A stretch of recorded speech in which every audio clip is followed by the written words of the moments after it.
నామమే అమృతం, శ్రీరామ కీర్తనం సుకృతం.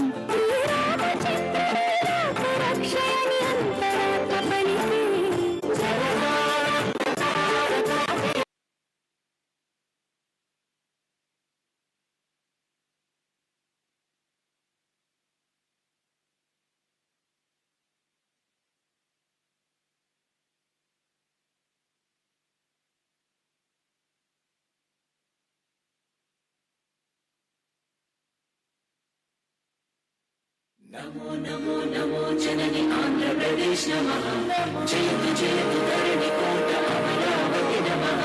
नमो नमो नमो जननी आंध्र प्रदेश नमः, जयतु जयतु धरणि कोट अमरावति नमः.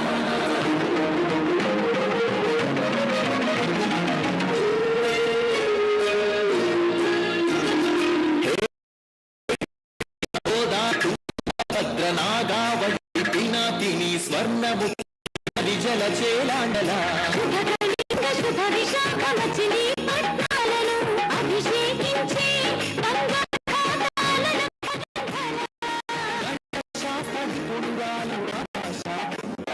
శతానే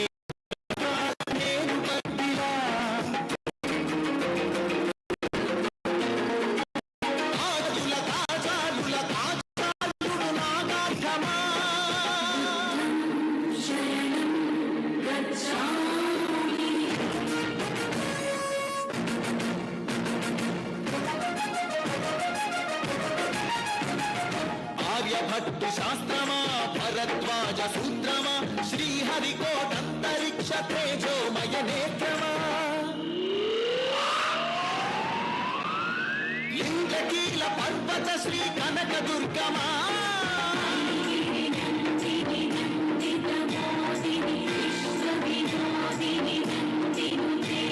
అగ్నిశైల మంగళగిరి పానకాల నరసింహ కాళ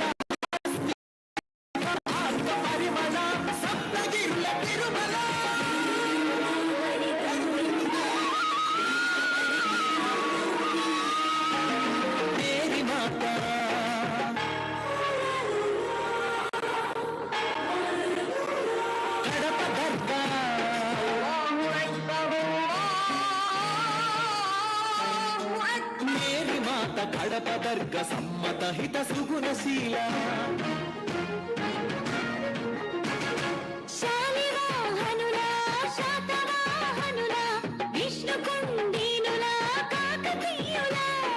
పలనాడు బ్రహ్మనాయ విజయనగర కృష్ణరాయ రెడ్డి రాజ మకుట వజ్ర సేవిత నన్నయ దిక్కన ఎర్రన శ్రీనాథముల్ల భీమనాన్ కందుకూరి గురజాడ గిడుగు విశ్వనాథ కృష్ణ శాస్త్రి త్రిపురనేని శ్రీ శ్రీ నందూరి కావ్యకళ శోభిత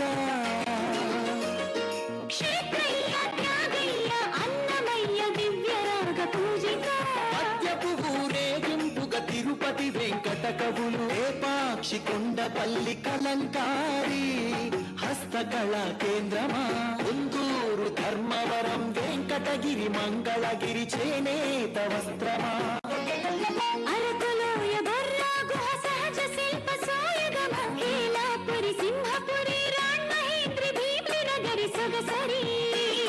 కొల్లూరు అందించిన కోహినూరు వజ్రమా రోదసి వాహన ఇంధన సూర్యరశ్మి కేంద్రమా ప్రపంచాన ప్రసిద్ధిని పొందిన ఒంగోలు గిత్త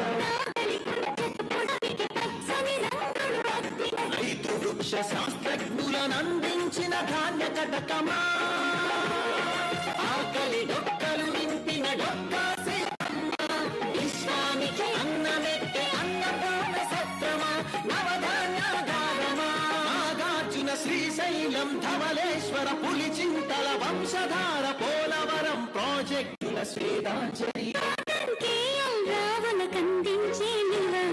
సత్యభామ వాలు జడతో రస జగతిని భూగించిన కూచిపూడి సిద్ధేంద్రుడు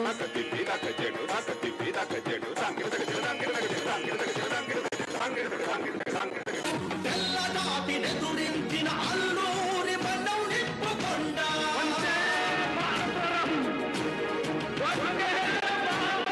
పింగళి వెంకయ్యెత్తిన భరత జాతి జెండా జెండా ఊంచా రహే హమారా ఎన్నేటి ప్రకాశం పొట్టి శ్రీరాములు ఉక్కు కాకాని సింహ స్వప్నం సుందరయ్య నాగిరెడ్డి కొండపల్లి నీలం కౌతూహత్రంగా ఆత్మను తాకట్టు పెట్టి రాజకీయ సంస్కృతిపై ఎన్టీఆర్ తలవారం మన ఆంధ్రుల మహోత్తేజ విజయ వాటిక నమో నమో నమో జననీ ఆంధ్రప్రదేశ్ నమః జయతు జయతు ధరణి కోట అమరావతి నమః.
Wholeheartedly welcomes all the dignitaries and delegates to this two-day international conference on emerging innovations in pharmaceutical sciences and drug discovery with the title Innovate Pharma 2026.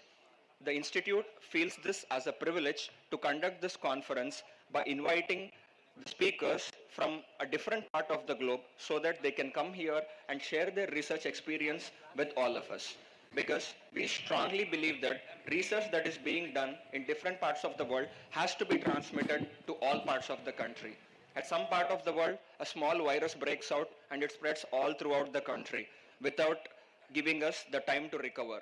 I strongly believe that it is research that has to spread faster than the virus or these microorganisms for this betterment of the results. So the Institute really takes this as a prestige to conduct this conference so that this conference will act as a source or as a bridge to make sure that the research that is carried out in one part of the globe is shared here in our state of Andhra Pradesh, in our city of Guntur, in our institute of Chebrolu Hanumaiah Institute of Pharmaceutical Sciences. And I once again welcome all the dignitaries, speakers, and delegates for this conference.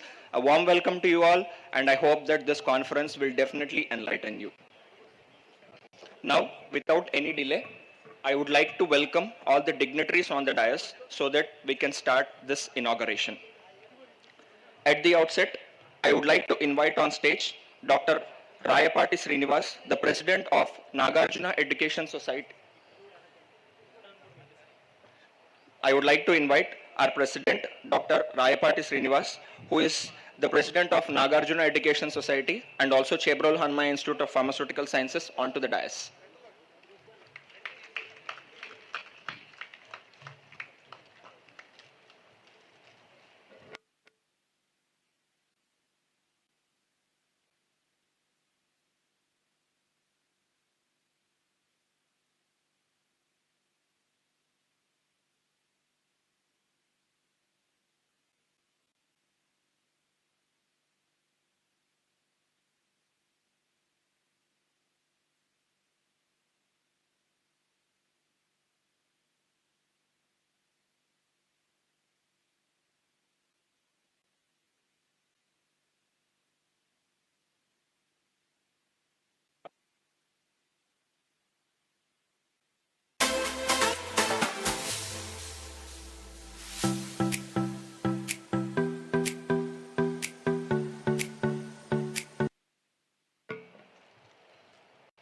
Next,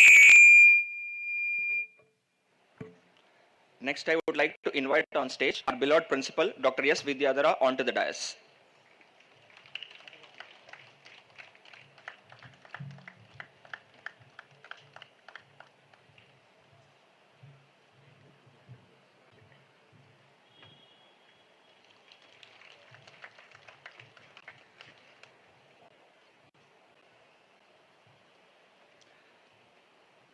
Next, I would like to invite on stage Mr. P. Gopichan, Management Member, Chebrolu Hanumaiah Institute of Pharmaceutical Sciences.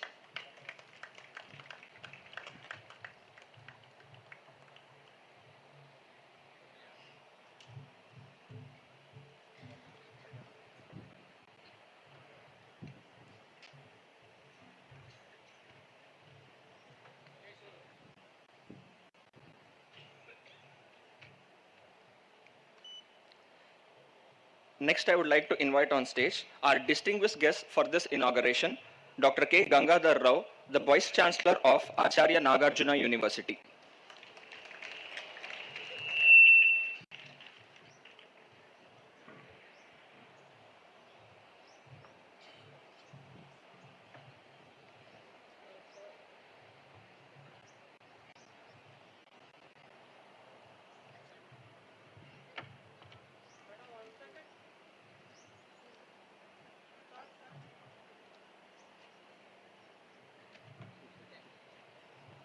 Next, I would like to invite on stage our chief guest for today's inauguration, Dr. K. Madhumurthy, who is the chairman of APSHE,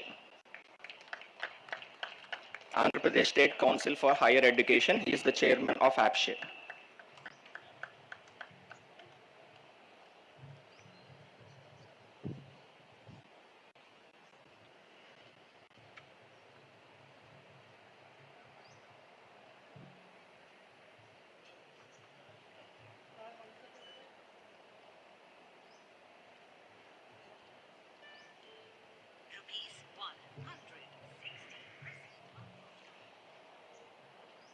A small note before I welcome the next speakers on the dais. I'm very sorry if I get your pronunciation wrong, but I'll try my level best. Next, I would like to invite on stage Professor Mohammad Zulkefeli, who's the Director of Quality, IMU University, Malaysia, on the dais.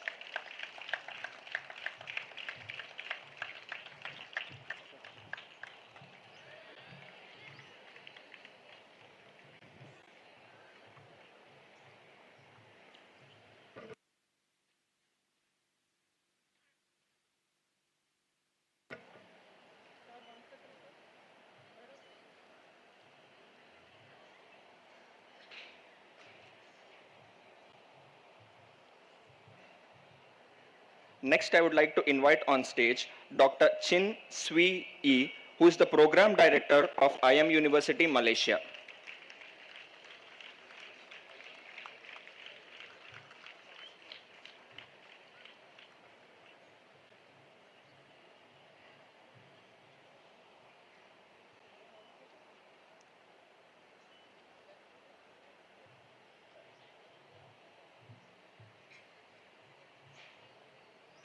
This name I'm very familiar calling once again, and I'm very proud to invite Dr. Vasudevrao Avapati onto the dais, and he is the e-learning lead of IM University, Malaysia.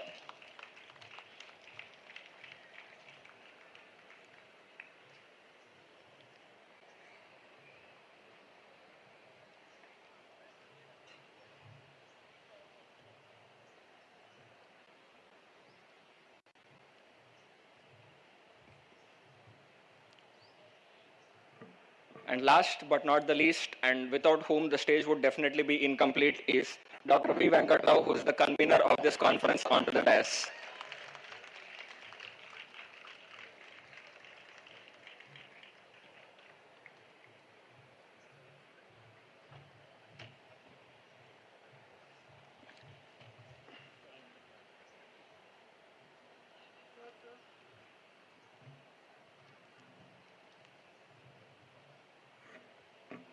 Now the stage is all set for the inauguration. Now I request Dr. V. Sindhu Vaishnavi to do a small prayer song.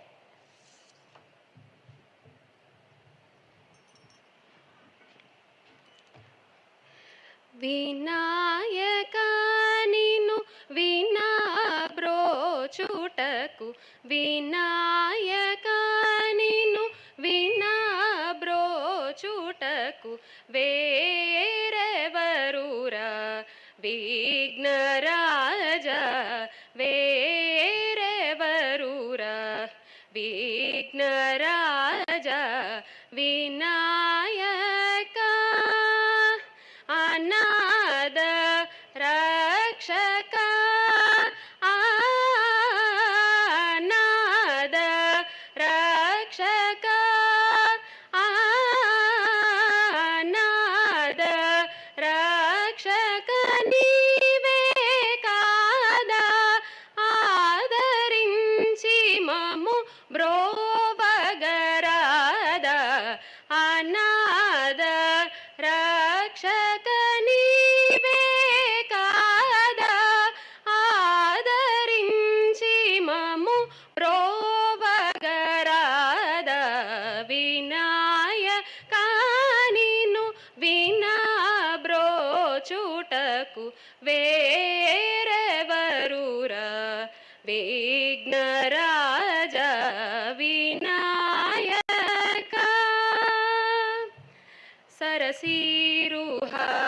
సరసీరుహారుణాయుగ శరణ సతతము శ్రిత జన సంకటహరణ సరసీరుహారుణాయుగ శరణ సతతము శ్రిత జన సంకటహరణ పరమ కృపా సాగరా పరమ కృపా సాగరా పరమ కృపా సాగర వర సుగుణ పాలిత జన గోపాల దాసనుత పరమ కృపా సాగర వర సుగుణ పాలిత జన గోపాల దాసనుత వినాయకా నిన్ను వినా బ్రోచుటకు వేరెవరురా విఘ్నరాజా వినాయకా. Thank you.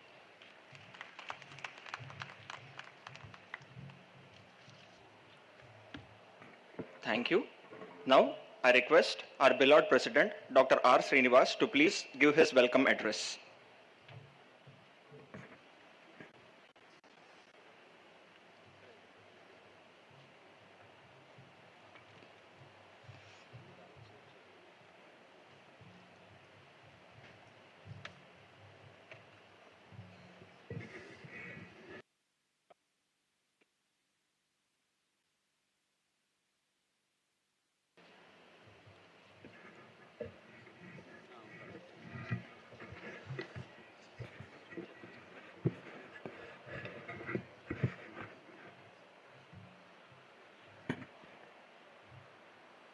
Very good morning to you all.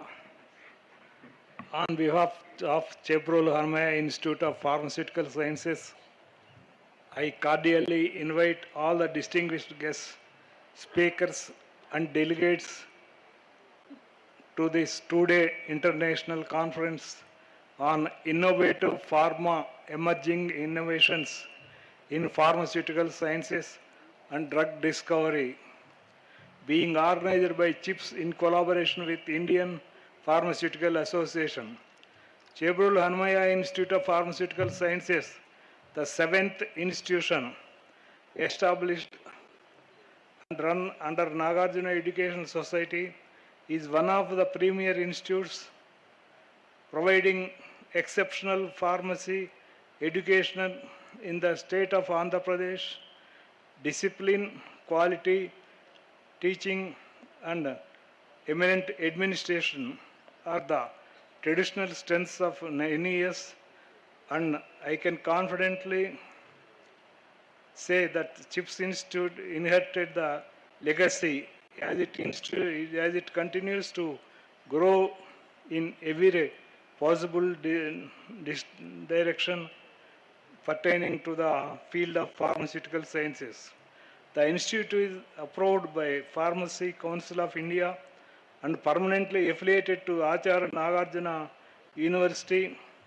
Also, this institute is the only institute in the state of Andhra AP to be accredited by NAC under health sciences category.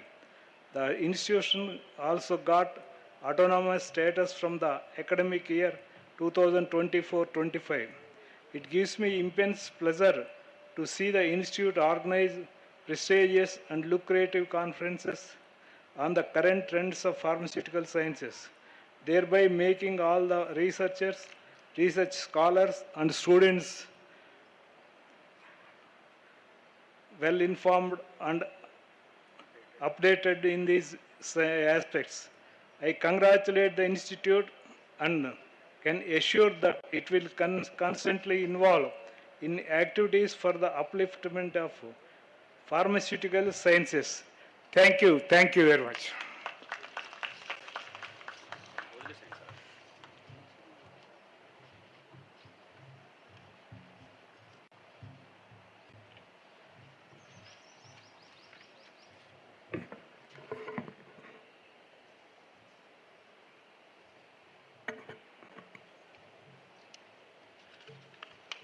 Now, I request our principal, Dr. S. Vidyadhara, to give his welcome address.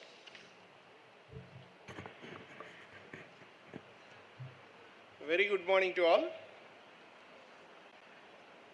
Respected Dr. Rayapad Srinivas Garu, President, Nagarjuna Education Society, Chebrolu Hanumaiah Institute of Pharmaceutical Sciences.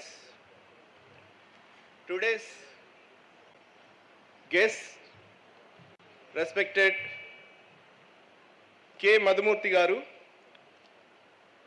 Chairman, AP State Council of Higher Education, and another distinguished guest of today's function, our beloved Vice Chancellor, Sir, Dr. K. Gangadhar Rao Garu, Acharya Nagarjuna University Vice Chancellor, and our college committee member, Dr. P. Gopi Chand Garu, and our distinguished speakers from Malaysia,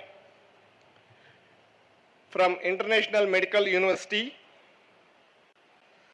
Dr. Jul Kefeli, Director of Quality, Dr. Chin Swi Yi, Program Director, School of Pharmacy, and Dr. A. Vasudeva Rao, E-Learning Lead and AI Coordinator, respected management members, fellow principals of various pharmacy colleges, fellow faculty members, dear delegates from various colleges, dear students of Chebrolu Hanumaiah Institute of Pharmaceutical Sciences, and respected press and media people and invited guests. Warm welcome to Chebrolu Hanumaiah Institute of Pharmaceutical Sciences. It gives me immense pleasure to invite you all to this two-day international conference titled Innovate Pharma, Emerging Innovations in Pharmaceutical Sciences and Drug Discovery. A warm welcome to all of you. This two-day stay at our Chebrolu Hanumaiah Institute of Pharmaceutical Sciences give you some inputs about the novel insights of various pharmaceutical developments. Several renowned speakers are going to deliver their talks, and also you are enthusiastically waiting to express and present your views on certain research components which are also going to be published with ISBN number, and also the good number of papers which are shortlisted will also be published in a Scopus indexed journal. Once again, greetings to all of you. On this August occasion, it is my profound responsibility to express and brief about our Chebrolu Hanumaiah Institute of Pharmaceutical Sciences.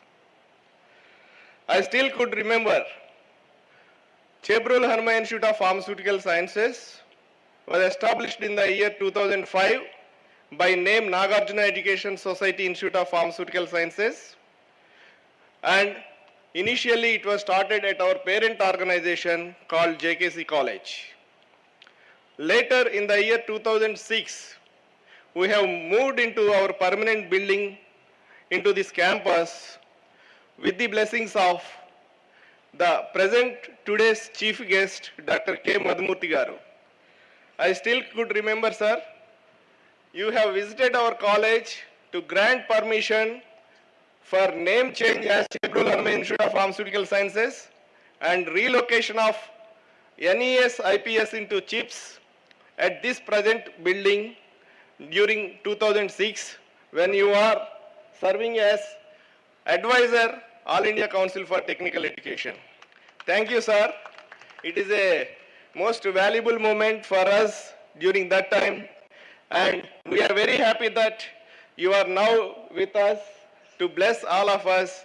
20 years have been successfully completed, and this institution has been started with B.Pharm 60 intake, escalated to 100 intake.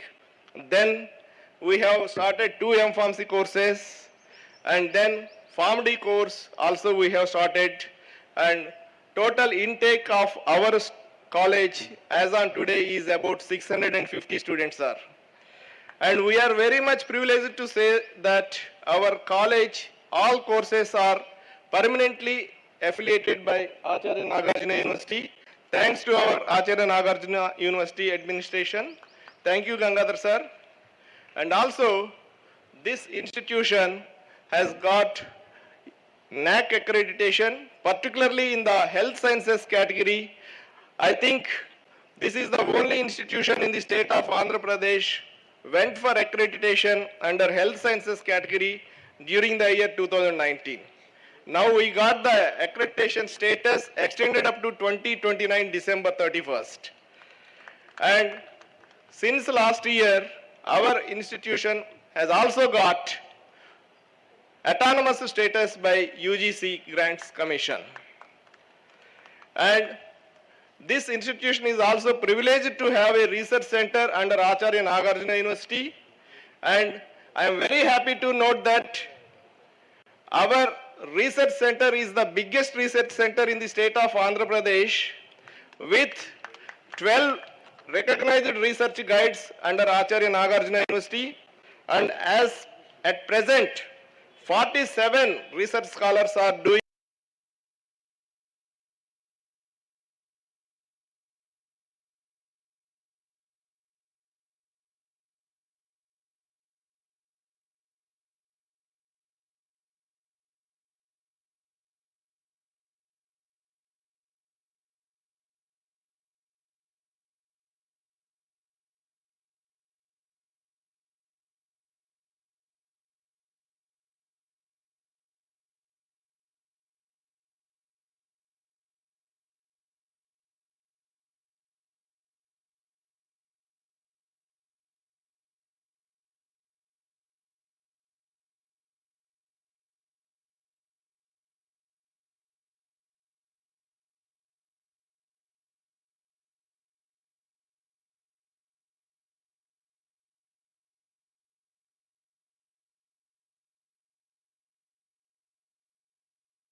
So they have rocked several prizes in various competitions that are being organized, and at the same time, we always encourage our students to participate and to actively involve in all these activities, sir. And when it comes to the conference, Innovate Pharma, drug discovery is undergoing a profound transformation during the present days. Always, everyone is talking about artificial intelligence, and the role of artificial intelligence in the healthcare, particularly in the pharma field, is being discussed widely, and we should know what is the length and breadth of artificial intelligence is required for our pharmaceutical sciences, and to what extent we can better utilize this artificial intelligence in our pharmaceutical sector. And of course, already we are using artificial intelligence in several areas like drug development, and also in research methodologies we are also using this artificial intelligence. And this conference aims to provide insights on cutting edge technologies adopted in drug discovery and the impact of artificial intelligence in the field of drug discovery and pharmaceutical product development. This conference creates a platform to share the ideas and bridges gap between researchers and pharmaceutical professionals. We believe that the inputs in this conference could provide cost-cutting, better and faster healthcare services. Nowadays, personalized medication has come into emergence, and at the same time, telemedicine has come into emergence. Repurposing drugs have come into emergence. So we have to look on to these areas also during our research. In this regard, I would like to once again thank International Medical University Malaysia and the speakers, guests who have come here and being with us to make this particular event a more successful and more resourceful one. I extend my sincere thanks to Indian Pharmaceutical Association, and also my sincere thanks and greetings to our beloved chief guests and well-wishers, Dr. K. Madhumurthy Garu and Dr. Gangadhar Garu, for being with us and greeting all our students and blessing all our students on this auspicious occasion. I once again thank all the invitees, all the principals, all the faculty members, all the delegates and press and media for making this event most memorable, and thank you one and all. Thank you.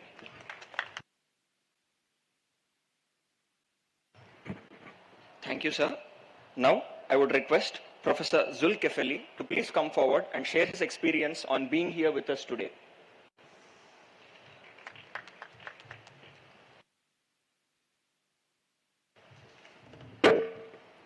Bismillahirrahmanirrahim. First of all, good morning everyone. Selamat pagi in bahasa Malaysia. Okay. Good morning.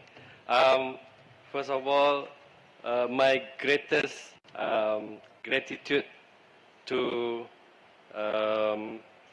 President of Chebrolu Hanumaiah Institute of Pharmaceutical Sciences, followed by the Professor Principal, and to the Vice Chancellor of ANU, and the Chairman of APSCHE, okay, for the kind invitation to this conference. So on behalf of my other colleagues from International Medical University, IMU University, we feel very grateful to be especially physically here, and also a few of our colleagues who will join online in this conference.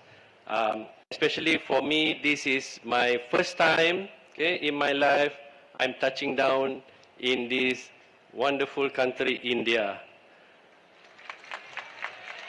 So I really feel much looking forward to enjoy not only the scientific part of this conference, but also the cultural part of this conference as well. Okay. And if you want to know my honest, sincere feedback in this conference, in this morning, I feel like I'll be much more like in the wedding ceremony than the conference. So I cannot imagine if a wedding event in India probably much more colorful than this conference. So I really looking forward, and thank you so much.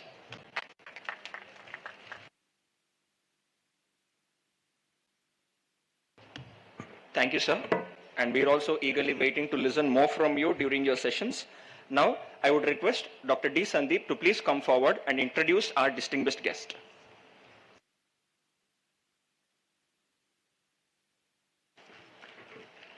Respected dignitaries on the dais and off the dais, a very good morning to everyone. So I would like the privilege to introduce the distinguished guest, Dr. K. Gangadhar Rao Garu, in charge Vice Chancellor of Acharya Nagarjuna University. Sir did his Bachelor's of Technology in Electrical and Electronics Engineering from V.R. Siddhartha Engineering College, Vijayawada, followed by his Master's in Technology from Andhra University, Vishakhapatnam. So Dr. Gangadhar Rao Garu has got awarded his PhD in the year of 2011, in which his major areas of interest include cloud computing, software engineering, data science, artificial intelligence, and machine learning. Before joining Acharya Nagarjuna University, Sir has worked with NIT Kurukshetra for a short while and later joined Acharya Nagarjuna University in the year of 1990. Since then, Sir has published various research articles in various reputed national and international journals. Around 20 research scholars has got awarded their PhD degree under Sir's guidance. Besides teaching and research, Sir is associated with several IT companies and serving as an advisor for their fresher recruitment and also for lateral recruitment. So Sir has been serving as professor in Computer Science and Engineering Department at Acharya Nagarjuna University for past several years. And then Sir has also served university in various capacities like head, chairman, principal, University College of Sciences, and currently he is serving as the in-charge Vice Chancellor of Acharya Nagarjuna University, Guntur. So with this brief introduction, I invite Professor Gangadhar Rao Garu to address the gathering. So please welcome Sir with a big round of applause.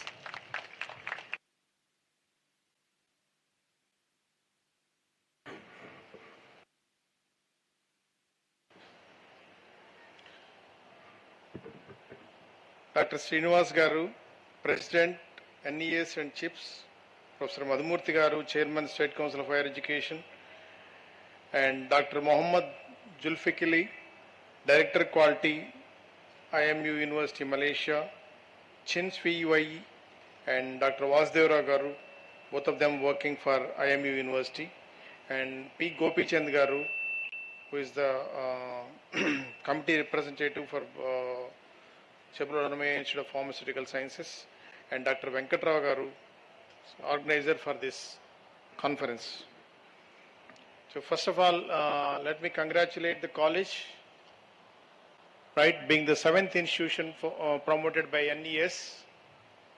I understand that there are 8 institutions. Yours happens to be the 7th institution promoted by NES. So before we just get into this topic of today's topic of this Innovate Pharma, I'll just brief you about the 2 prominent economies of Asia Pacific, which are nothing but Singapore and Malaysia. They're small island countries. Both of them are small island countries. Their accent is different to our accent, right? Their style is different to our style, but they are very committed and very dedicated. When you just go visit Singapore or Malaysia, you will know the kind of concern they show towards their job and responsibility. So they're basically normally referred to as the transit economies antavandi. They are normally referred to as transit economies. That is, whatever you buy from the world, either US, Europe, it has to come to Singapore or Malaysia, and then it will be shipped to India. So that's how they work. So though they are a transit economy, they are much powerful economies in the Asia Pacific. Singapore dollar was 25 rupees a dollar sometime around 20 years back. Now it is 50 rupees, on par with Australian dollars and rest of the economies across the world. So that is the prominence of Singapore and Malaysia. I don't know what is the price of Malaysian ringgit. 20 rupees for the Malaysian ringgit. So that is the power of those economies. So their accent could be different, right? But you need to respect them for their sense of dedication. So coming back to this Innovate Pharma 2026, you know that Professor Vidyadhara has already said that how AI is transforming the landscape of pharmaceutical industry, potentially in terms of the drug discovery and development. See, please understand that discovery and development is only one stage, and then you have to conduct the clinical trials and you have to take it to the market, and before you take it to the market, your competitor will come up and then he is going to deliver the product he will deliver the product to the market. So those are some of the issues which, when we talk about discovery and development. And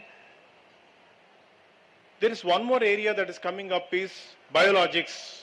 which is useful in the case of clinical trials. All of you know what is biologics. So instead of taking the chemicals for developing formulations, they are going to take up the biological inputs. And after the advent of quantum computing, things have changed a lot.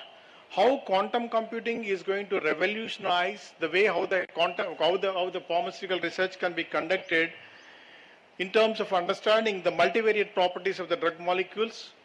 Once before you introduce the molecule to the market, you have to understand what are the multivariate characteristics of the molecules. QCT integration into drug optimization process to understand a potential drug will how interact with target proteins in the body. So what they will do is nothing but they'll study how this drug is going to interact with the proteins in the body so that they can before they can take it to the market. So AI, quantum computing, and then above all data science. So whatever the data which you're going to generate from the clinical trials, from the real world, from EMR records, from everywhere you're going to gather the information and you're going to conduct your studies on the data that is available so that you can make some positive decisions. In this process, you're going to use machine learning, deep learning, and then neural networks. All these are going to be major contributors for the quantum research, for the pharmaceutical research. So one more change in this clinical trials. Clinical trials, earlier you have to gather the people at one place and then you have to conduct the clinical trials. So there were so many cases that were landed up in the different courts of law across the globe. So for that reason, they are decentralizing the clinical trials, right? In the help of telemedicine, AI-driven analytical tools. So you don't have to centralize it one place. Instead, you're going to decentralize the clinical trials to different countries, spreading across the geography so that you will not have any impact. And then, above all, blockchain. So this is going to give you the data transparency and traceability. Once you're going to show the results in the you store the results in the blockchain, you have for traceability from your results to the backward in the case of a backward propagation, and then you go back to the earlier results and then look at them. So these are some of the what I understood from my own reading. These are some of the technological changes that are revolutionizing. But one thing is important. India is on the verge of making a global leader in contractual research and manufacturing services for pharmaceuticals. Either you talk about APIs, ingredients, active pharmaceutical ingredients, or the formulations, we are the leaders. So with the help of China Plus One strategy, we're going to, once Trump lifts all these tariff issues, we're going to be the number one. There are so many pharmaceutical companies which are flourishing like anything, which are promoted by not only Andhra Pradesh, people from Andhra Pradesh, people from Gujarat, West Bengal, all these places, they're moving ahead in terms of conducting the research and then providing their formulations to the global companies which they're going to market. So if we just look at any of the medicines that are coming to us, you could look at any of the medicines that are coming to us, please keep it in mind that in some part of the world, at least few of the Indians are contributing to the development and testing of those medicines or molecules which we are buying as a OTC product or as a prescribed product from the doctors. So these are the changes, and we are not going to be left behind. So you can see the number of pharmaceutical sciences colleges which have begun with B.Pharm, and they have later they have added M.Pharm and then Pharma D also. Your college is also one of them with one B.Pharm program and then two M.Pharm programs and then a Pharma D program. So this shows the kind of prospects you students have once you get out of this institution. Either you go with a B.Pharm degree or an M.Pharm degree or a Pharma D degree, your placement is assured. So that is the potential of the pharmaceutical education. Thank you for giving me this opportunity.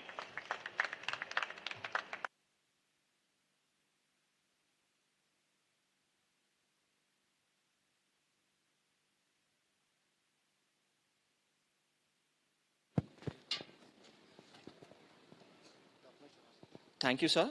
And I do certainly agree with you that countries like Malaysia, Singapore, they are far ahead in terms of research and etc. I request our speakers to please tell us the secret behind that so that we can follow you, so that we can also become very strong in terms of research and in economy. Next, I would like to invite on stage Dr. V. Ravi to please introduce the chief guest of today's function.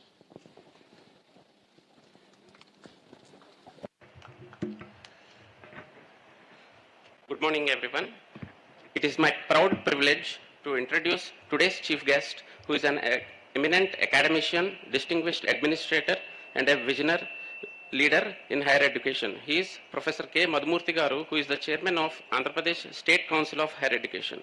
Sir has over 37 years of distinguished experience in teaching, research, academic administration, and entrepreneurship.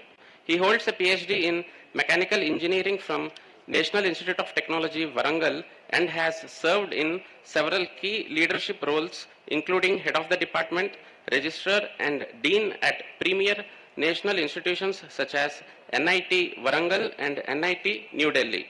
Sir has received numerous national and international honors, including the prestigious British Council Fellowship under the Indo-UK project, 4 Best Paper Awards, and a Lifetime Achievement Recognition for his outstanding impact on engineering education and entrepreneurship development. He has also served as a management advisor for the local economic development agency under a United Nations Development Program project in Cambodia. As the chairman of Andhra Pradesh State Council of Higher Education, Sir is playing a pivotal role in shaping higher education reforms in Andhra Pradesh by championing academic excellence, innovation, transparency, and meaningful industry-academia collaboration. Today, we are deeply privileged to have such an illustrious personality grace this august gathering. On behalf of the management, faculty, and students, I extend a warm welcome to Professor K. Madhumurthy Garu, and I request him to address the gathering. Sir.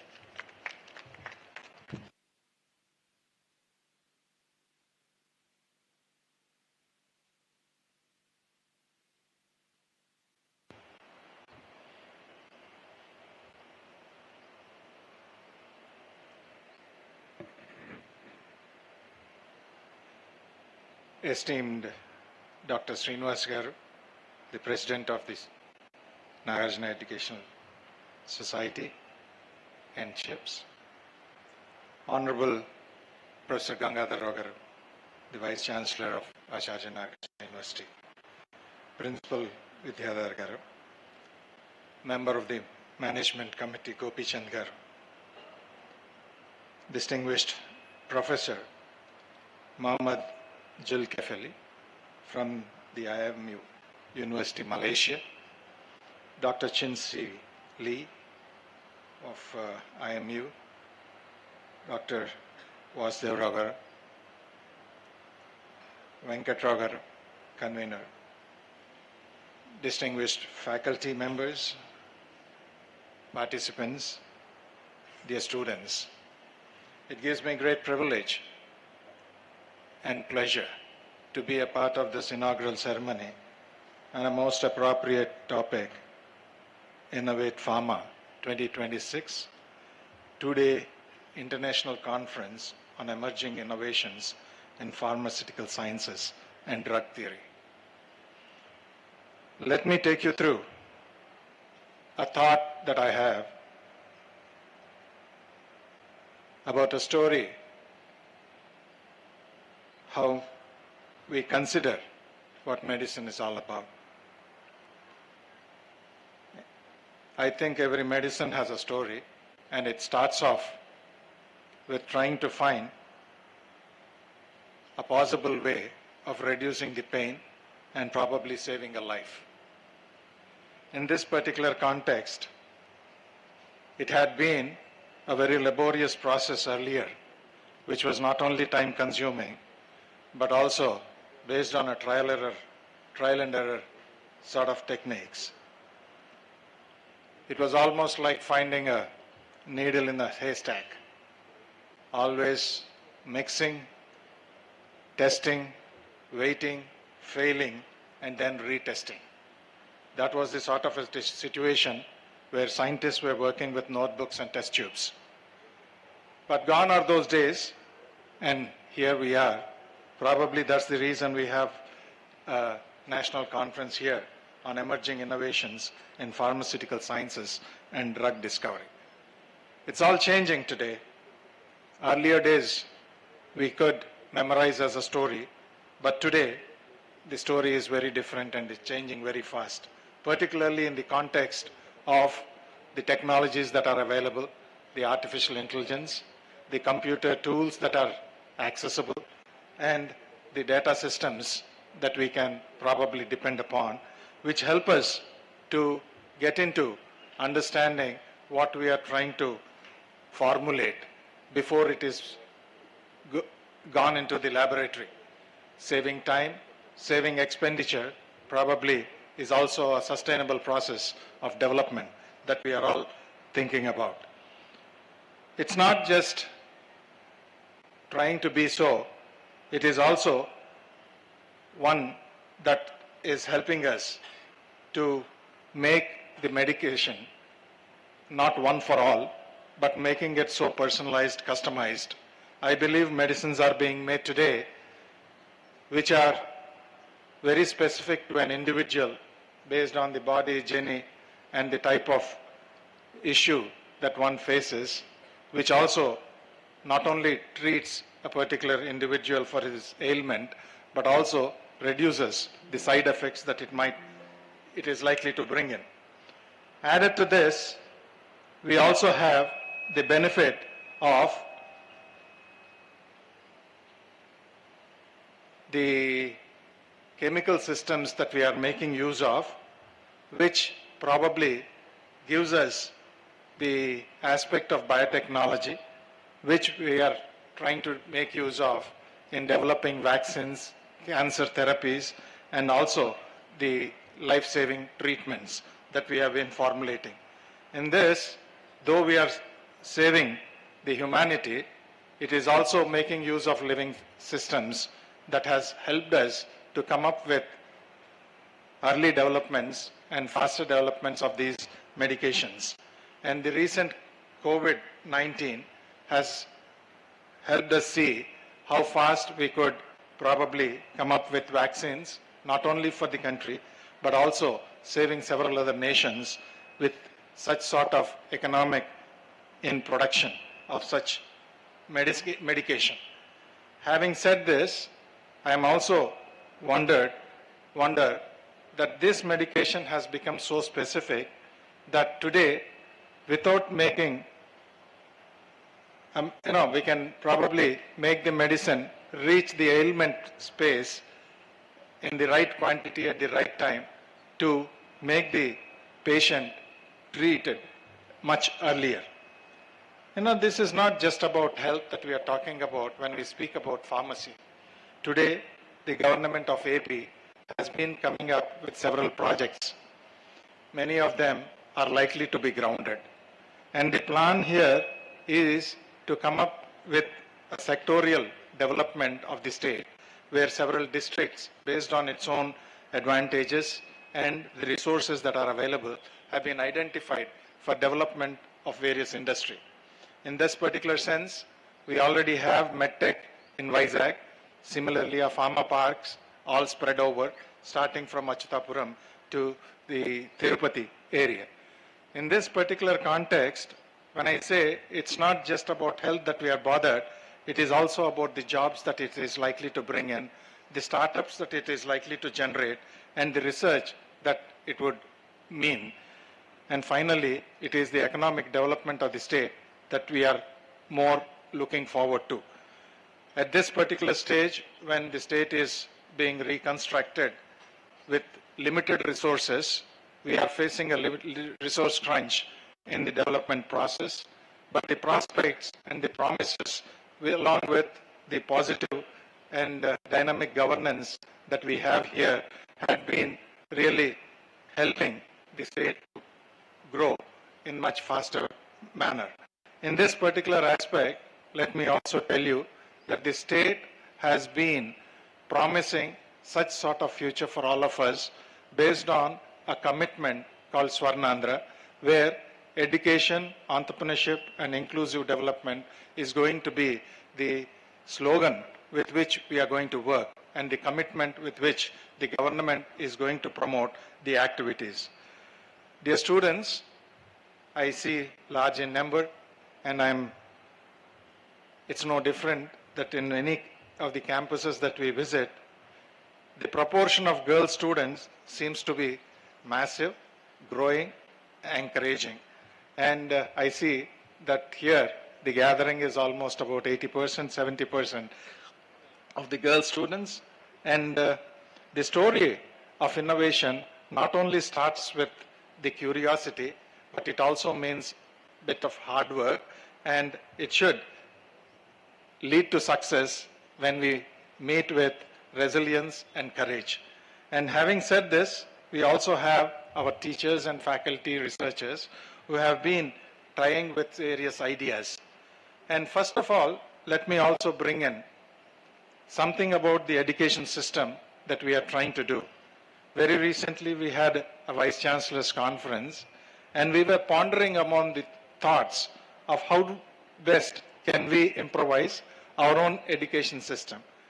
When academics meet, always the first thing that comes to their mind is curriculum revision. Whether we do curriculum revision or no, the present day attitude of our youngsters, vying for marks, looking for collection of certificates and grades, is not the aspect that is required for such sort of a growth that the state or the nation is looking forward to. What we are looking forward to is an outcome based. In that particular sense, the faculty and researchers have to look into what sort of academic assessment and evaluation can bring in such sort of experiential learning into place into our academic system. This is the major concern that seems to be troubling all of us, particularly when we have so many academic possibilities, not only possibilities, new areas getting developed, where things like quantum, there are not many experts.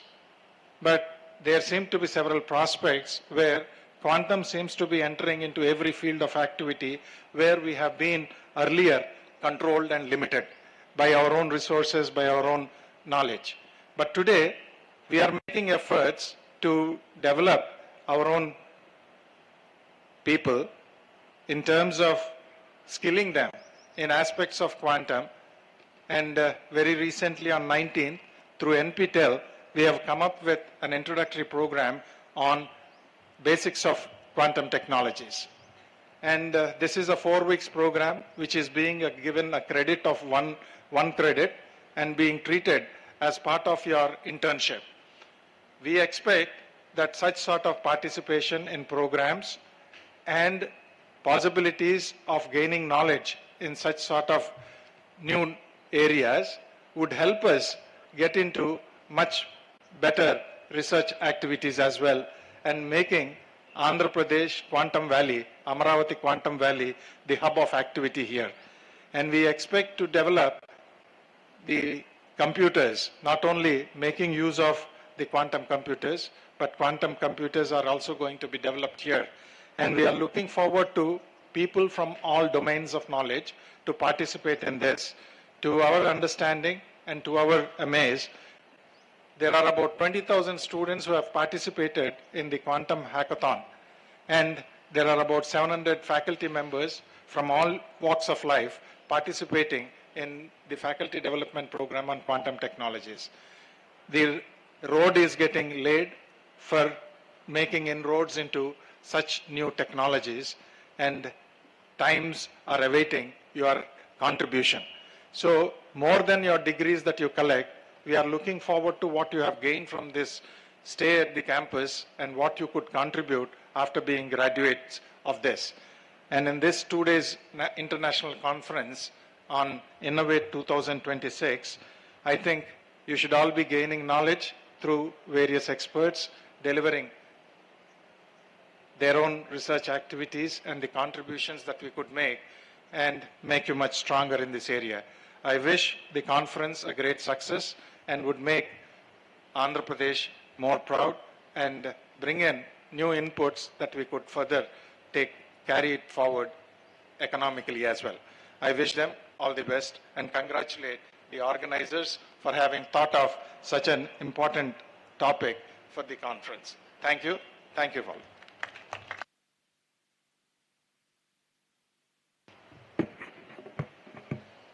Thank you so much, sir. And I would like to reiterate the same words that Sir said right now. It's not about what you graduated with, it's about how much you have learned and how much you have gained during your educational journey. Thank you for that wonderful message, sir. Now, I request all the dignitaries on the dais to please launch the conference proceedings.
We are just minutes away from starting the inaugural plenary session.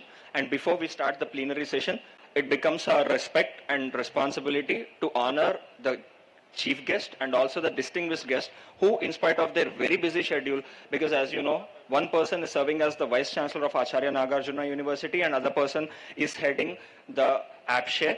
So we take a small moment so that we can felicitate them on this occasion because their presence today gives us a lot of boost to conduct these events in the future. So I request all the dignitaries on the dais to please come forward as we felicitate our chief guest and also our distinguished guest.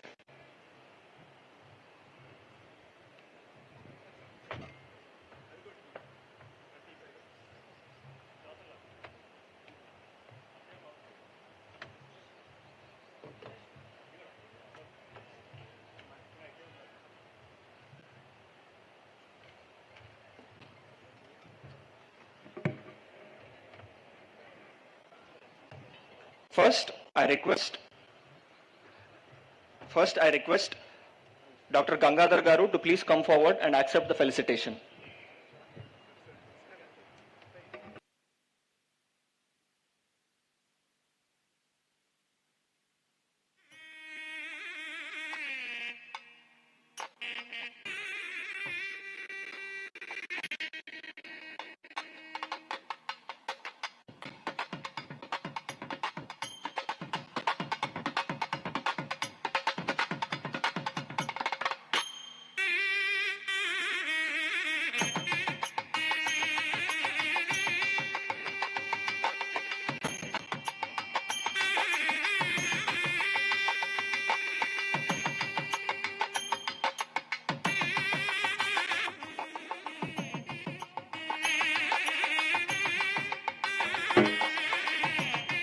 On behalf of Chebrolu Hanumaiah Institute of Pharmaceutical Sciences, we once again thank you, sir, for being here with us.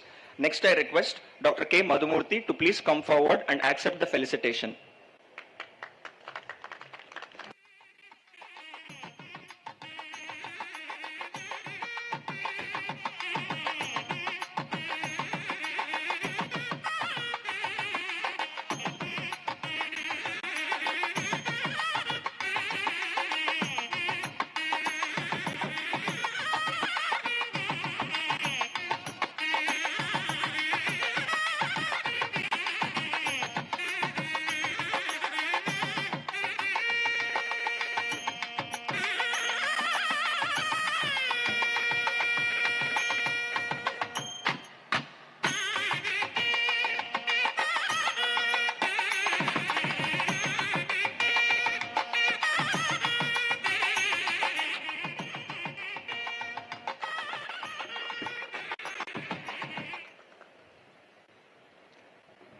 Thank you, sir. Now, I request the dignitaries on the dais to please stay for a little while because we have one more felicitation to do. On behalf of Chebrolu Hanumaiah Institute of Pharmaceutical Sciences, the institute is very proud to know that our principal, Dr. S. Vidyadhara, had a wonderful 2025. In the year 2025, he was given with AP State Best Teacher Award, where he took it from the hands of Honorable Chief Minister Sri Nara Chandrababu Naidu and also the Educational Minister Nara Lokesh. Also in the same year, in the month of December, at IPC Bangalore, he also took the award for the best principal given by APTI. And our principal, unfortunately, was not present at IPC Bangalore to take the award, and he wishes to take this award on this August stage with our president, with our management members, and also the chief guests that are present here. So we would request him to take this award in presence of all these people. The leader of the pharmacy profession, the person who is leading the pharmacy college, that is the principal of the year award. And this award goes to Dr. S. Vidyadhara, principal, Chebrolu Hanumaiah Institute of Pharmaceutical Sciences, Andhra Pradesh. Dr. Vidyadhara, sir.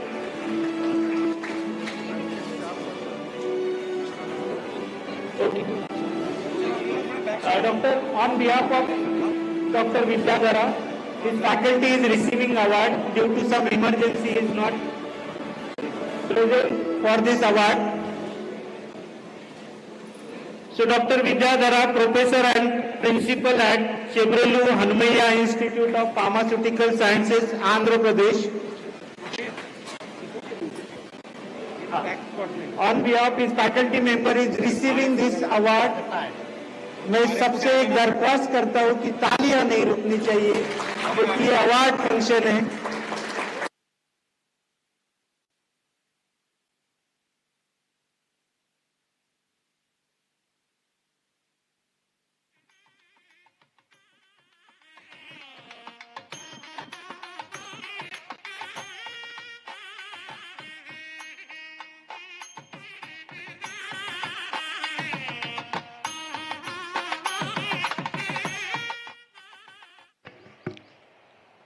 Thank you all. Once again, I thank all the dignitaries, especially our chief guest and distinguished guest for being here with us today. We are done with the inauguration, and I request all the delegates to give us 10 minutes so that we can prepare the stage for plenary session 1, which will start in less than 10 minutes. Thank you once again. With this, we would like to conclude the inaugural session, and I once again thank the chief guest and distinguished guest for being here with us today. Thank you.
stage the chairpersons for this session. At the outset, I would like to call on stage Dr. C.H. Babu Rao, who is currently the principal of Priyadarshini Institute of Pharmaceutical Education, onto the dais. Welcome him with a big round of applause. Dr. C.H. Babu Rao has M.Pharm PhD with a professional experience of 33 years. He has a total of 220 plus publications with more than 100 plus in various national and international conferences. He has authored 2 chapters in textbooks and also has 2 patents to his name. He is awarded with Best Teacher recipient from JNTU Kakinada and also ex-academic secretary member Acharya Nagarjuna University for the academic year 2026 to 29. He is the member of FIC, APTI and IHPA. Sir, thank you for accepting our invitation and we are happy to have you as your chairperson.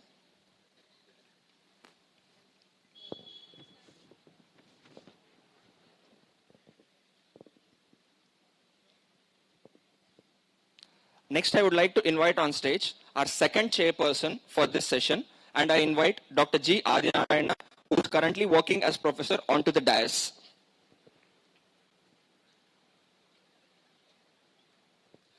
Sir has Masters of Pharmacy and PhD degree. He has a total professional experience of 27 years in teaching and also in research. He is the recipient of Andhra Pradesh State Merit Scholarship for Better Performance in Intermediate Colleges, recipient of Research Fellowship for the Ministry of Sciences. He has a total of 22 publications in national and international journals, and he has also invited students for placements in industry and academia and also career guidance to students. Sir, we are also very happy to have you here as the chairperson and thank you for accepting our invitation. I request the chairpersons to please be seated and I request C.H. Babu Rao to please read the profile of the speaker and invite the speaker onto the dais.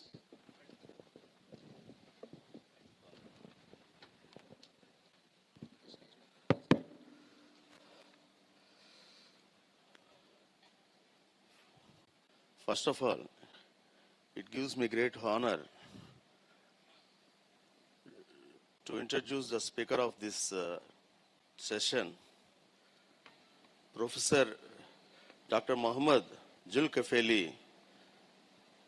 He is currently working as the Director of Quality, International Medical University since 2023, where he oversees all the academic quality aspects of all academic programs in the university.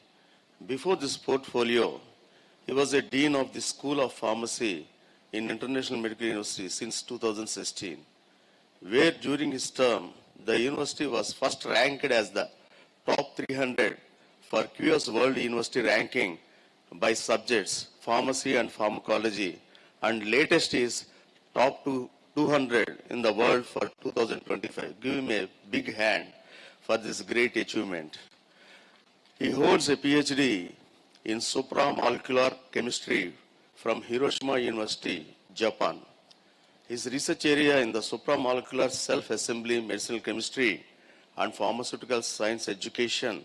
In recent years, his work has encompassed research into the drug design of metal complexes and nanopolymer formulations. Mohammad Zulkifli is highly research active and successfully securing 13 external grants throughout his career, including a postdoctoral fellowship from the Japan Society for the Promotion of Sciences and Research, Scientist Fellowship under the Nano Malaysia and IBM USA collaboration project in IBM Almadine Research Center, San Jose, California, USA. He has published a few high-impact papers in PNAS and ACS publications such as JOX, Inorganic Chemistry, and ACS Omega, and few international and local patents.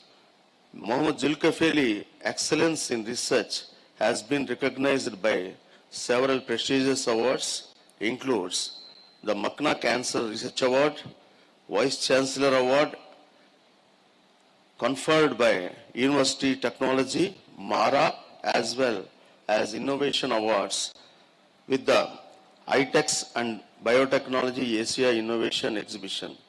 So with this great introduction, I would like to invite Professor Mohammed Julkafeli to give a session on evolution of macrocyclic polyamine complexes, multiple functions from enzyme model ligand to multifunctional supramolecular complexes. Sir, please, I welcome you onto the dais and give your valuable session.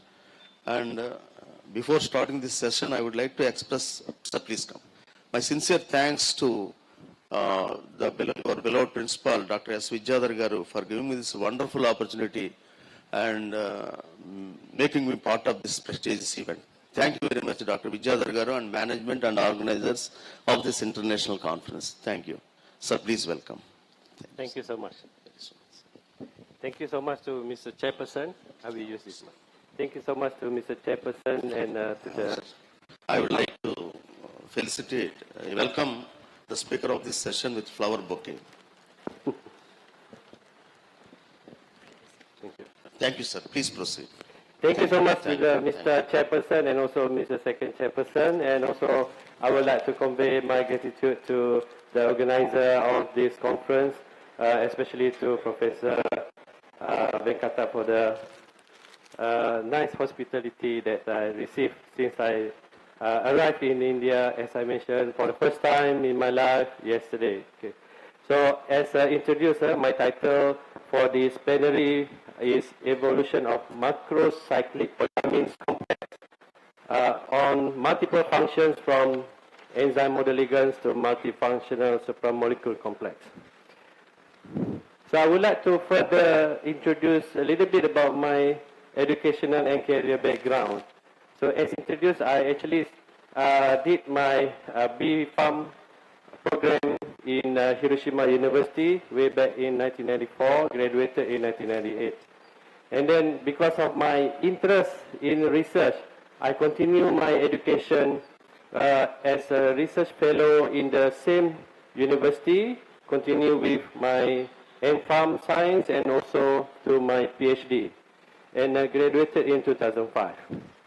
And then as we are graduated with PhD, you know, the first things that we have in mind is to join the institution. Okay, so my first institution as a job in academia is with University Technology Mara in 2005, and I was there for 11 years. So in between these 11 years, I had opportunity to do my postdoctorate fellowship back in Japan at Tokyo University of Science, 2008 and 2010. And then, as in the introduction, I had opportunity to join the international research group to do the collaboration work with IBM at Alameda, California, USA. And then after that, I was invited by INU University to join the prestigious institution as a dean of the School of Pharmacy. So that is where I left my government job to become in the private institution in 2016. And after being 6 years in the administration of the School of Pharmacy, I was then given another portfolio at university level to look after the quality of academic programs, which means that I cover all programs other than the pharmacy itself. And that is where I'm now.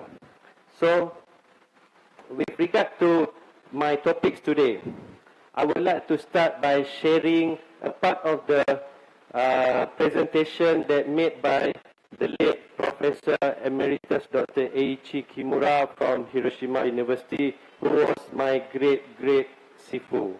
So Emeritus Dr. Eiichi Kimura in ISET Third Life and Environment Conference way back in 2004 under the topic of Big Promise from Small but Original Molecule.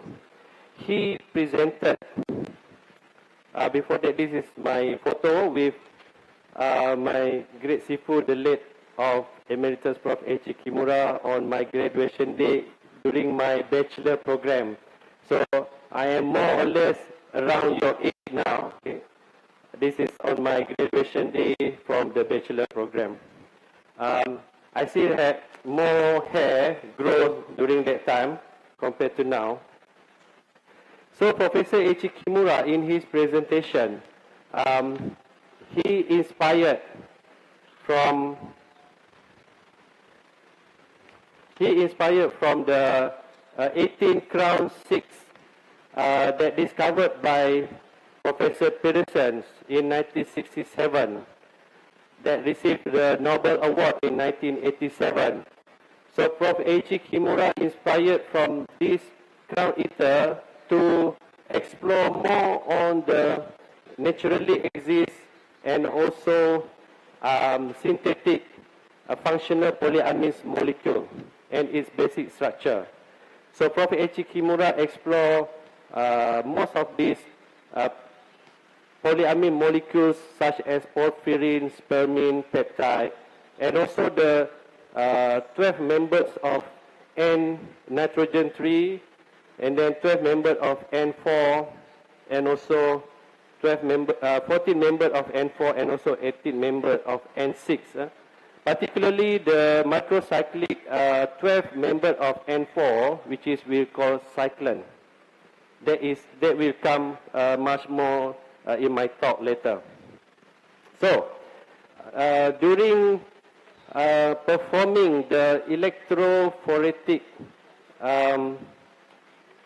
of this macrocyclic aromatic compound, such as cyclam number 1 and 18 members of N6 number 2, in the citrate buffer, Prof.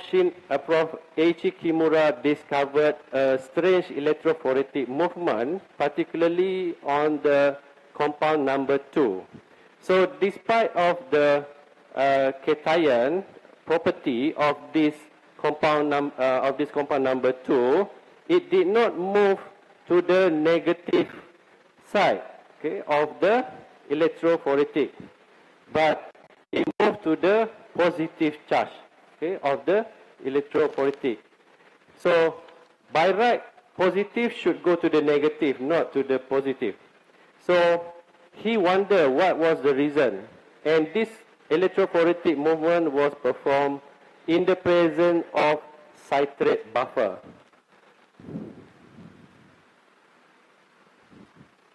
So what was actually happened? So with the presence of the citrate buffer, if you look at the left side here, sorry, I cannot use pointer.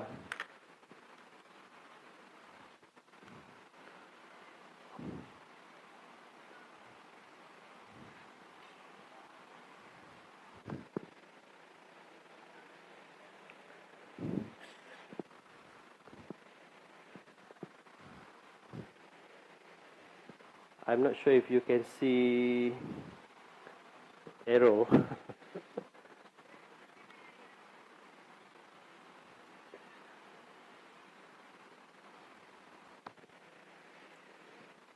Not visible. Okay.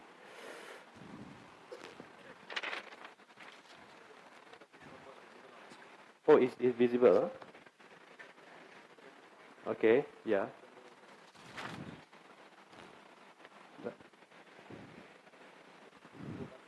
Okay.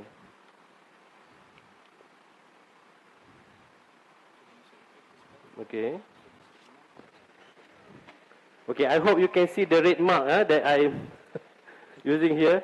So, in the presence of the citrate buffer, this citrate buffer actually recognized by these 18 members of the N6. Okay? So, the negative charge of this citrate buffer actually having interaction with the positive charge in this 18 member of the N6.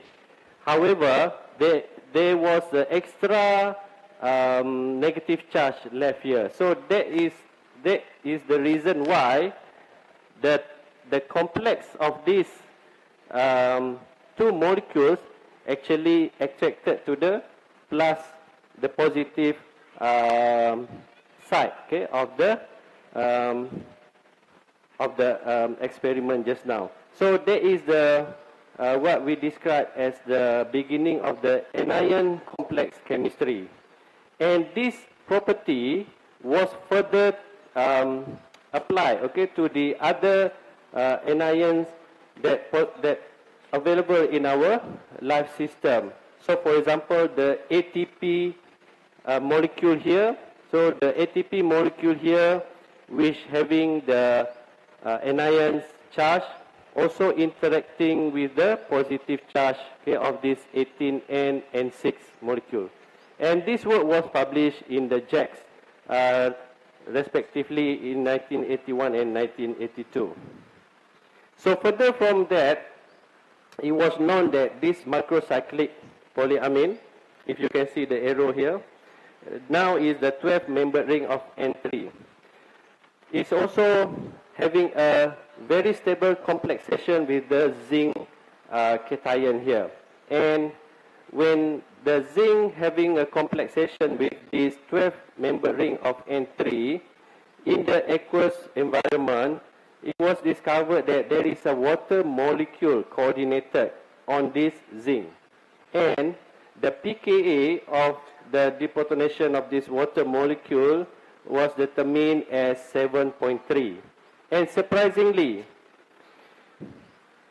this structure are almost similar with the carbonic anhydrase enzyme in our biological system, where there is also a water molecule coordinated on this zinc, and their pKa is also around 7.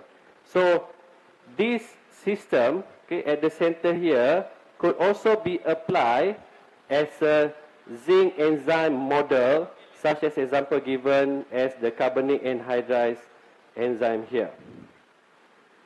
So continue from that concept. Okay, we know that on top of the zinc metal ion here, we can have something anion substrate to coordinate on it. So this is given the example of the how carbonic anhydrase inhibition can be performed by the aromatic sulfonamide. And from the same concept, which means that we can change or we can do something with regard to this connection to have, for example, the aromatic sulfonamide anion binding model as published in JACS 1992. And this can be further expanded into the fluorophore compound, okay, as given here. So this has been worked as a novel biomimetic zinc fluorophore, okay, which means that when zinc being complex here, so this system will be completed, okay, by the coordination of this N minus to the zinc 2 plus here, and that will make the fluorophore compound here fluoresce. So this is the further example, okay, of the zinc selective emission of dansyl ethyl cyclone that used as a fluorophore here. So as mentioned in the previous slide, that when zinc metal ion complex inside the macrocyclic polyamine there in aqueous solution at physiological pH, the dansyl ethyl fluorescent emission will be increased. Okay.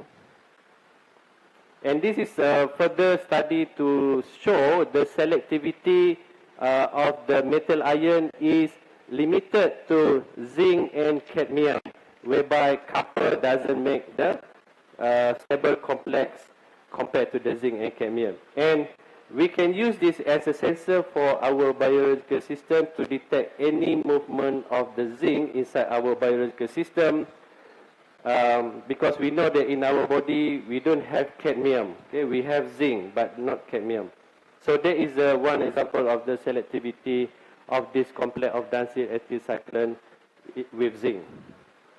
Okay, based on this study, the establishment of the anion recognition by zinc cyclone in aqueous solution was further explored, where we know that this macrocyclic polyamine cyclone having a stable complexation with zinc iron, where one water molecule will be coordinated on top of the zinc. And it is so kinetically and also thermodynamically stable. So other than this property, it was also discovered that in aqueous solution at neutral pH, this zinc cyclone having a stable interaction with thymidine base, which is one of the base in the DNA system, and also having a stable complexation with phosphate anion in biological system. So based on this property, I explore another innovation of this macrocyclic polyamine complex in the medicinal chemistry part, where I started with the design and synthesis of dimeric zinc cyclone with phenoxyalkane linker as DNA minor groove binder, and also its anti-trypanosomal. So as I mentioned that the zinc cyclone was, it was known that this zinc cyclone will have a stable interaction with the thymidine base of the DNA. So as you can see at the right side here, the double helix, particularly if we make the double helix synthetic poly DA and DT, you can see as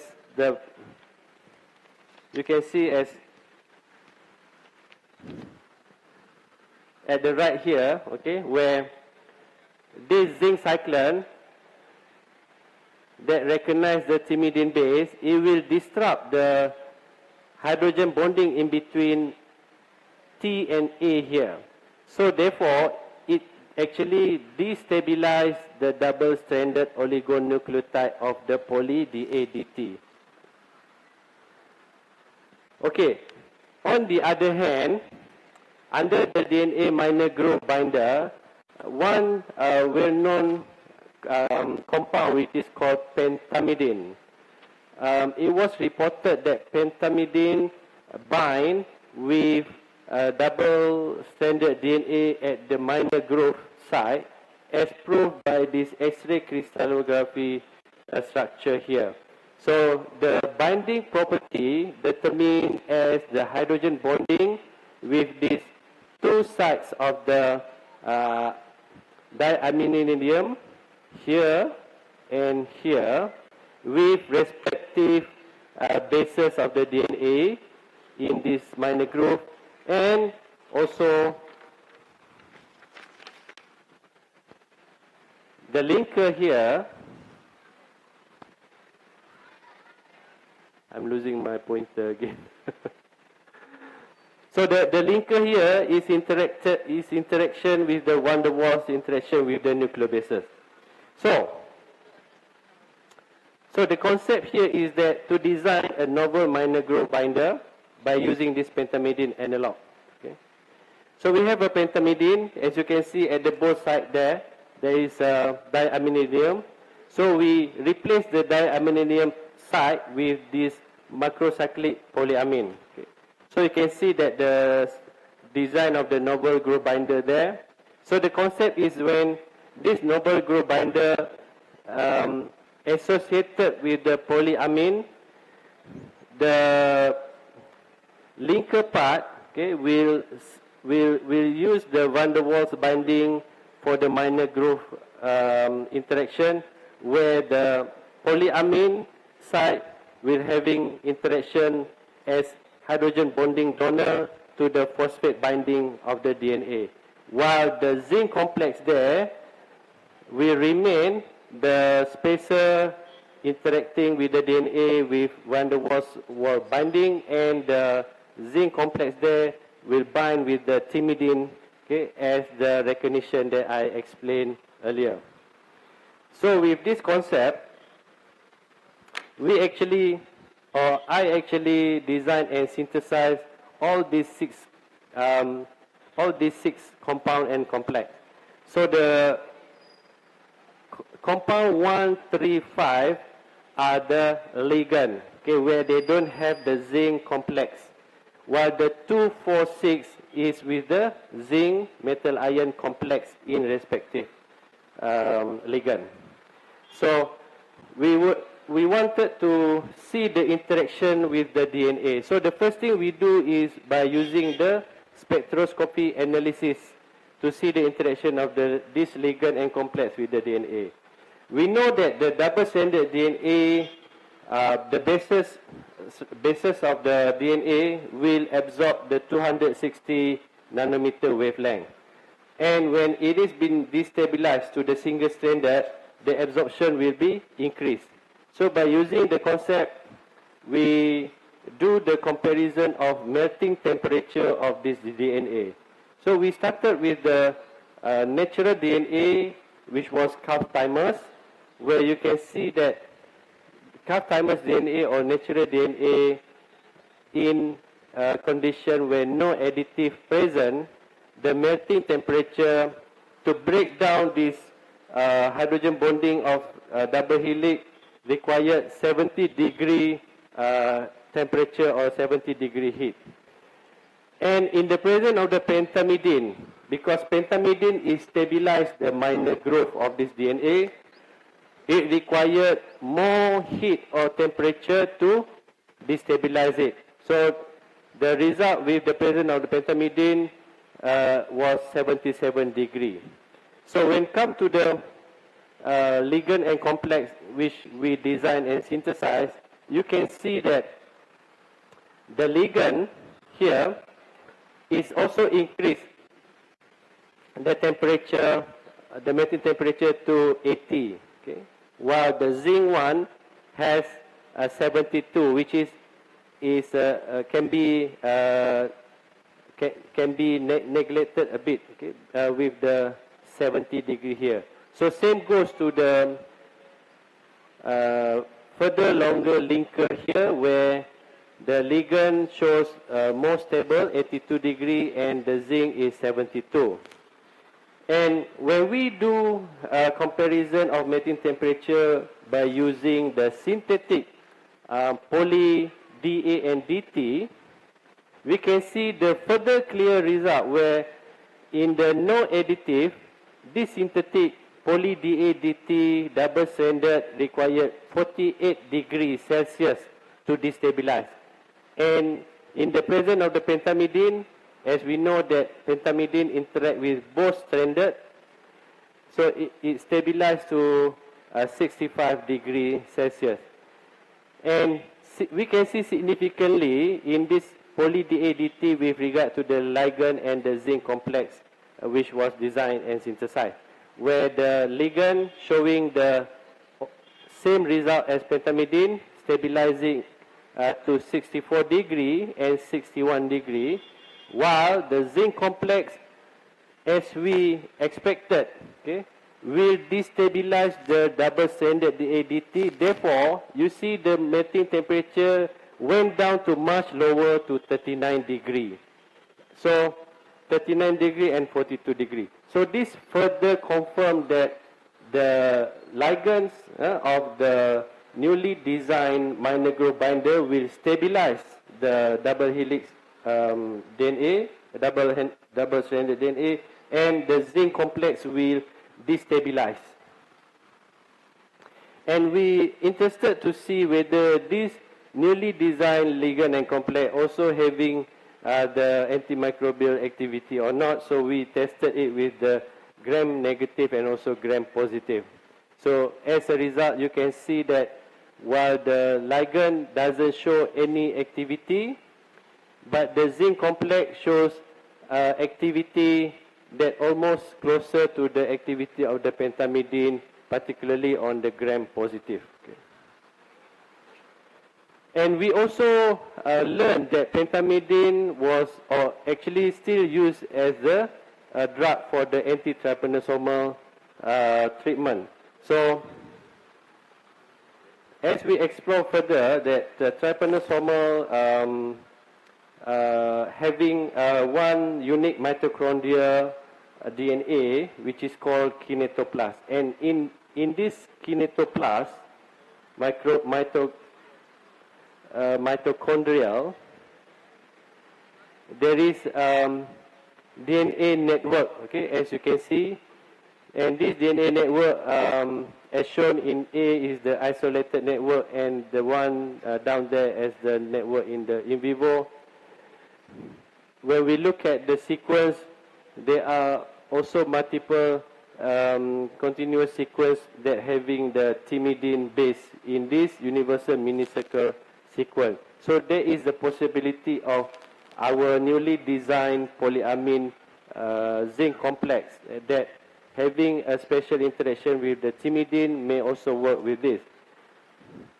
So we send the sample to Tropical Disease Center at Kitasato University, Japan.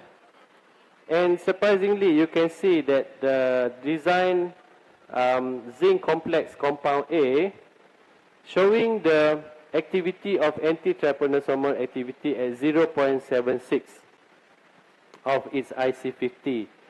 Even though comparing with the pentamidine, which much more powerful, 0.00158, this compound A is actually much better than the another two existing anti-trypanosomal drugs, such as suramine and eflonitine. Okay? However, this work was proven significant in the in vitro level, and when we bring it to the in vivo level, it did not show the desired result. So therefore, we stop the work here. So from medicinal chemistry, so we move to the another innovation such as supramolecular sensor, which is design and synthesis of new luminescent supramolecular complex receptor for inositol triphosphate. So as we know that in our biological system, this is the inositol triphosphate where it has the 3 phosphate group here. Okay, and there is not much sensor that known of this inositol triphosphate, especially the chemical sensor. So based on the property of the zinc cyclone complex that we have, one of the already established zinc cyclone complex is this 3 zinc cyclone complex, as shown in the top left here. And each of these zinc cyclone actually was found, recognized the phosphate anion of the, for example, the phosphate group. So, however, that these 3 cyclone has no other fluorophore properties, etc. So if we want to make a sensor, we must find some things that can show the luminescence or phosphorus property. So we selected the ruthenium tris bipyridyl that already known as the luminescence complex for more than 100 years. So from this ruthenium tris bipyridyl, we design it to have the 3 zinc cyclone respectively. So as a result, we had designed and synthesized from the knowledge we have when we design the linker. So there is the route where we complex it with the ruthenium. So we get this final product here. And this final product was crystallized, and this is the result of the crystallization, where you can see there are 3 zinc, okay, 3 zinc at the top here and 3 zinc at the bottom here. And we further tested this with the inositol triphosphate. However, inositol triphosphate was so expensive, okay, so we synthesized the analog of the inositol triphosphate, which is CTP3. So you can see that when the CTP3 brought into the sensor, we can see that the luminescence of the tris bipyridyl ruthenium actually increased.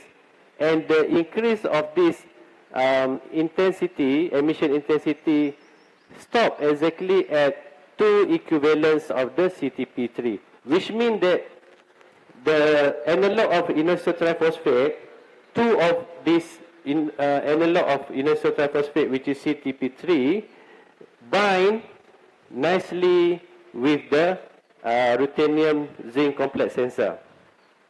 And this property was further tested to see the selective response, where we use the, you can see the further left here where there is only sensor inside. This one is the sensor with the inositol triphosphate, which is a chiral compound. And the third one here is with the CTP3. And the last one here is the inorganic phosphate.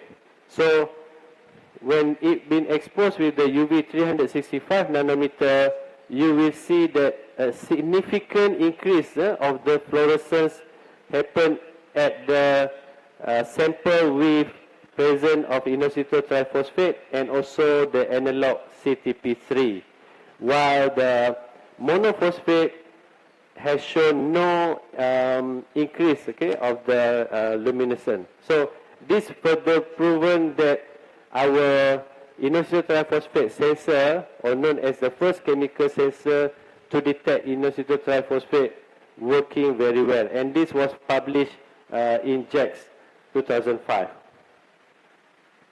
So after that, with all this knowledge, we move to another innovation, the third one, as the artificial catalyst. Okay? So this is where we discovered the selective hydrolysis of phosphate monoester by a supramolecular phosphatase that formed by the self-assembly that using bis zinc cyclone complex, cyanuric acid, and also copper. And this happened in an aqueous solution. So this slide showing you from the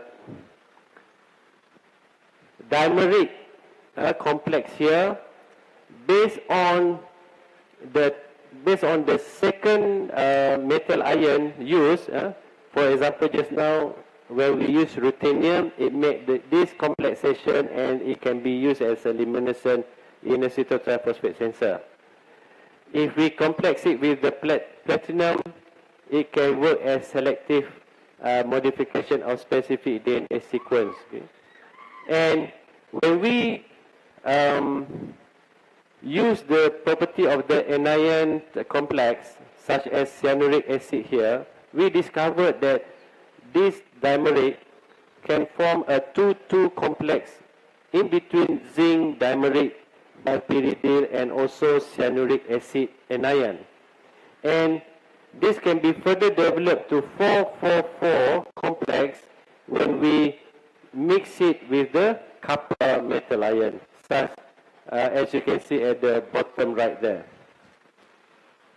So this is showing the X-ray crystallography structure of the supramolecular catalyst that built by this self-assembly concept.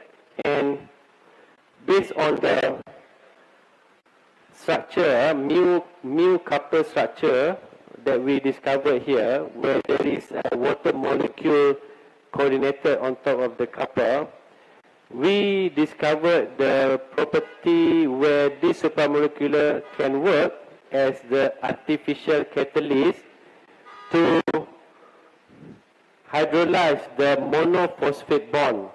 So we use the 4-nitrophenyl phosphate, okay, and mix it with this supramolecular catalyst and found out the product such as 4-nitrophenol and the monophosphate that been hydrolyzed here.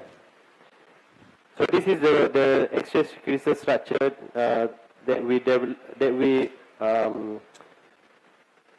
crystallized and confirmed the structure there.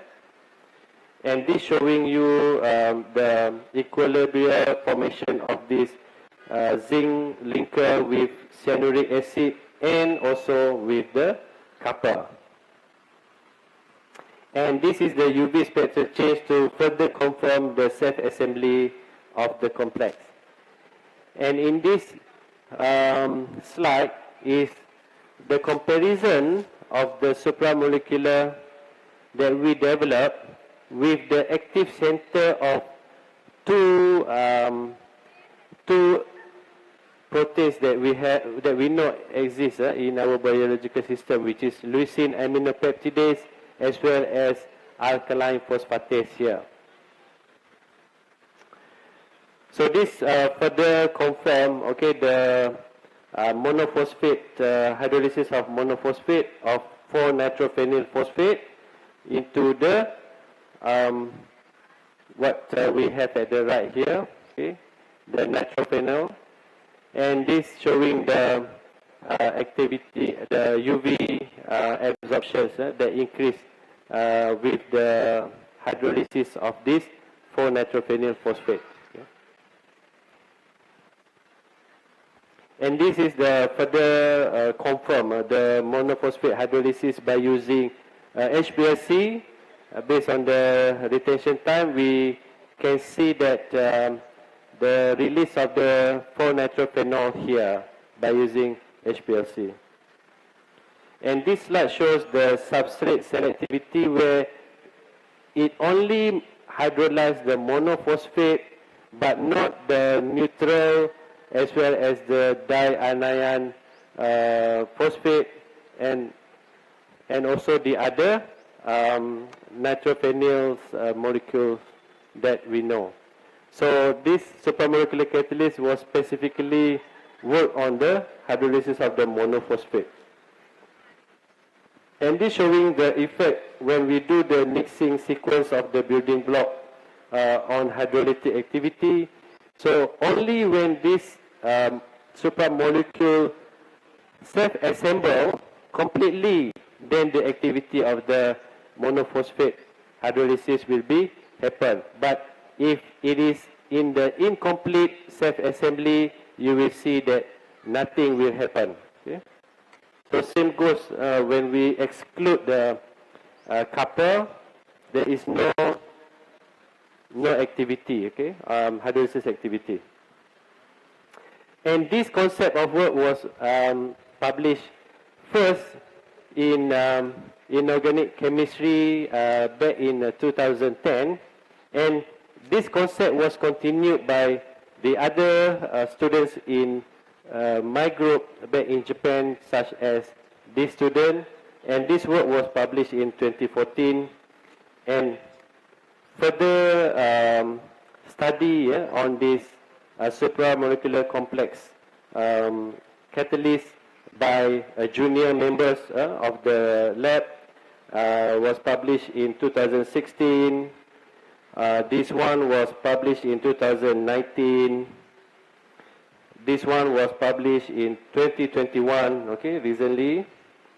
And that shows that the works, the exploration of this supramolecular phosphatase was being continued by my other junior lab members back in Japan.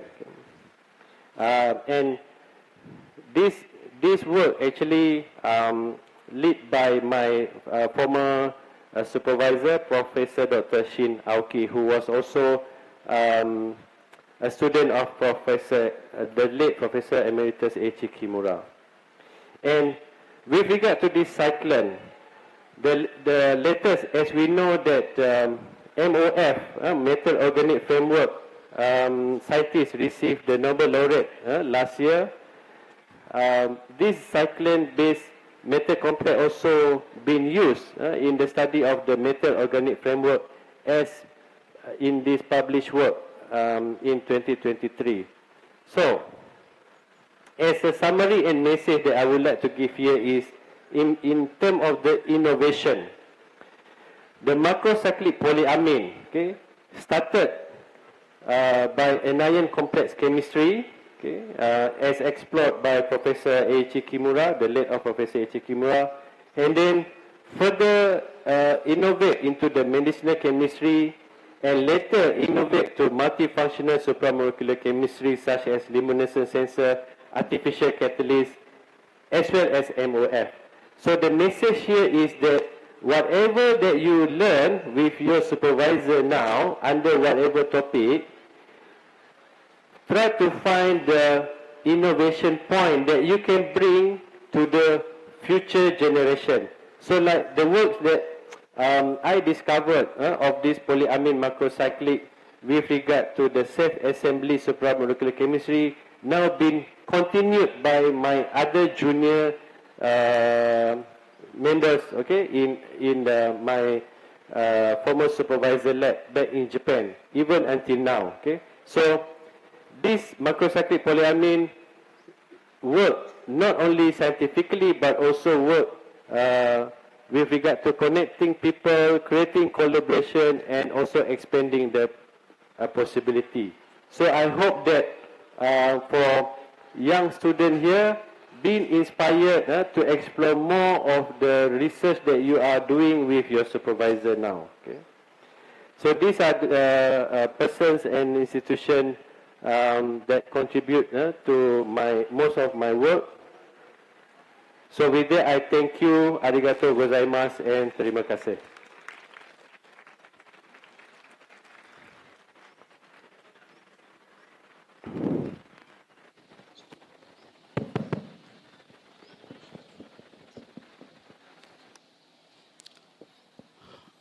Good afternoon. Any questions from the audience?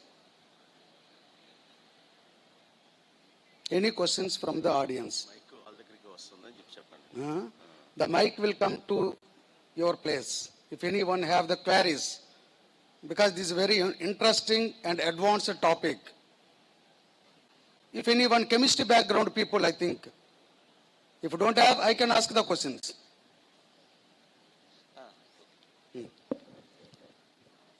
On behalf of the organizing committee and all participants of the international conference, I would like to express my sincere thanks to Professor Dr. Muhammad Jul for delivering a very inspiring talk on supramolecular complexes. This topic is well advanced and very informative and covers all the basic aspects, includes basic structure, monocyclic polymerase, discovery of anion complexes using citrate buffers, new zinc enzyme DNA models, novel zinc fluorophore derivatives from CA enzyme.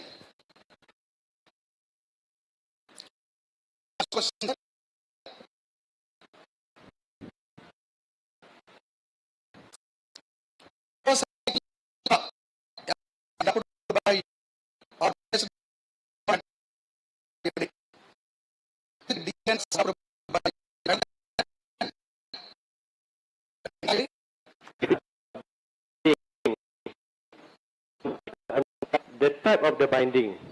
We know that the binding of pentamidine with DNA make the DNA structure stabilize.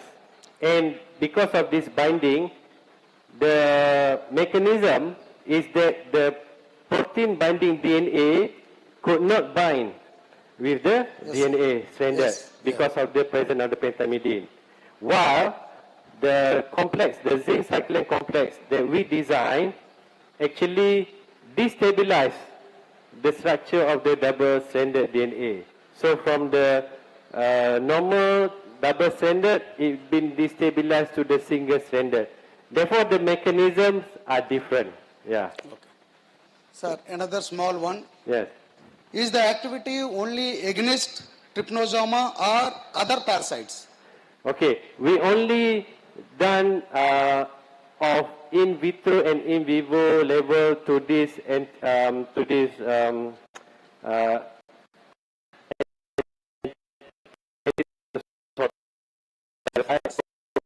don't know but the other side is similar with this especially with regard to mitochondrial kinetoplast DNA, then probably it may work with the other parasite as well. But the key point that we think here is the presence of the continuous thymidine base in that particular either mitochondria or yes.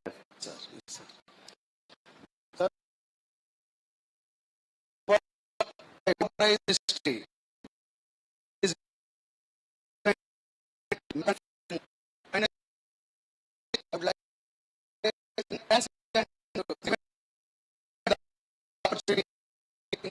We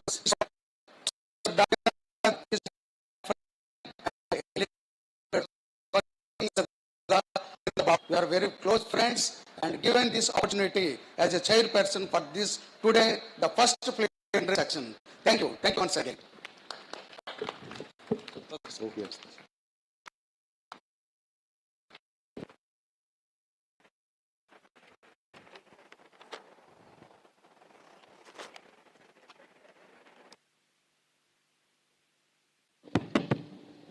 I request the organizers to proceed the next session. That is felicitation to the speaker and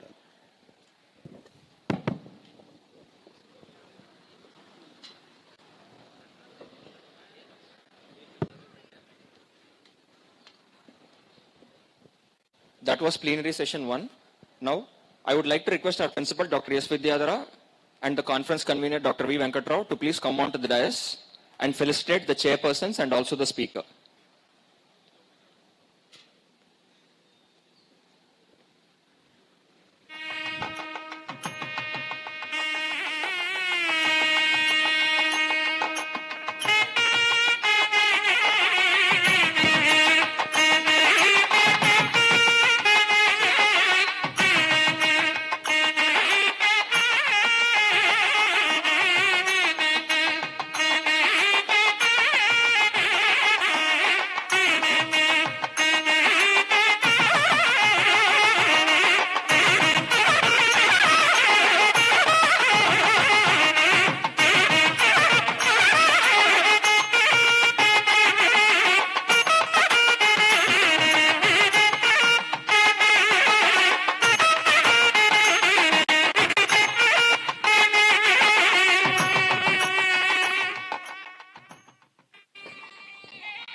Professor Mohammad Zulkifli is currently the Director of Quality, IMU University since 2023, where he oversees all the academic quality aspects of all academic programs in the university. Before this portfolio, he was a Dean of School of Pharmacy in IMU since 2016, where during his team, the university was ranked as the top 300 for QS World University rankings by subjects, pharmacy and pharmacology. And the latest is top 200 in the world for 2025. He holds a PhD in supramolecular chemistry from Hiroshima University, Japan.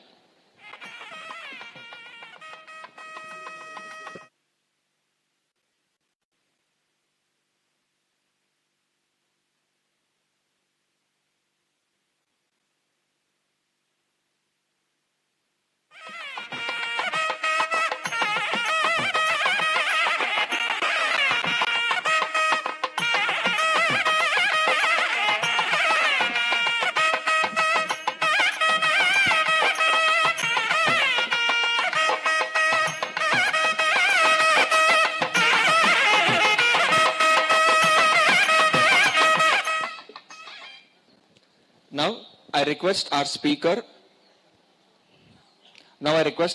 to please join our principal and the convener in felicitating the chairpersons.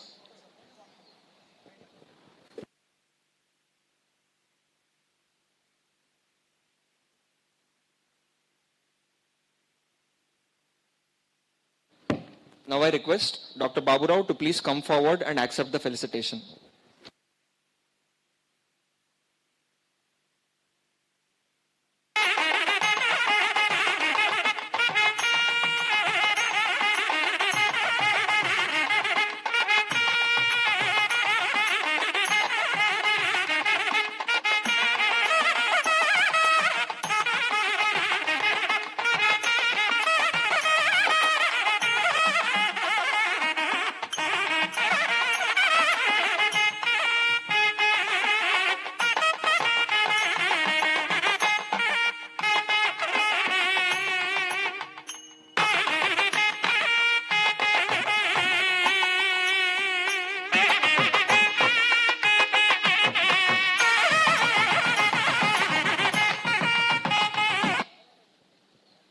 Next, I request Dr. Adinarayana to please come forward and accept the felicitation.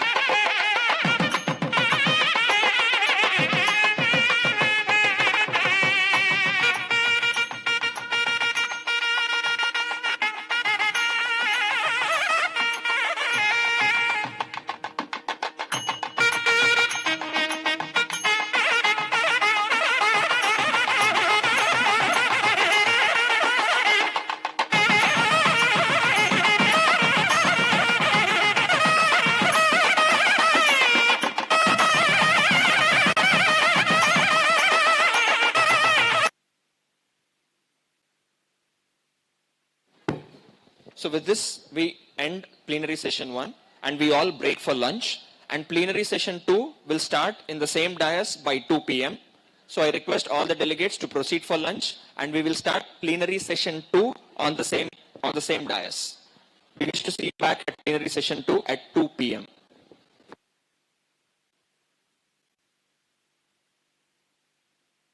IMU Innovation Award in the Teaching and Learning as well as in the IMU Teaching Excellence Award in the year 2023, reflecting her sustained contribution to improve teaching effectiveness and learning experiences. As a program director, she works closely with academic teams, external examiners and professional bodies to ensure that program remains academically rigorous, relevant and aligned with industry and professional standards. She is also actively involved in academic monitoring, curriculum review and continuous quality improvement initiatives and contributes to the supportive and high-performing learning environment. Through her leadership, scholarship and commitment to excellence in education, Chin continues to shape the development of future professionals and to advance teaching and learning within higher education. Ladies and gentlemen, please join with me welcoming her to the session with a big hands.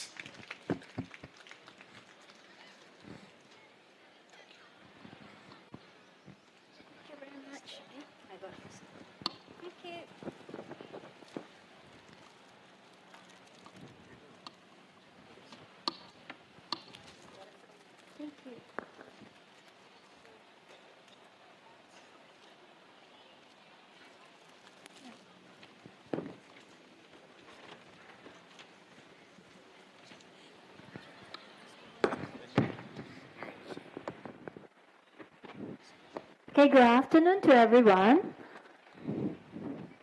I'm Sui from IMU University, Malaysia.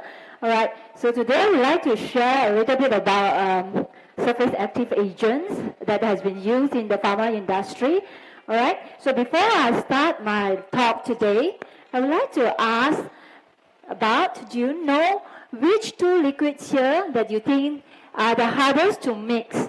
Whether it is water and oil, carbon dioxide and water, or carbon dioxide and oil. All right? Anybody can answer me, please?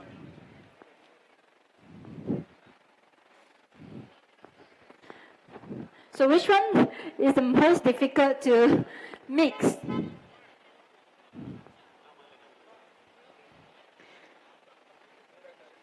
Okay, so we know that water and oil, they don't mix together, right?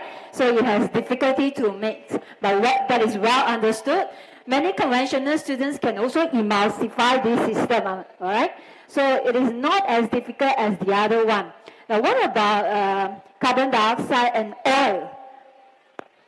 So this is relatively easier because both are non-polar. So we know that light attracts light, so both also non-polar. So oil is dissolved reasonably well in this carbon dioxide. So which is why carbon dioxide is used in extraction processes. And the next one, so we have the carbon dioxide and water. So both of these, they have a different solubility. One is oil-loving, the other one will be water-loving. So therefore, this carbon dioxide and water is the hardest to mix. Right? Water is highly polar and hydrogen bonded, while carbon dioxide is non-polar and has a very low dielectric constants. Okay? So this leads to extremely low mutual solubility and very high interfacial tension. So designing surfactants that stabilize carbon dioxide-water interfaces is the most challenging. So and this is one of the main motivations for developing a universal surfactants which can dissolve in oil, water, and carbon dioxide. Now before today, anyone has heard of surfactants that work in all three?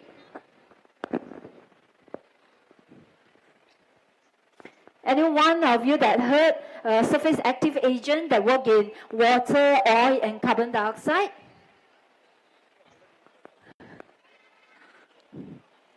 All right, so now this is the major topic that I would like to discuss, that I'm going to discuss about the universal surfactants that work in all these three phases. Now, where do you think universal surfactants could be most useful? All right, so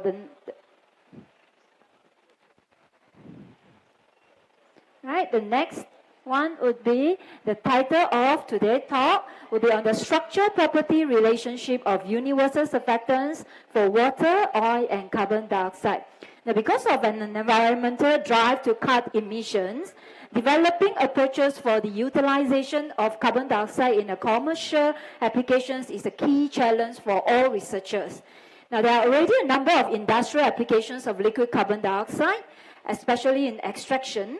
However, carbon dioxide is weak, non-polar solvent, and has therefore not reached its full potential in terms of commercial uses.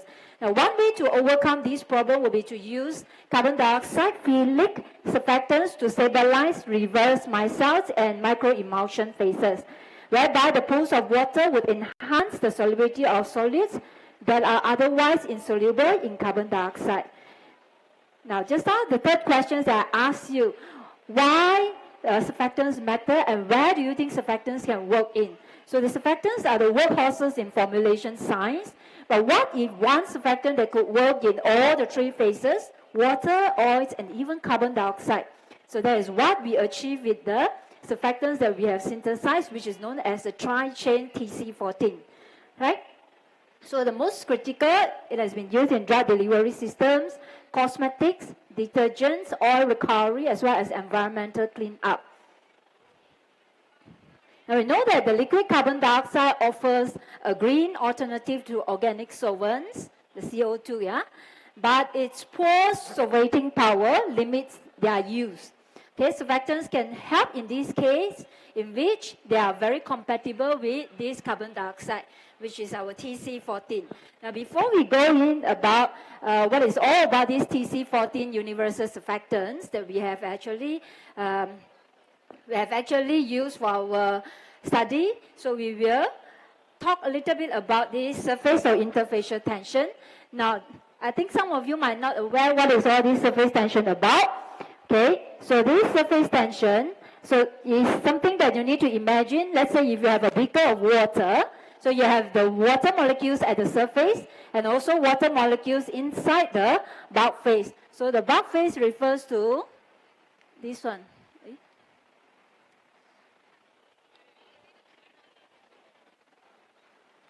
It's all right. Okay. Okay, so the water molecules at the interface, you can see that they have attractive forces, and that is anisotropic.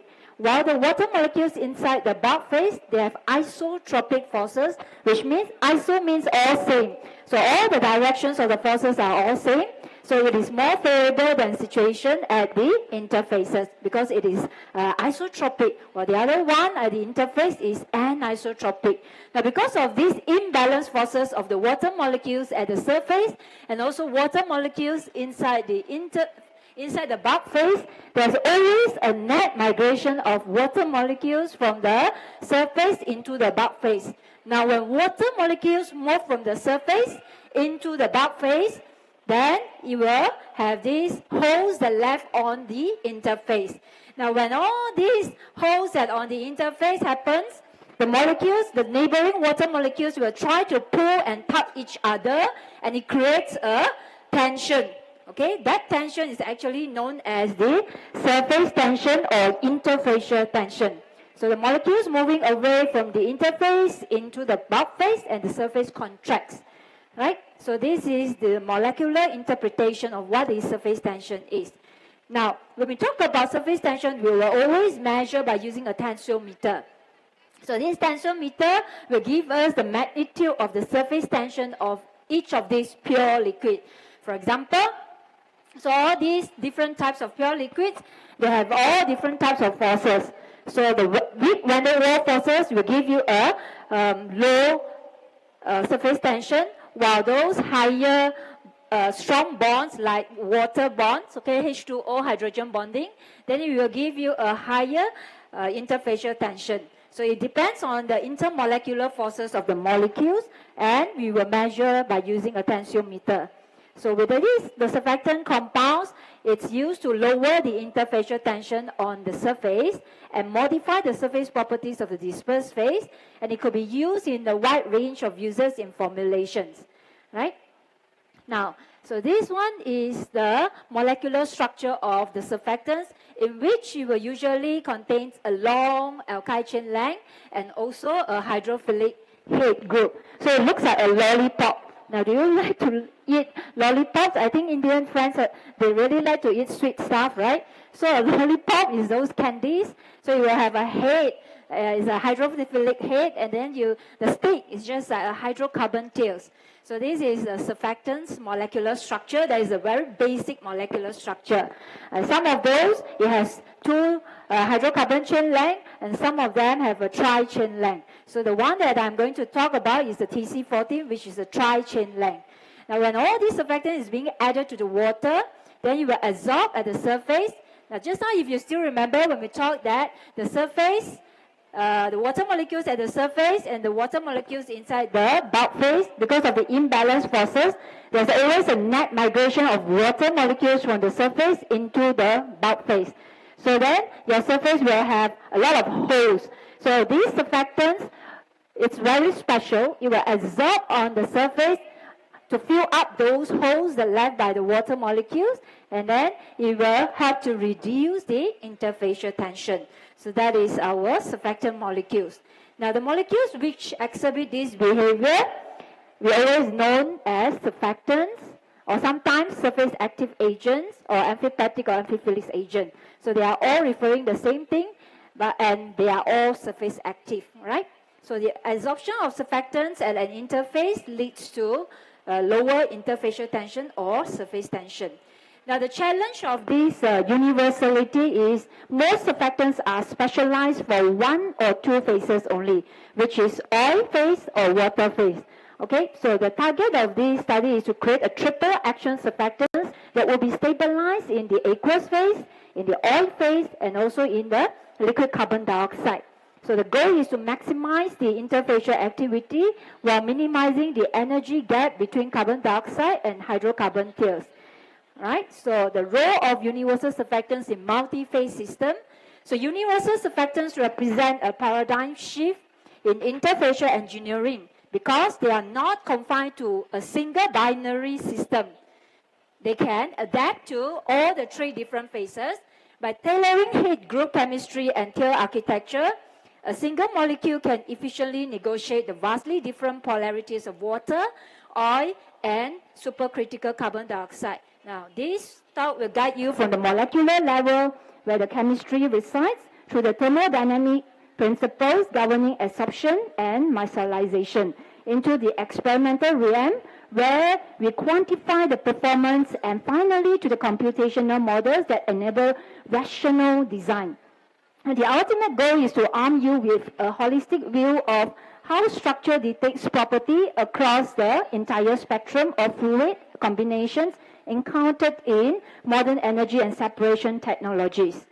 All right, so we have the performance of a universal surfactants which rests on three intervened molecular features. First, we have the head group. The head group detects how the molecule interacts with polar environments. Ionic groups excel in high salinity water, while zeta ionized can remain neutral in carbon dioxide-rich phases. Secondly, the tail length and branching, okay, which the hydrophobic tail provides the force within the oil or supercritical carbon dioxide, where length and branching control micellar geometry and packing density. Thirdly, the hydrophilic-lipophilic balance, which is known as HLB, it's used to quantify the relative affinity of the surfactants for the aqueous versus oil phase. So these are the molecular architectures of universal surfactants that cover all the three phases. Okay. Now, based on our study, these are all the hydrocarbon anionic surfactants that we have used in this work.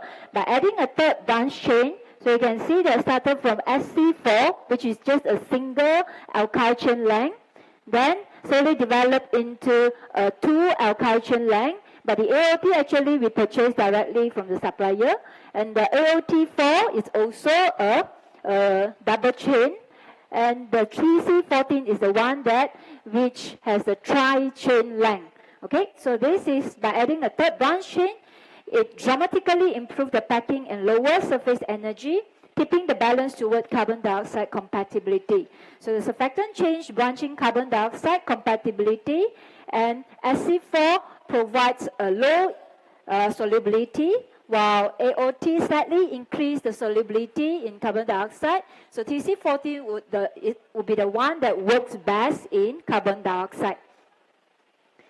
And the next one, so let us look at the structural criterion, as I said, because this one is a tri-chain. So why branching matters? Because linear tails, like the first one, the SC4, so it packs too tightly, favoring only tail-tail interactions over solvent-tail interactions, while the TC14 model shows a 3-chain architecture is superior for carbon dioxide compatibility. So this TC14 can increase the steric hindrance between the tails, reduce the melting point and cohesive energy of the surfactant, as well as enhance the solubility in thin solvents like supercritical carbon dioxide. So in water, hydrophilic head growths maximize contact with water, and the CMC is dictated by the balance of the bulky branch tails. In oil, it will form reverse micelle, and the surfactant must be soluble in the oil phase or alkane. The branch chains provide better solvent penetration than rigid linear chains, which improve emulsion stability. Now we look at what is it about all these Gibbs absorption isotherm. So this is the equation that used to calculate our Gibbs absorption isotherm. So it is also known as this symbol, it looks like a T like that. So it's also known as the surface excess or surface concentration. So this is actually a surface excess. Okay, surface excess means the amount of surfactants that absorb on the surface as opposed to those in the bulk phase. So we have surface and we have bulk phase. So there will be some of the surfactants absorbed on the surface, some may be solubilized in the bulk phase. So this surface excess refers to the amount of surfactants that absorb on the surface as opposed to those in the bulk phase.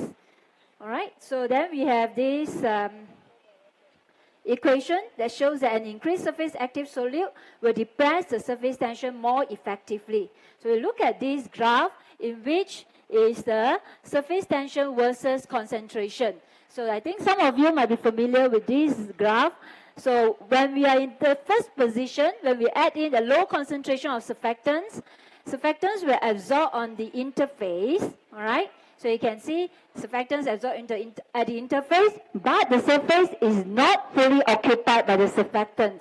Then when we slowly increase the concentration of these surfactants, then it will slowly occupy the surface of this beaker of the water, and at a point 3 in which the surface is fully saturated with surfactants, then this is a point which is known as critical micelle concentration, right? So beyond this point, then it will form a micelle. The micelle formation starts beyond CMC point, in which you C total greater than CMC. So now you can see that this number of surfactants that absorb on the surface is lesser compared to inside the bulk phase. Because imagine each micelle, let's say if you have 20 monomer of surfactants there, right? So each of these 20 times 4, let's say you got 80 there, but the surface, let's say you count, there will be only around 19 to 20 surfactants there. So the number of surfactants that absorb on the surface as opposed to those in the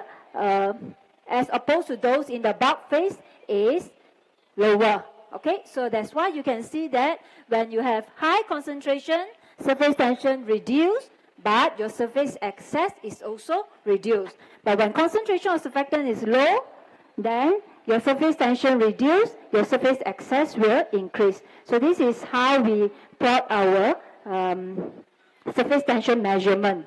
So look at this. This is the actually wordings on how the micelles is being formed. So we know that beyond CMC, micelles will form, and it will form inside the bulk phase, right? So when the micelle is formed, it all depends on your hydrophobic group, so the grouping of your tail, right? So there are two possibilities of what this tail will do. The first one is it will escape from water. The second one is it will aggregate together and form micelle. So when it escapes from water, then it will absorb on the surface, and then it will have different types of applications.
To study the air-water interface. So the results that we have got, the sense results in the water. So TC14, AOT, AOT4 form a charged ellipsoidal micelles based on what we have observed under the small angular neutron scattering. Now in water, TC14 behave like a classic anionic surfactant, forming small charged micelles, which is ideal for solubilizing hydrophobic drugs. So based on this, you can see that there is our anionic micelles. Okay. Then if it's in heptane, because we study in heptane as well, to represent oil phase. So in oils like heptane, TC14 forms reverse micelle. So the reverse micelle means the tail is at the outer layer, and then your head will be at the inner core. While the normal micelle is the head is at the outer layer and the tail is at the inner core. So just like this diagram shown, all right? So this is a normal anionic micelle, and this is a reverse micelle. Okay, so when this scientific result shows that in heptane, it actually forms a reverse micelles that can carry water-soluble compounds, which is very useful for transdermal or lipid-based delivery. Then the next ones that we study is in liquid carbon dioxide. Now this is the breakthrough in which TC14 forms micelles in liquid carbon dioxide, which is something rare for hydrocarbon surfactants, and this opens the door to carbon dioxide-based processing, right? And the low surface tensions that we have measured, based on this one, you can see when we compare a single chain, double chain, and also a tri-chain, they can see the TC14, which has three chain lengths, can absorb strongly at the interfaces, and it shows the lower surface tension among all the surfactants that we have studied. So it is very critical for stabilizing emulsions and microemulsions in carbon dioxide. So you can see from this table, TC14 has around, the CMC is around 27 millinewton per meter, which is highly efficient compared to other types of surfactants. So the more chains, it provides lower surface tension. Okay, and the next one we also study on the fractional free volume, FFV, which is a measure of how well surfactant tails will fill the space. Now TC14's low FFV, fractional free volume, means it creates a dense interfacial film that's shielding water from carbon dioxide. Okay, so there's a formula that we use to calculate the FFV, which shows that this lower FFV for TC14 provide a better carbon dioxide compatibility. Now for pharmacy, this means a greener solvent system for drug formulation. For the planet, it means reduced organic solvents use. Okay, so that's why you see all green solvents that we use. It can use to enhance oil recovery and carbon sequestration. Now, TC14's unique structure lets it adapt to water, oils, and carbon dioxide, making it truly a universal surfactant. And it shows that smart molecular design can overcome solvent limitations, paving the way for greener pharmaceutical sciences. Right? So our next steps include optimizing these TC14 derivatives and testing them in real pharmaceutical formulations. Right? Then, so we'd like to thank you to my former research team and collaborators from the University of Bristol, and our funding agencies, Ministry of Higher Education Malaysia, and for providing us the travel grant to share this by the Chiefs College Guntur and also IMU University. So the facilities that we used was in the UK, ICES Neutron Source for the SENSE machine, and the Cruise Surface Science Center for the surface tension measurement. Okay, and I would also like to thank you for your attention. Right? So what do you think will limit the real-world adoption of universal surfactants? Because we talk about all this, it can be compatible in 3 different phases: oil, water, and also carbon dioxide. So when it came to your mind, what would you think that will limit the adoption of universal surfactants? Would it be the cost, the toxicity, or scalability? Thank you, madam. So now the session is open to the audience. So if you have any questions, you can raise.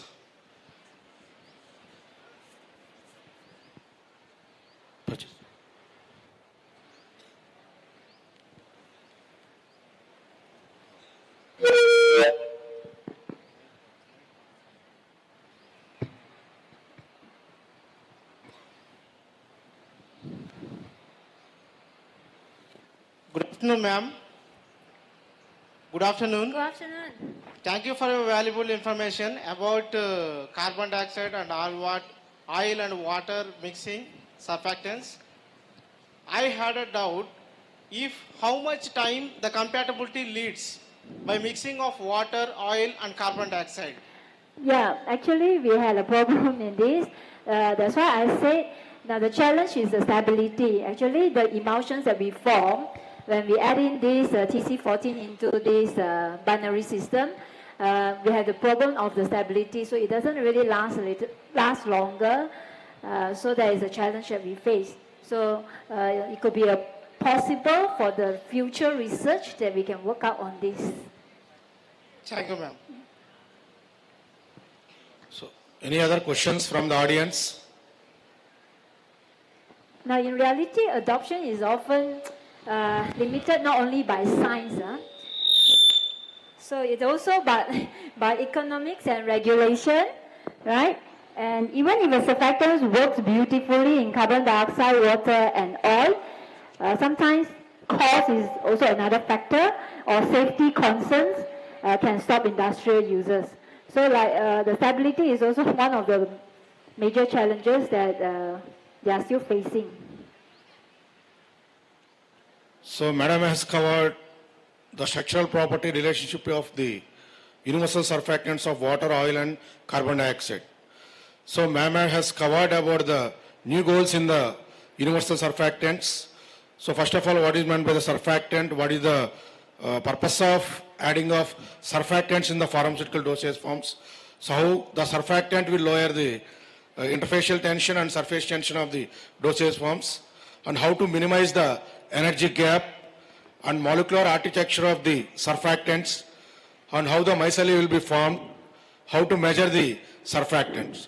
And also madam has covered about the applications of surfactants in the current scenario, and also madam has highlighted about the future directions in the of the surfactants in the API and CO2 based chemistry also. So thank you madam for covering all the topics in the surfactants. I have one doubt, that is that you have mentioned that is that the new goal in the universal surfactant, that is that hydrocarbon based. Yeah. Hydrocarbon based. Hydrocarbon based. Okay. Hydrocarbon based. So can this hydrocarbon based surfactant is suitable for all types of dosage forms? Can this, you mean for pharmaceutical drugs? Actually, we don't use for pharmaceutical drugs formulations for this because the safety is another concern. Yeah. Yes, madam. Okay. Thank you, madam. Thank you so much. Over to hosting.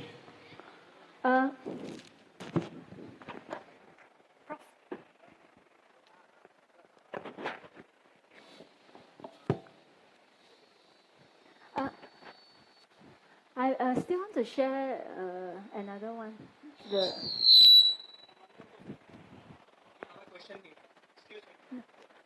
Question is there. One more question. we want to share the slides on the student mobility. Okay, you want to show any pictures? Yeah. Oh, you can show it. Later. I think audience have one question. Yeah, I want to share about our student mobility program. You can go ahead. Okay.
Okay, thank you. Thank you everybody for your time waiting. Right, so on behalf of IMU University, we would like to also share about our experience on enhancing global experience and international collaboration through undergraduate research module of IMU BPharm program and also our pharmaceutical chemistry program. All right, so I want to share a little bit about this student mobility. So IMU is the first and most established private medical university in Malaysia. So we actually established as the IMC, which is known as International Medical College in 1992, which is the first private medical school in the country. And we employed a unique educational model where IMC established partnerships with leading medical schools in the English-speaking world. Now, it began with 5 partner medical schools, currently has 37 partner schools in Australia, Ireland, United Kingdom, North America, and China. So we got this university status in 1999. Then, so this is how was our MC looks like those days. Then, so I will go very quickly, just a brief one. So this is our IMU University in Malaysia, based in Kuala Lumpur, Bukit Jalil, right?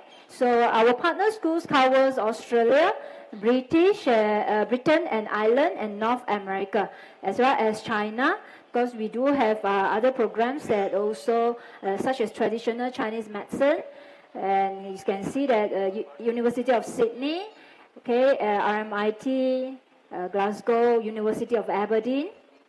So there are altogether 8 schools and centers at IMU, but of course we are growing bigger now. We have more than that. right? So we have School of Medicine, School of Dentistry, Pharmacy, Center for Bioethics and Humanities, Center for Pre-University Studies, Schools of Postgraduate Studies, School of Health Sciences, Center of Complementary and Alternative Medicine. Now, since we are coming from School of Pharmacy, so this is the first private pharmacy school in Malaysia, and also biggest private school of pharmacy. And we started with M-Pharm in 1996 and B-Pharm in 2004. So we have a lot of students and graduates over a year. We have over 3,200. I think that was the old data. Actually, up to date, we have more than this number of graduates. And academic staff around 50 plus to 60, right? So that is our pharmacy course is 4-year undergraduate program with credit transfer option, and 3-year undergraduate program for pharmaceutical chemistry. So we do provide another pathway for partner universities for the students to go to Australia and United Kingdom, right? As well for B-Pharm, we do have for Australia and New Zealand. So this pharmacy education in Malaysia is regulated by the Pharmacy Board Malaysia, and it's mandatory to follow the standards on approval and recognition of pharmacy program. So So I will skip all these. So we do provide a B-Pharm SAM7 research project, which provides a duration around 10 to 12 weeks, started from July to August annually. So we have this strong research network with universities in the UK, Australia, Japan, and France. Now the semester 7 students in B-Pharm are doing their semester 7 research in overseas institutions for around 10 to 12 weeks. And usually each student is given a 3,000 ringgit for research consumables and is transferred to a host overseas institution. And so for the students, they will bear their own air travel and accommodation. Now for this one, we know this as a mobility fund. For the past 5 years, we have around 58 students have taken research overseas. This is about 10 to 15% of 1-year cohort of students. So it covers Australia, UK, Europe, Asia. So you can see the majority will opt for Australia. Right, so our SAM7 research in overseas universities, that covers all these universities. And so these one are all the research projects and the total cost that we have. So these are some of the examples of the rewarding research experience for IMU pharmacy students, such as in Tokyo University of Science in Japan, right? And we also have these global research opportunities in Queensland, Australia, and Tasmania, right? And we do have all these SAM7 research project outcomes that are being published in the reputable journal. Right? For example, our pharmacy students have published their article in a reputable journal. And so what are the benefits for the students is we do provide a new learning experience in a completely different environment, self and professional development, discover new strengths, new friends, and new career opportunities, strong CV, research publications, together with all the renowned scientists from the world. Now, so we do want to invite you all, if there's any possibilities or opportunities for us to collaborate with IMU University, that we can provide the benefits to our partners, in which that covers a competitive edge over other pharmacy institutions in Malaysia, increase international research collaborations and publications, increase MIRA rating that is in Malaysia, QS ranking and reputation, and also to maintain the top Setarasa rating, right? So usually our mobility type is an elective project, covers under SAM7 research module, and the duration around 4 weeks to 6 weeks. While for PharmChem program, pharmaceutical chemistry program, is around 4 months, which covers the entire semester 6. Okay, so thank you very much for your time.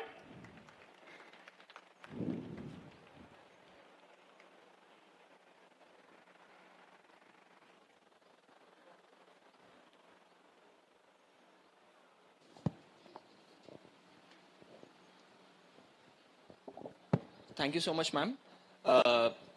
The short presentation that ma'am had now is, to keep it in one single line, the IMU University Malaysia is ready to collaborate with pharmaceutical institutions where they can provide the student exchange programs, and this is the part of the collaboration program that they told in front of us. I think our institute as a whole is willing to do so and will definitely make sure that it will happen in the coming years. Thank you, ma'am. Thank you once again.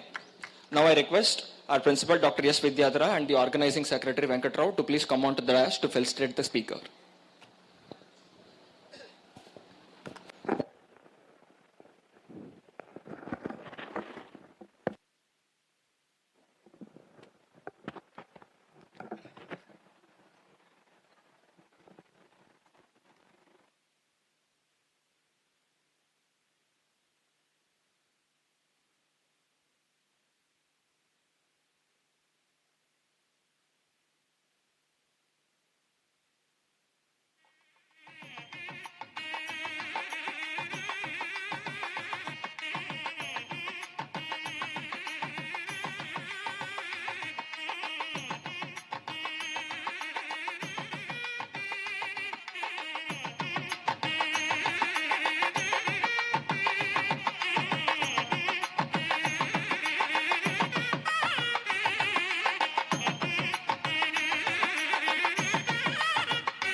Thank you, ma'am. Now I request you to please join to felicitate our chairpersons. First, I request Dr. G. Vijay Kumar sir to accept the felicitation.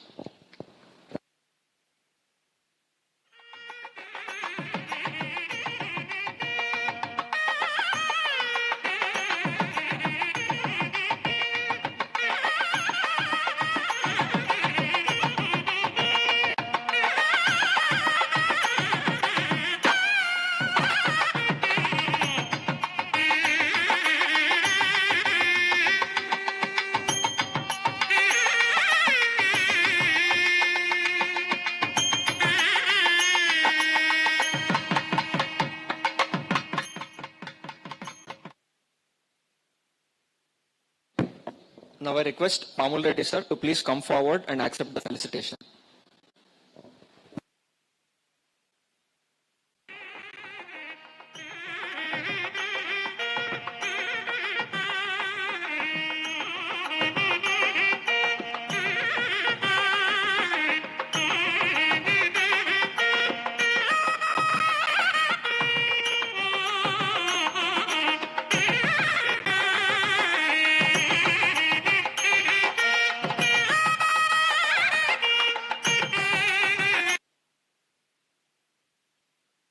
Thank you, sir. We once again thank Vijay Kumar sir and Pamul Reddy sir for accepting our invitation and being a chair for today's session.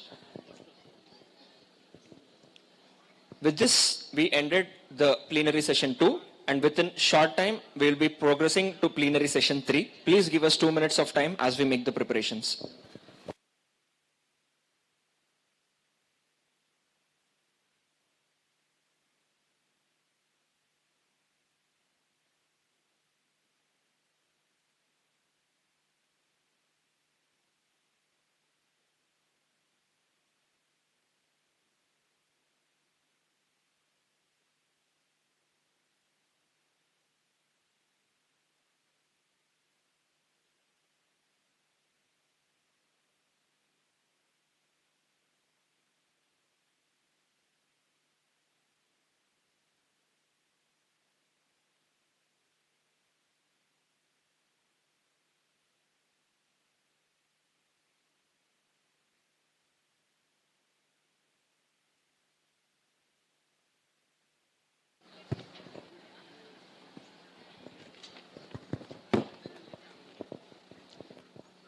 Moving on to plenary session 3.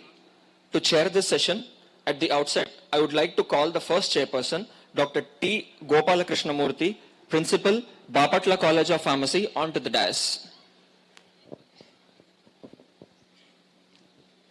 Sir is one of the senior most principals of pharmacy in the state of Andhra Pradesh.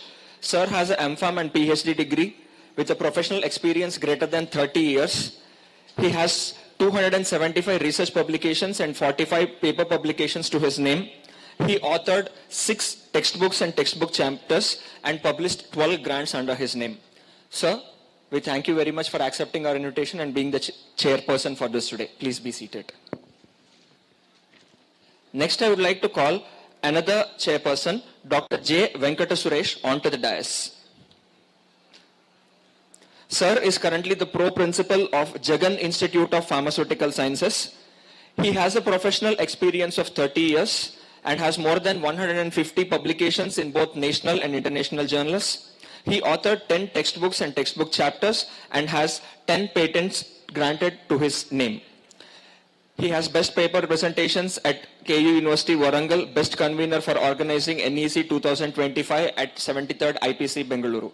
Sir, once again, thank you for accepting our invitation and being here with us today. Speaker.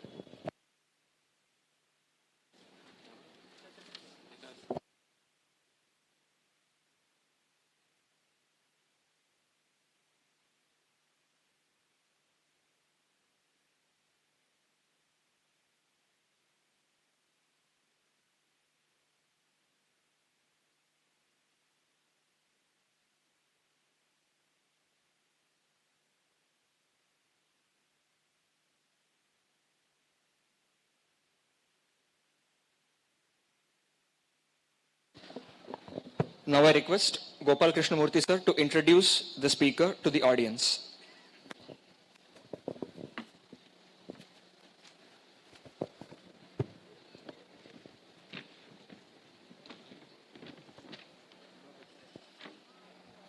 Good afternoon to all of you. It is my great pleasure to introduce the resource person, Dr. Vasudevarao Avupati. He is a distinguishing pharmacy educator and researcher, currently serving as senior lecturer in the Department of Pharmaceutical Chemistry, E-Learning Led and Artificial Intelligence, coordinator at the School of Pharmacy and Open and Distance Learning, expert at IMU University. He earned his PhD in Pharmaceutical Sciences from ANU, India, supported by the prestigious CSIR Senior Research Fellowship from the Government of India, a pioneer in technology-enhanced learning. And Dr. Avupati was the first pharmacist to receive the IMU Ronald Harden Innovation in Medical Education Award Rolling Trophy at IMEC 2022 and won the John Sampson Trophy for Teaching Excellence in 2024. He has received several IMU Achievement Awards for Teaching Excellence and E-Learning Innovation, along with 6 consecutive gold medals during the period 2019 to 2024 in the International Innovation Competition. As Principal Investigator of Malaysia, FRGS grant and recipient of Venus International Foundation's Young Leader Award, they exemplifies innovation, inspiring future scholars to unite science, technology and education for global health advancement. Please, now I request Vasudeva sir.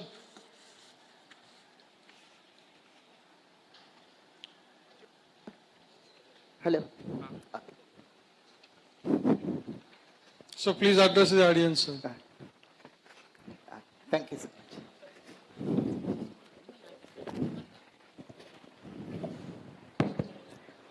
Firstly, thank you. Thank you, Master of Ceremony and distinguished chairpersons of today's section and dear participants. A very good afternoon to you all. In the next few minutes, I would like to engage your active participation with this topic. Data-driven based decision making using artificial intelligence.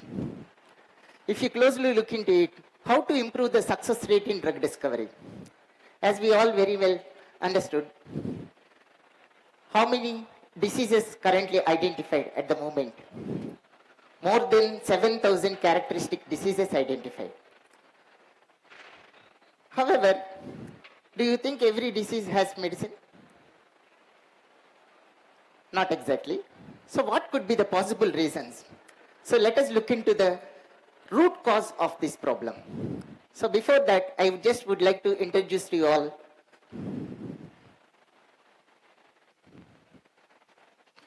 the disclaimer and declaration about the content. And the primary aim is to discuss and foster the effective use of decision based on the data.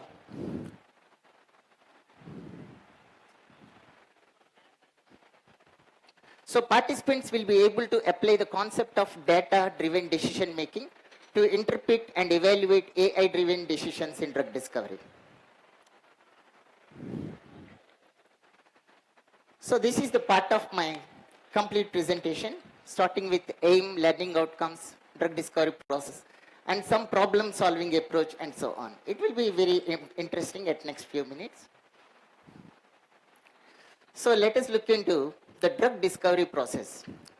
If you closely observe the drug discovery process, it has been converted into basic research, lead discovery, preclinical development, clinical development, and followed by FDA filing. Altogether, it might be 12 to 13 years of time and almost 1 time to 2 billion US dollars. It's a very time extensive and also resource extensive and manpower extensive process with no guarantee of success. So this is hit to lead transformation. So initially, we will start our research with basic hit molecule. So if you closely observe here, the hit molecule. What is the hit molecule? Hit molecule is the basic bioactive molecule, might not be having the desirable characteristics of a drug molecule. So it has to be optimized. So various optimization techniques will be considered, and hit will be optimized to optimized hit, and further we will proceed to the lead identification through lead optimization, and further clinical candidate, and followed by the approved drug. So these are the various stages. You can see the variations of the molecule. It may be the basic hit molecule. After doing some optimization, this is the further optimized hit, and this is the optimized bioactive confirmed molecule on solid phase, and then this is the lead identified and lead optimized based on the target specificity, and followed by the specific lead identification. So let us observe the scenarios of the failure. So always late Bharat Ratna Professor Dr. APJ Abdul Kalam always emphasis on the failure. So we have to accept the failure, and we have to defeat the failure, and then we have to succeed. So that is the success mantra. So let us look into some scenarios how the drug discovery failures generally takes place. Okay, this is going to be very interactive. I am coming to you, and I will ask a personalized and specific questions now. Of course, I'm not going to keep your intellectual thing. I have something to give to you. So anyone answer the question correctly, you will be given Malaysian dark chocolate. So let us see what is the first scenario. So no effect. No effect means no biological effect. What could be the reason and where this actually affects in the whole process? So this is the Malaysian dark chocolate. So the winner can taste the essence of the dark chocolate. Very healthy for you. Okay, so I introduced 4 phases. Hit to lead optimization, clinical phase, preclinical phase, and post-marketing. So which phase is affected? Which phase is affected? Which phase is affected? Hit to lead optimization, preclinical, clinical, or post-marketing? Which one is affected because of this? Yes?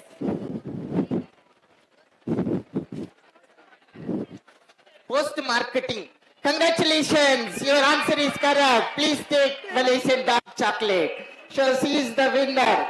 So we have to congratulate her. Okay, very good. So let us see. So this is the no effect. So the effect is not there. So every phase of the drug discovery is affected already. So since we are looking for bioactive molecule, bioactive, if no effect, what is the purpose? So all phases affected. Okay. So let us see. So these are all phases affected. Next one. So congratulations to the student. So next one. So scenario of the failure 2, off target effects. Which phase is affected now? Hit to lead identification, clinical, preclinical or post-clinical. Which phase is affected? Off target effects. So meaning we targeted one target but not that target exactly, but other targets is affected. So adverse reactions, undesirable, side effects. Because of what? Which phase is affected? Clinical, yes, congratulations. Please take the dark chocolate and enjoy the sweet. So you can also give to other students. Those who answered, you can also give to other students. Okay.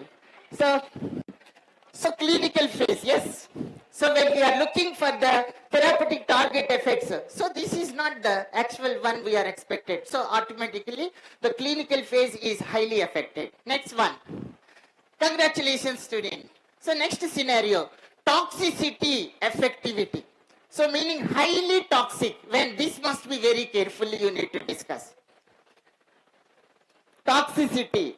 You see from the beginning, hit to lead, preclinical. Next, what is the objective of preclinical? Next, clinical, then followed by post. So which one is affected? Toxicity. Initially. Yes, correct answer. You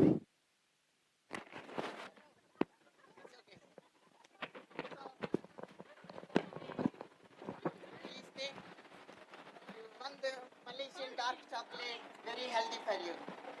Okay.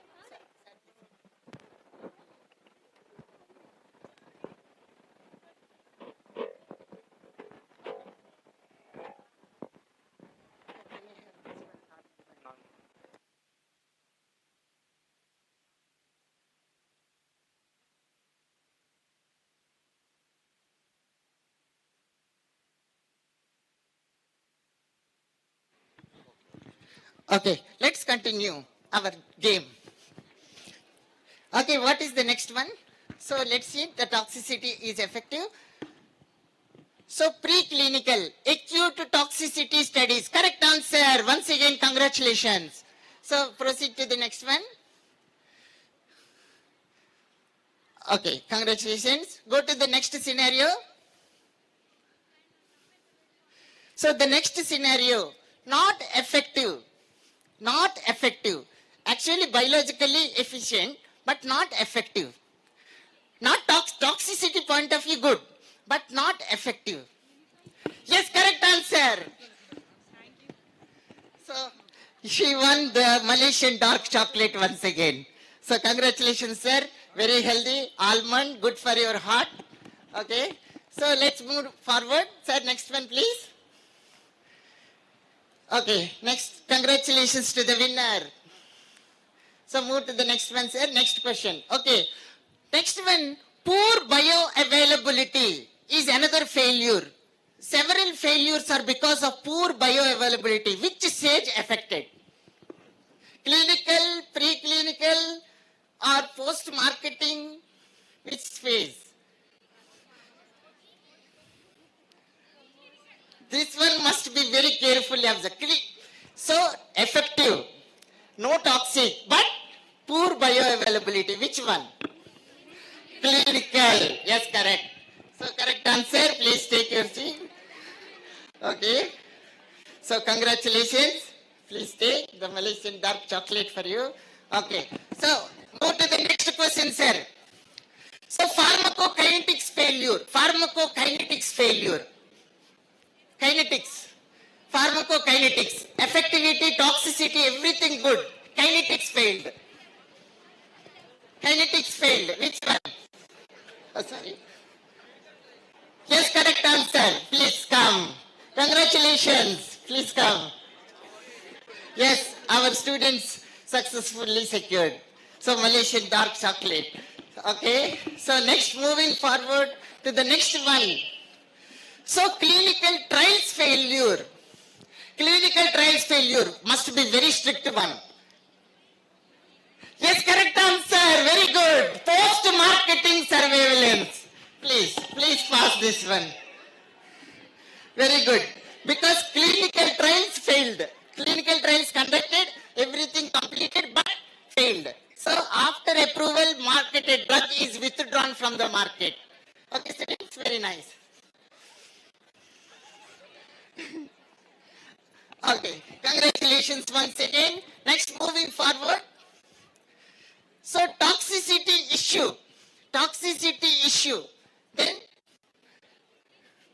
no, it is like a cycle.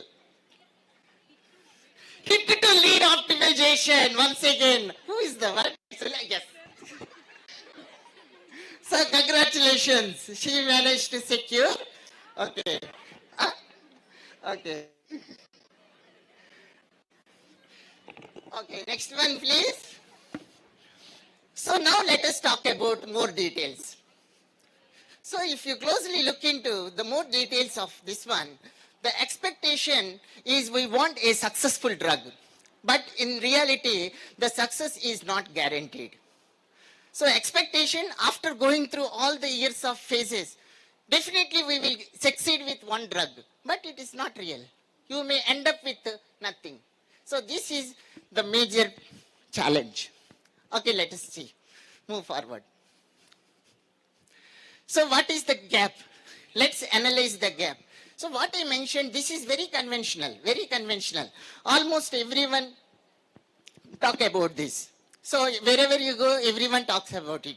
So what is something additional, add on to this conference? You will be introduced to some new concept, which is the pillar of the whole process. Pillar of the whole process. So if you look into the next one, data science. So in the process of drug discovery, hit to lead clinical, preclinical, clinical, all processes are decision-making processes. So on what basis you are making decision? Just think about it. You are making decision based on data. So data is actually plays a key role here. So data aspect of science is very, very important to understand the differences, different types of data and different types of validation of data and different types of data strategies, everything. So completely data. So you are thinking that AI, AML and deep learning, how they are working? What is the integrated principle of working? Data science. Once again. So you also secured one chocolate I am going to bring for you. So this is the various types of data you can see, students. Chemical data, bioactivity data, admit data, every data. So here most important thing is we have to think about the regulatory standards of the data. So regulatory standards of the data is always data faces major challenges with respect to data integrity. So this is the concept we are going to emphasize. So I mentioned on the title, how to improve the success. By practicing data integrity, we can improve the success. Okay, let us see.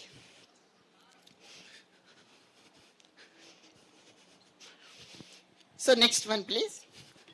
So what is the root cause analysis? We have to perform some root cause analysis. So this root cause analysis, any strategy we can consider.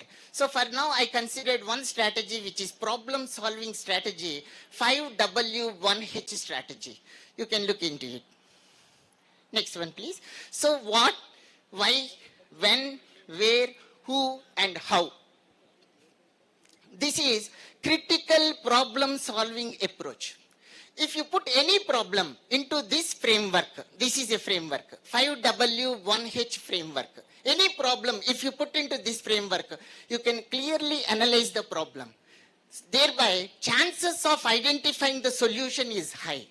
Okay, so that's why I introduced this problem solving framework, 5W1H. Next one. So best way to deal with root cause. Since we already identified that data is the root cause, because we have enormous data, big data. However, how many types of data? Basically, how many types of data? 1 minute, I go and bring my chocolate box. So how many types of data, in your opinion? Thank you, sir. So how many types of data you think? In terms of normal classification or artificial intelligence based? Yes? Types of data. What are the types? Basic classification. Because she said the number may be true or may be false, but basically two. One is supervised data, other one is unsupervised data. It's okay, you can eat, no problem. Okay, supervised data and unsupervised data. Where the problem comes with unsupervised data. Okay, that is the reason why generative AI fails, deep learning fails, machine learning fails. Okay, let us see. So move to the next one. So to prevent this kind of data associated failure, data associated decision making enhancement, we have to follow some US FDA based suggested recommended actions. So let us see one by one. So these are called Alcova action, not Palakova. Alcova.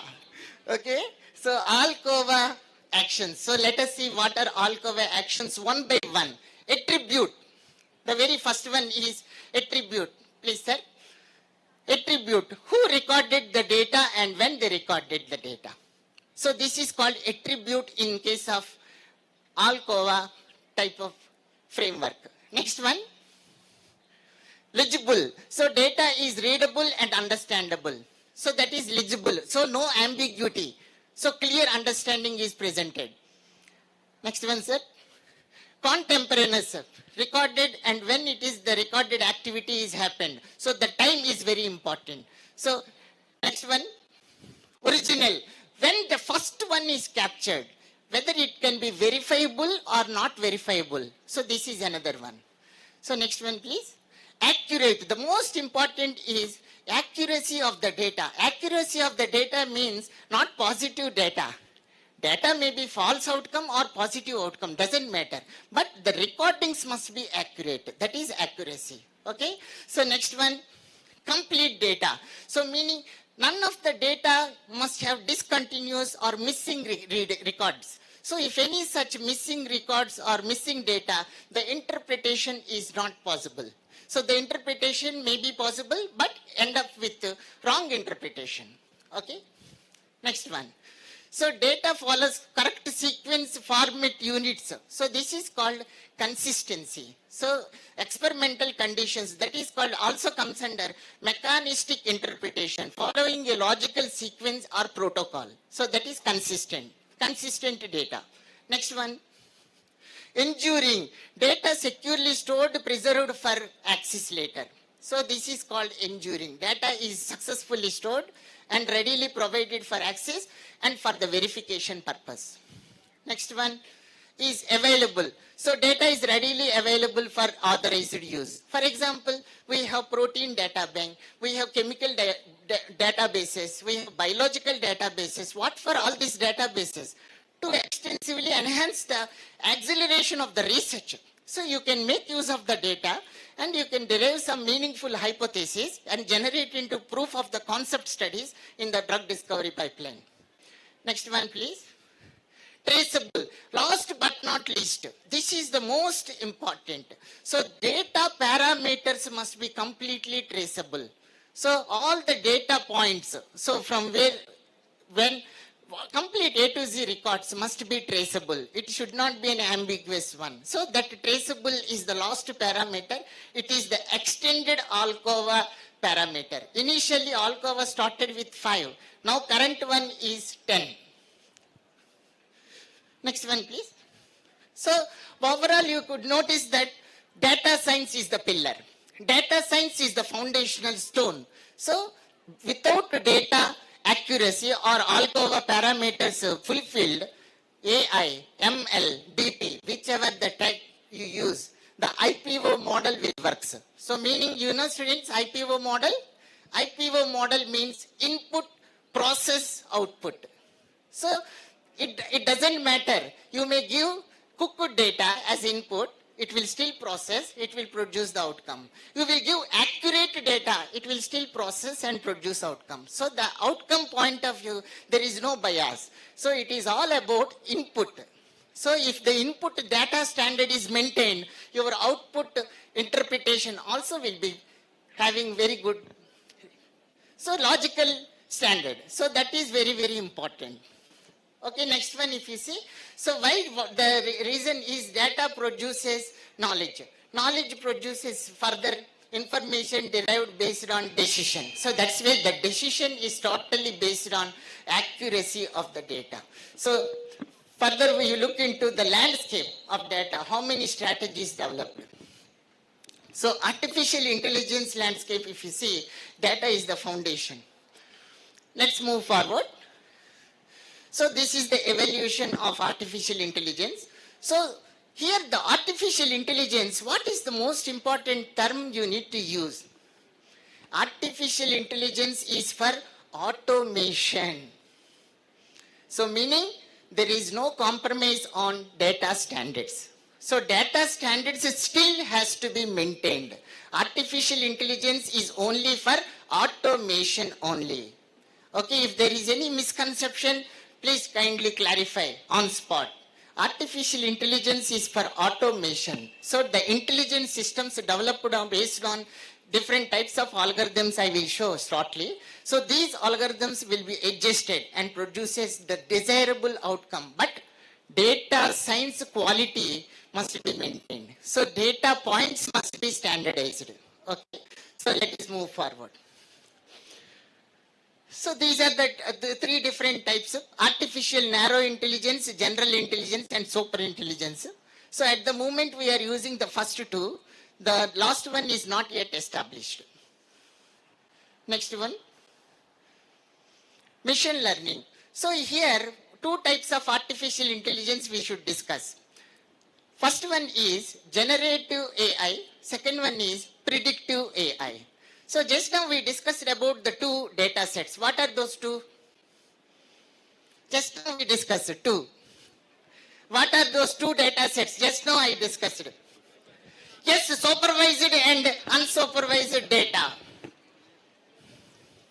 Okay, so please take. So this supervised data is also called as labeled data.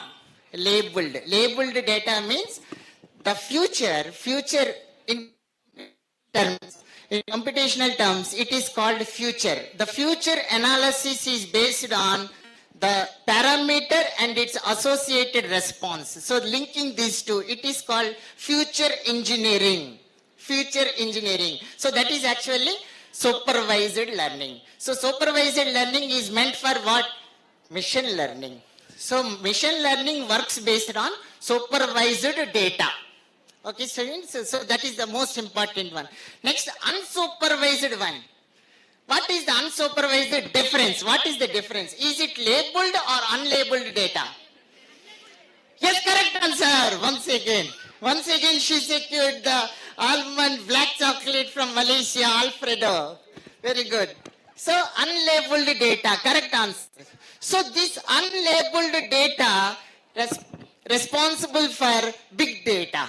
So big data is unsupervised or unlabeled data. So the unlabeled data leads to development of self patterns. That is called generative AI.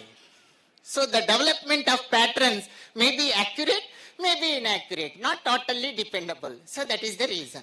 Otherwise, by this time, we could have generated so many medicines based on generative AI. Why not possible? Because the pattern matching is not well validated. No cross-validation. Okay?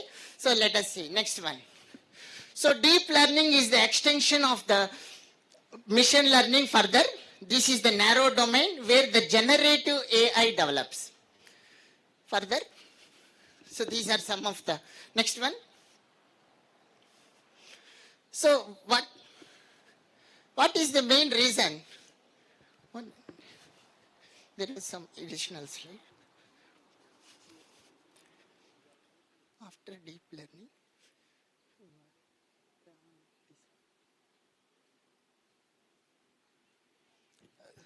so due to constraints of time, I removed the names of the languages and sources of data algorithms. It's okay. So what is the current strategy and why the pharmaceutical industry is maintaining this approach? Currently, pharmaceutical industry is following this approach for drug discovery. Okay, so I will ask you one question. So aspirin, you all know very well aspirin. Aspirin is approved for what therapeutic use? Yes, correct. Non-steroidal anti-inflammatory drug. Okay, very good. But currently it is using for what purpose? Yes, correct answer. So give her a big hand, correct answer. So currently it is used for cardiovascular medicine. What type of drug? Anti-platelet drug. So how it actually developed? Using drug repurposing strategy.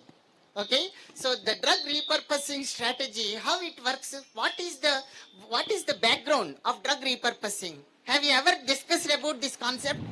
Drug repurposing, what is the background? What is the reason for success? Aspirin, painkiller, now cardiovascular medicine. What is the success for this outcome? What is the reason? President? Not exactly. The reason is data.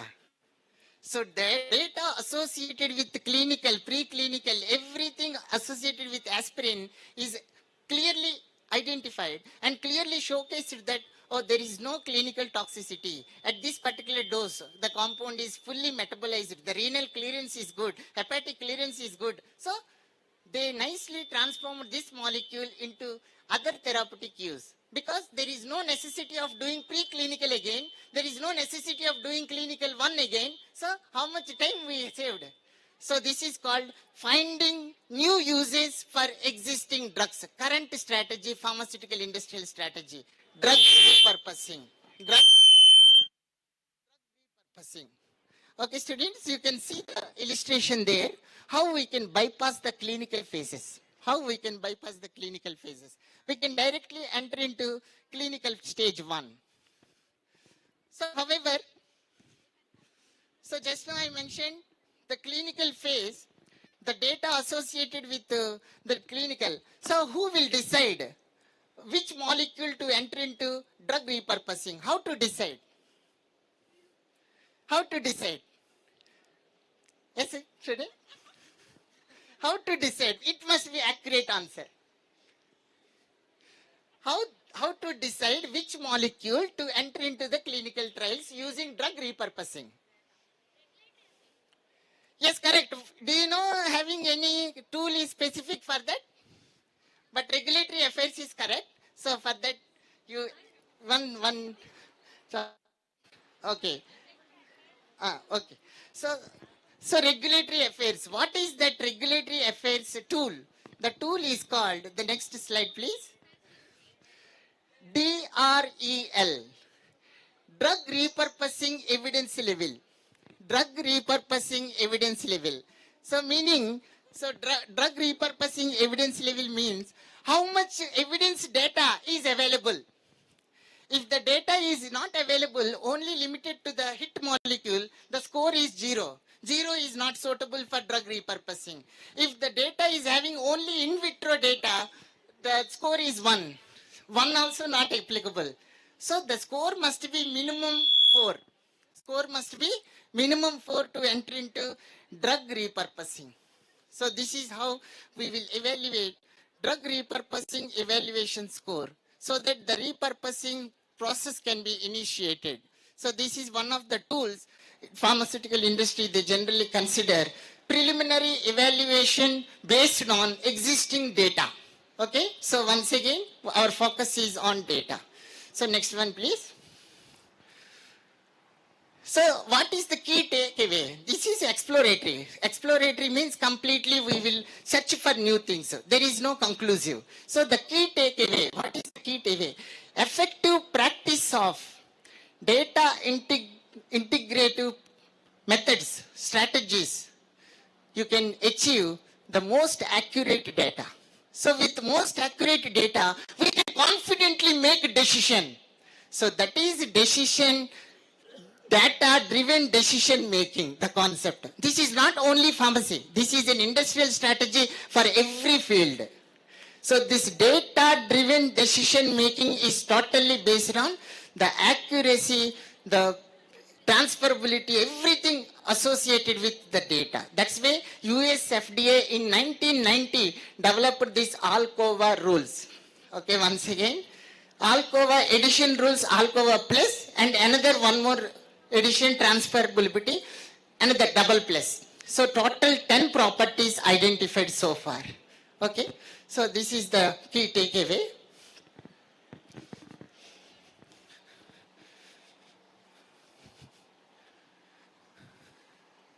So my sincere acknowledgements and heartfelt gratitude to IMU Senior Management, IMU University School of Pharmacy, CHIPS Management for travel grant allocation.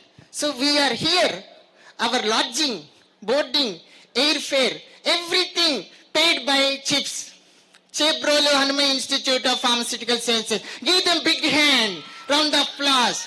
So this is everything doing for sake of you all. So students are the highest priority for them. So it is very, very proud for me to represent this, to present in this kind of platform, and it is very proud for you to be part of this institution and part of this event. Congratulations to you all.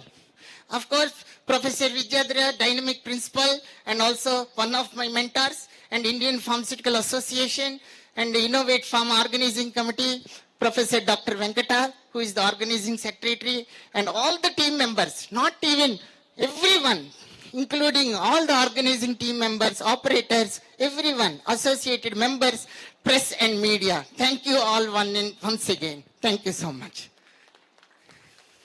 These are the relevant references. Sure, please. Thank you all.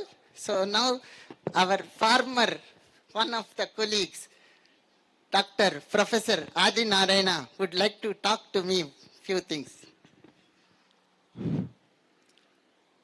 Good evening to all of you.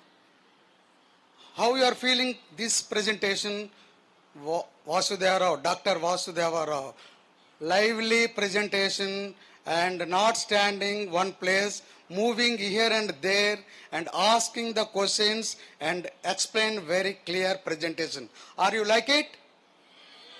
You can get like these presentations next level? Yeah.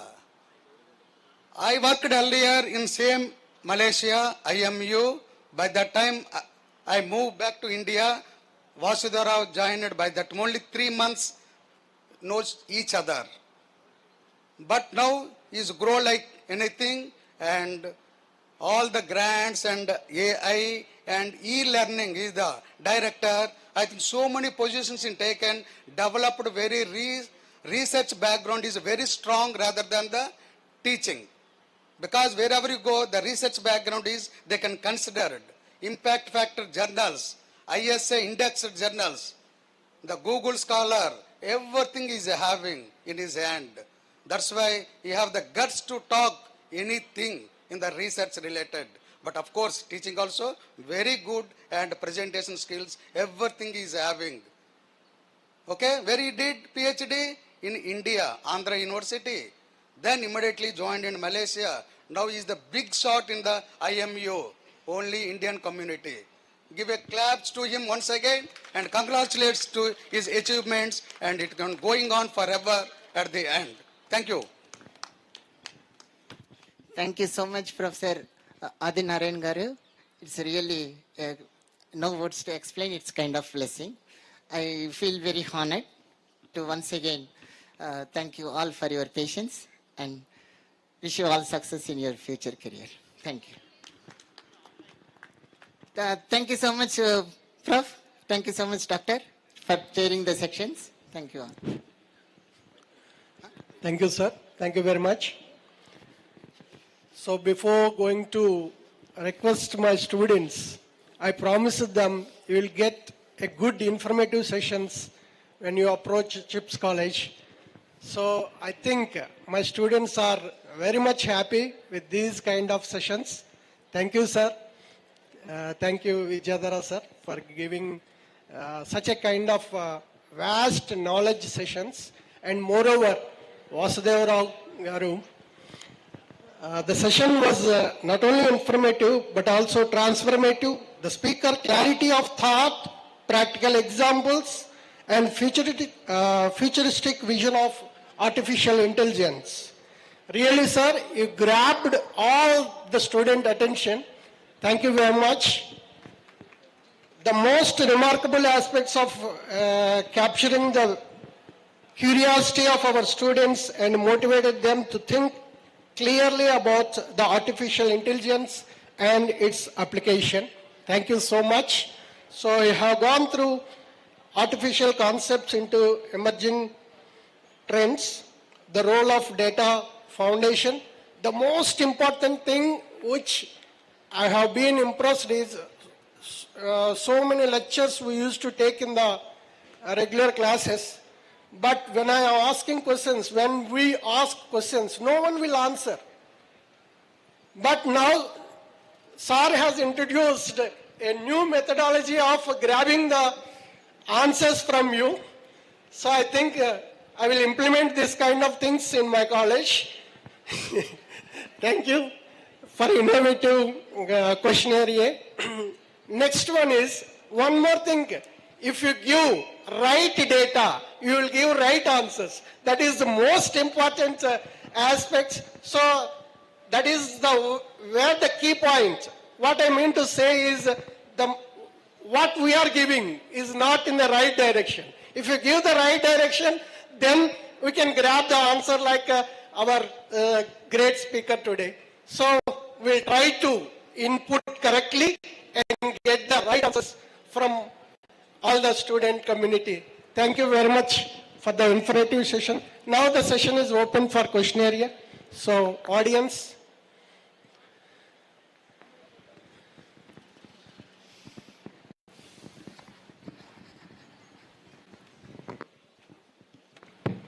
In the meantime, I would like to ask you a question, sir. You were mentioning about drug repurposing and how we are using the data for drug repurposing. I would like to take you 3 years back at the time of COVID, where drugs like azithromycin, hydroxychloroquine, everything was tried as the process of drug repurposing, but none of them got the approval except for a drug called remdesivir.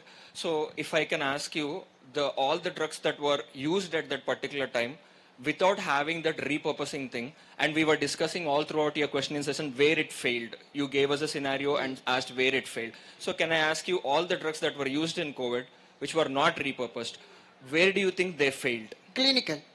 Clinical. Because we did not have enough data at that time, Yes. or? That's why, since no data, so clinical failed. Okay. So clinical is totally based on phase 1, phase 2, phase 3. So the transformation from phase 1 to phase 2 is based on phase 1 data. And transformation from phase 2 to phase 3 is based on phase 2 data. Since no data, clinical failed. But drugs like azithromycin or ivermectin or hydroxychloroquine. So this is actually, sorry, please continue. So all these drugs were already tested and they have their respective indications. When we are trying to repurpose them in COVID, they actually failed. So phase 1, phase 2, phase 3 is applicable here also? Dear students, please listen to the response. This is very high-end question. Sometimes this question is not answerable, but I can answer. So what I mean to say is, if you are familiar with US FDA website, please open US FDA website.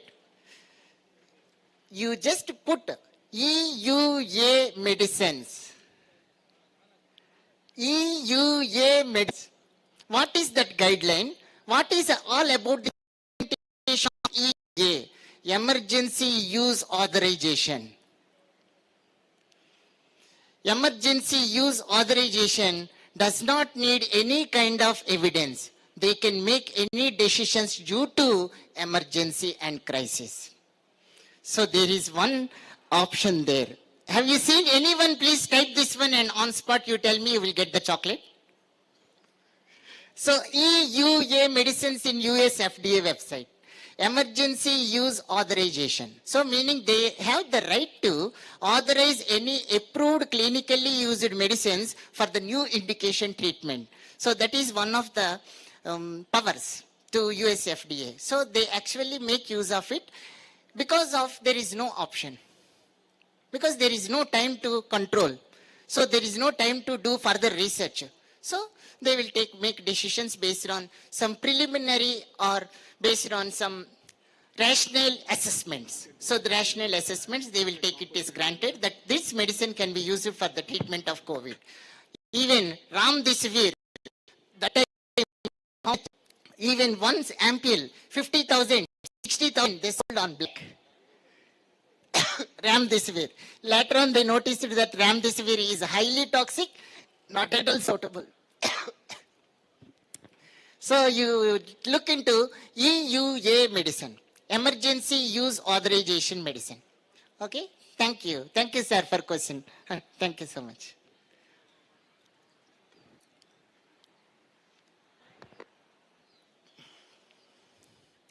Any further questions, please? Any questions from the audience?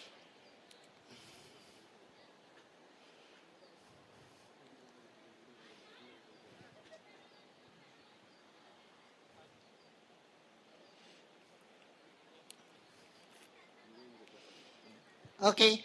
If no further questions, you may come forward and collect your chocolate at free of cost. Okay, please collect your chocolate. No problem. We have still the box is here. So anyone, would you like to grab one Malaysian almond chocolate? Please feel free to come forward. No problem. Please feel free to... Okay. See, our operators are there. Okay. So please, sir, operator, please take. No problem. Oh, please, sir. I want. Dark almond chocolate, please. So, operators, please. You are very much hardworking one. Please take. Our operators. Malaysian dark chocolate, almond. Please, take. Alfredo is brand there, sir. Very authentic one. Yes.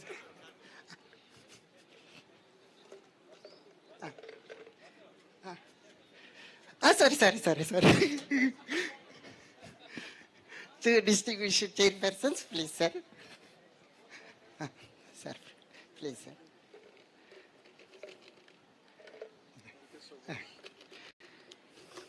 Okay. So, distinguished members, please share among yourselves. Thank you so much.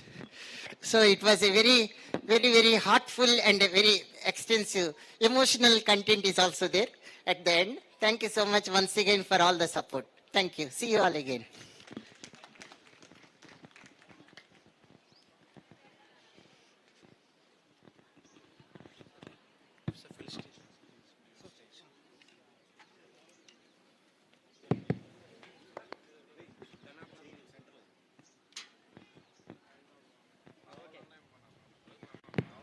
Thank you, sir. Now I request our principal and organizing secretary to please come on to the dais for felicitating the guests.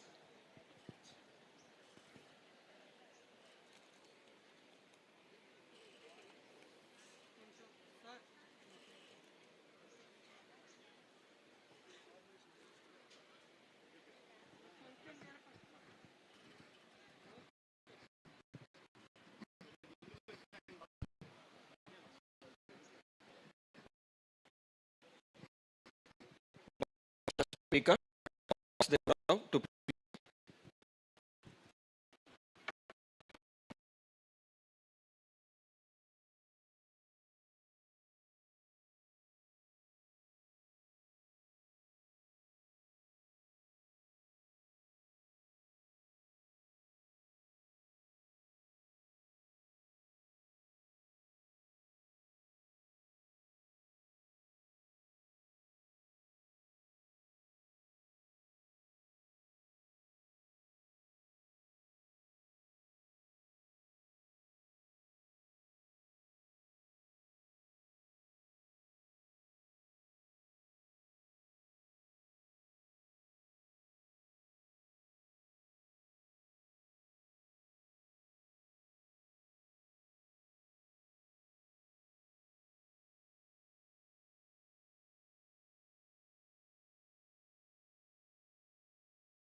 జగదానందకారక జయ జానకి ప్రాణనాయక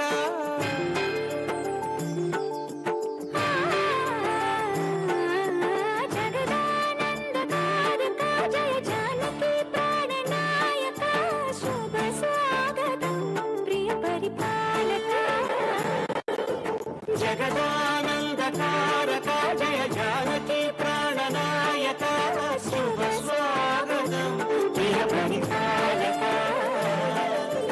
మంగళకరమౌ నీరాక ధర్మానికి వేదిక అవుగాక మా జీవనమే ఇక పావనమౌగాక పాలన శ్రీకరమౌగాక శాంతులు సంపదలిడుగాక నీ రాజ్యము ప్రేమ సుధామయముగాక జగదానందకారక జయ జానకి ప్రాణనాయక శుభ స్వాగతం ప్రియ పరిపాలక జగదానందకారక జయ జానకి ప్రాణనాయక శుభ స్వాగతం ప్రియ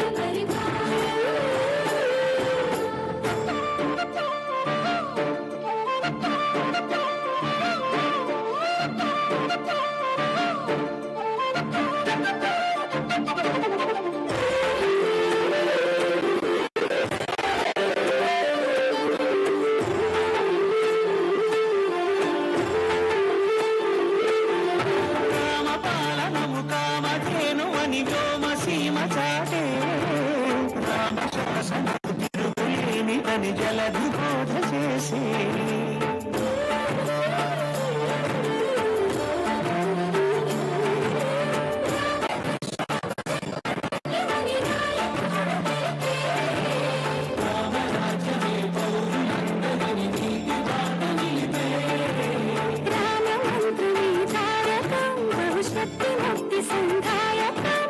రామనామమే అమృతం శ్రీరామ కీర్తనం సుకృతం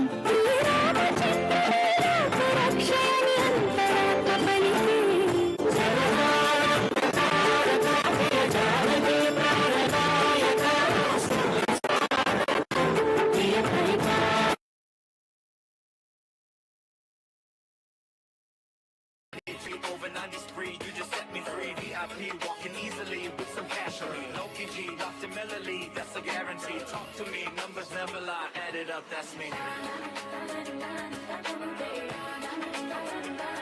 Sciences and Drug Discovery. We are going ahead with plenary session 4, and to do the chairperson, I request on stage Dr. D. Vasudha, who is working as professor at Vignan College of Pharmacy, Visakhapatnam. Ma'am, I welcome you onto the stage. Ma'am has M.Pharm with PhD degree, working as professor at Vignan Pharmacy, Vizag. She has a total teaching experience of 17 years with a total of 30 research publications to her name. She has authored textbooks and book chapters with a total number of 5 and has 5 published patents to her name. She received Rangaswamy Gold Medal Award in the year 2019 for Best Training in Pharmaceutical Officers from CSC 2023. With this brief introduction, I once again welcome ma'am as a chairperson to this session, and I request her to introduce the speaker.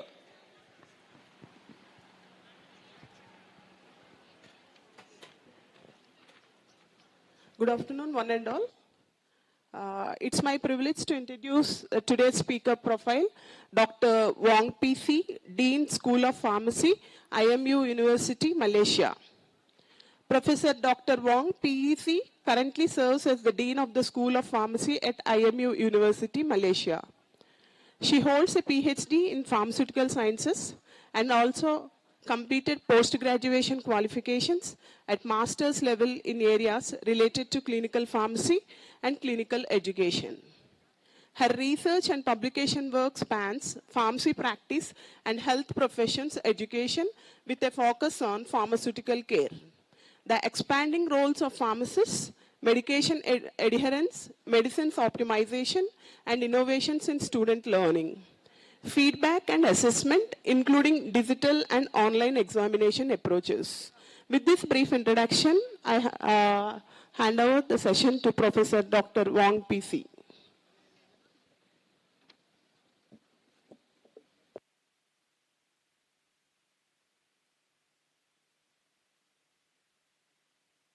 Good morning, good afternoon, and thank you to the organizing committee for the invitation, and congratulations to the organizer for successfully hosting this excellent event. I'm honored to be able to contribute today through this virtual session and in this talk, and I hope to share with you a little bit more about the point of care testing in pharmacy.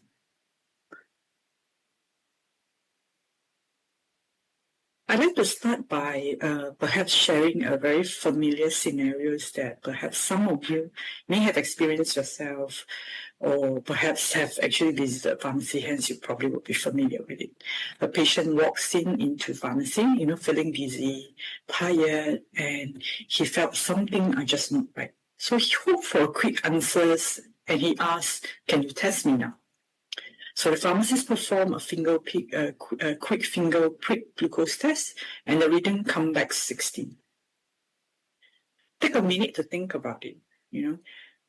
I want all of you to think about and pause for a second.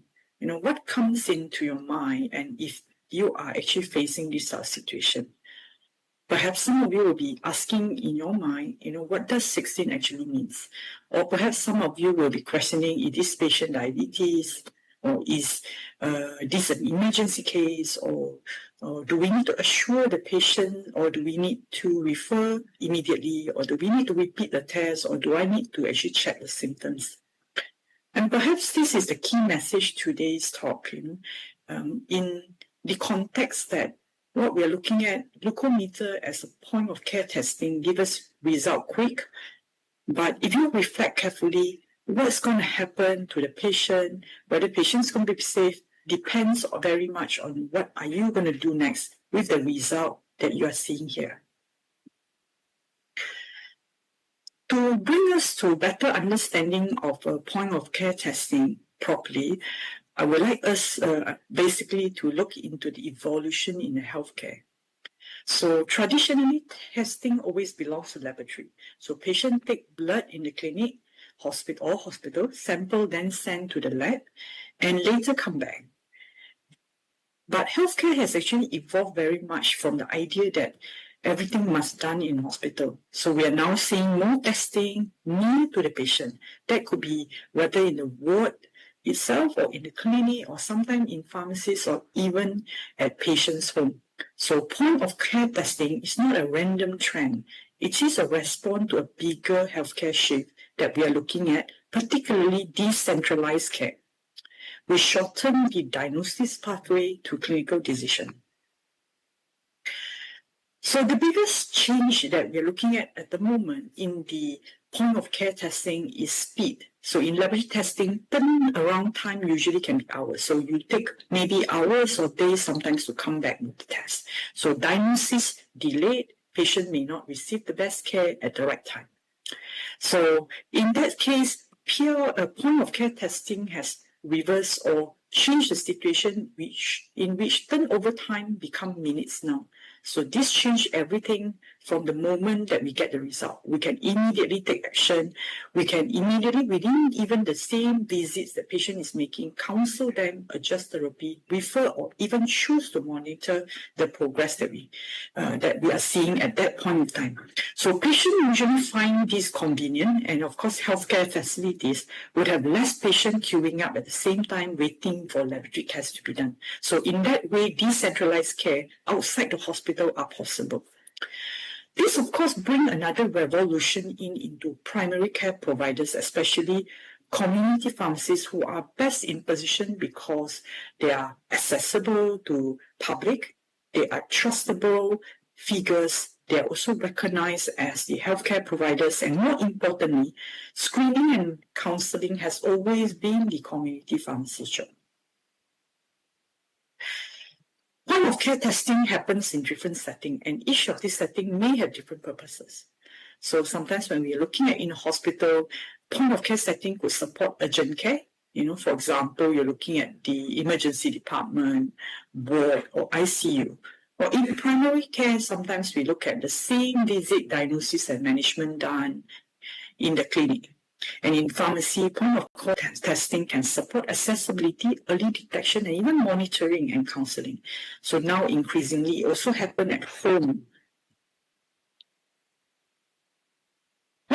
Before we decide, before we look at point-of-care testing a bit further in terms of the benefits and of course the concern, I'd like to perhaps define a little bit more so that you have clearer context.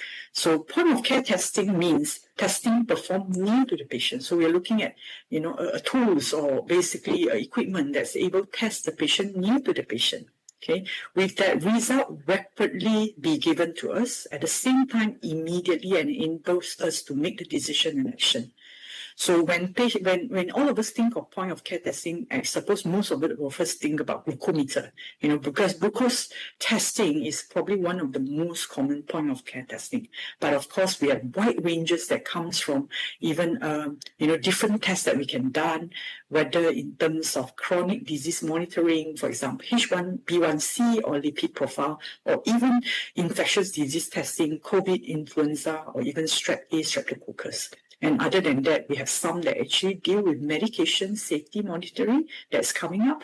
That's the INR monitoring for warfarin medication that patient is taking. So I think recent years, the point of care testing support a lot of communicable disease.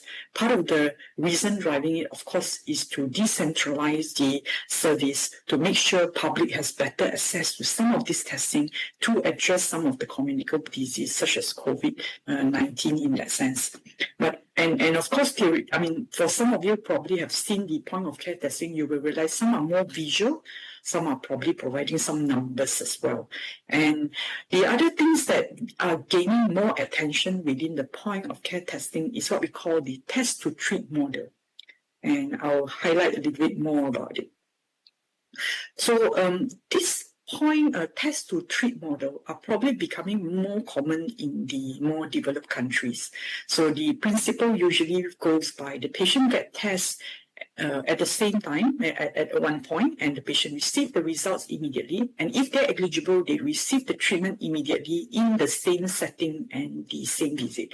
This sounds like what was happening usually in the clinic in that sense. But this test to treat model are actually apply more to the pharmacy setting.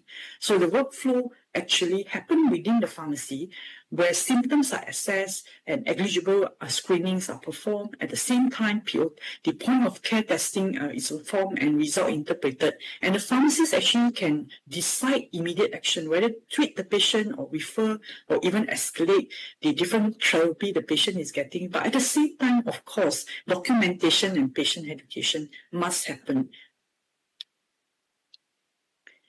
These are some of the papers work that has been going around. And of course, one of the example test to treat link is the streptococcus throat test to treat model. So that happened a lot in the UK.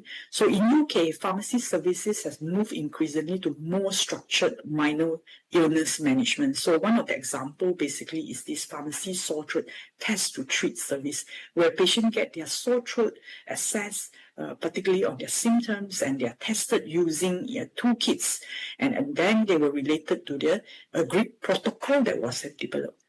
The key message usually comes from the UK experience is that pharmacists can perform all these tests, and the service works best when it's embedded to a very structured pathway, which means that there must be clear eligible criteria of who actually are eligible to basically get the swab or get treatment. There must be documentation going in. At the same time, there must be very clear, defined referral rule of who should be referred, who may not necessarily be referred. And of course, more importantly, the UK model also highlighted that the strep point of care testing is not mainly just for convenience reasons. So it's not just about patient coming in, being diagnosed and treated at the same time, but it's also managing what is the major public health problem, which is antibiotic stewardship. By reducing unnecessary antibiotic, while making sure patients that need treatment only will benefit from it and getting treated appropriately. The same experience actually in this treat to test model has been also done in the US. So they have actually also implemented more or less the same model, and across these both settings, there has been showing that, test to treat model is not just about the device. It's about a workflow. It's about a workflow system that can be linked to good treatment decision, and which means that the screening process become more stringent, more structured, and allow a better primary care support. From the perspective of the patient, obviously, point of care testing is something very convenient. As we mentioned just now, if you apply it in the test to treat model, patient come in, they get tested, they get a medication, patient will be happy because it's like a one-stop center. Okay, but at the same time, we should see this as a process where greater engagement in a way, because patients get reassurance, they get their early detection, they can get their result immediately, so they can see their result immediately, so they get assured. But from the clinical point of view, what we have mentioned as well, it does allow early detection or risk of the patient. We get faster intervention. We allow the monitoring and adherence to improve the adherence. But of course, that comes into, with better follow-up and of course, documentation at a certain point. But of course, in some countries that we're looking at, basically where the point of care testing basically are part of the business model, which means that the patient may sometimes needed to pay by themselves, or basically there are certain money that is actually involving within the business because of the service that's provided. That become one of the differentiator point of the competitor as well. All right. So the service may not necessarily comes with just because I'm selling the particular product itself, but because I'm offering another service that's actually offered to the patient to make sure they are managed better. Okay, that naturally at some point will also help to retain the customers and give better trust to the patients. And of course, in some cases, point of care testing has been also embedded as part of the membership program integration, where they allow their members to actually get free or point of care testing in general. Yeah. Of course, all this good point may not necessarily mean point of care testing does not have something that we are concerned about. But if you look at the concern that's addressed or highlighted within the point of care testing literatures, you will realize actually a lot of it are tied to what we call patient safety concerns. Okay, many patients think that point of care care testing may be very simple, but error can always happen at certain time. So accuracy, the quality concern will be one of the things that usually of a concern for many healthcare providers in that sense. So that means the sensitivity of the tools or the specificity of the tools become one of the major concerns. Okay. Other than that, how the operator actually use it. If the operator is a healthcare professional, there might be chances if the person are not trained properly, they may not use properly. Or if the patient, if the operator themselves or the user themselves is actually patient, they must be trained at the same time as well to use it properly. Again, other than that, of course, you could have sample issues or even problems with the device calibration. Other than that, of course, we are talking a lot about the QC or the quality control and governance as well.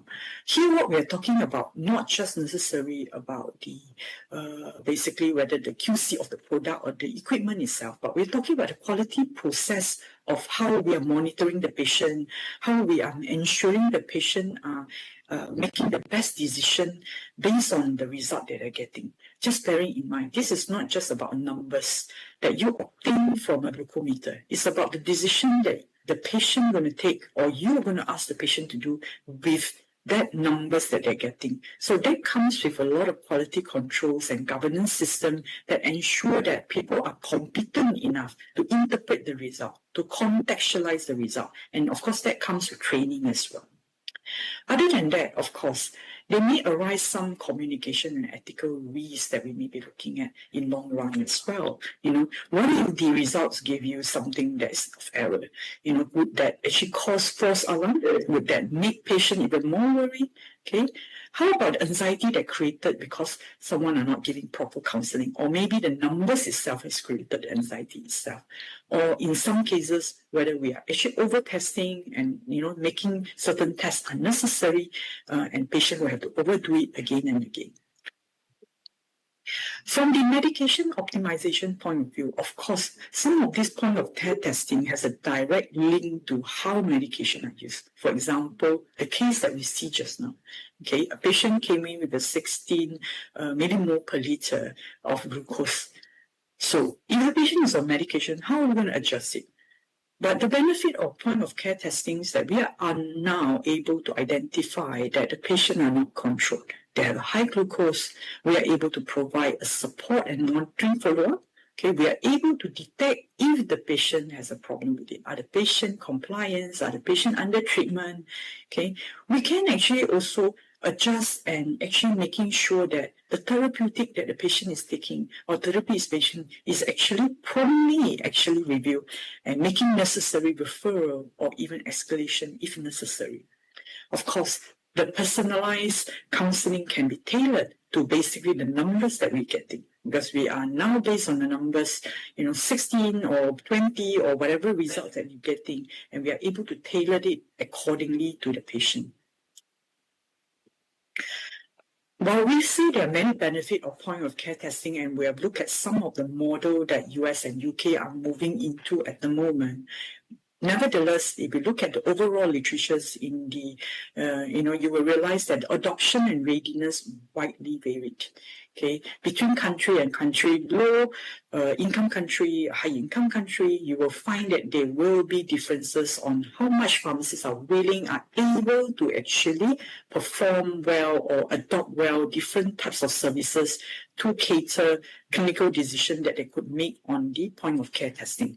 Okay, so of course that comes with also some gaps that they're highlighting. Of course, they are not trained properly, and of course the quality of our concern as well. But other gaps, of course, there's no workflow, okay, there's no time to do the workflow properly, or there's no documentation processes, there lack of quality control monitoring system that's in place to allow the process to be done consistently. So that's another issue that they're talking about.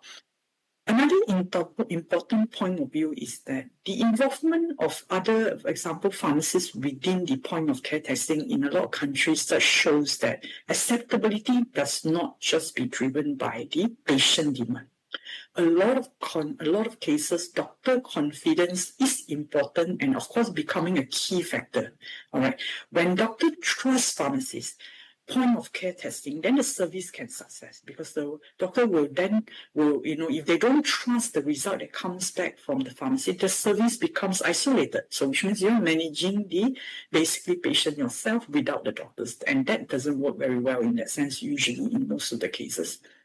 So when pharmacists are implementing or basically working on point of care testing services, it works best when they have a very clear referral route, share communication results with the doctors. And of course, this will probably transform the peer of care testing from a basically commercial line screening, which means that you just screen a patient pay off, to a proper integrated patient care system. And that's very important because the outcome of the patient basically very much depends whether there is a proper workflow, proper integrated patient care as well.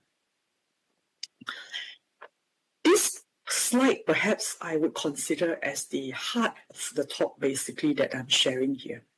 What I wanted to highlight very much throughout this talk is that we must see pharmacists identity shifting in this role with the era of point of care testing.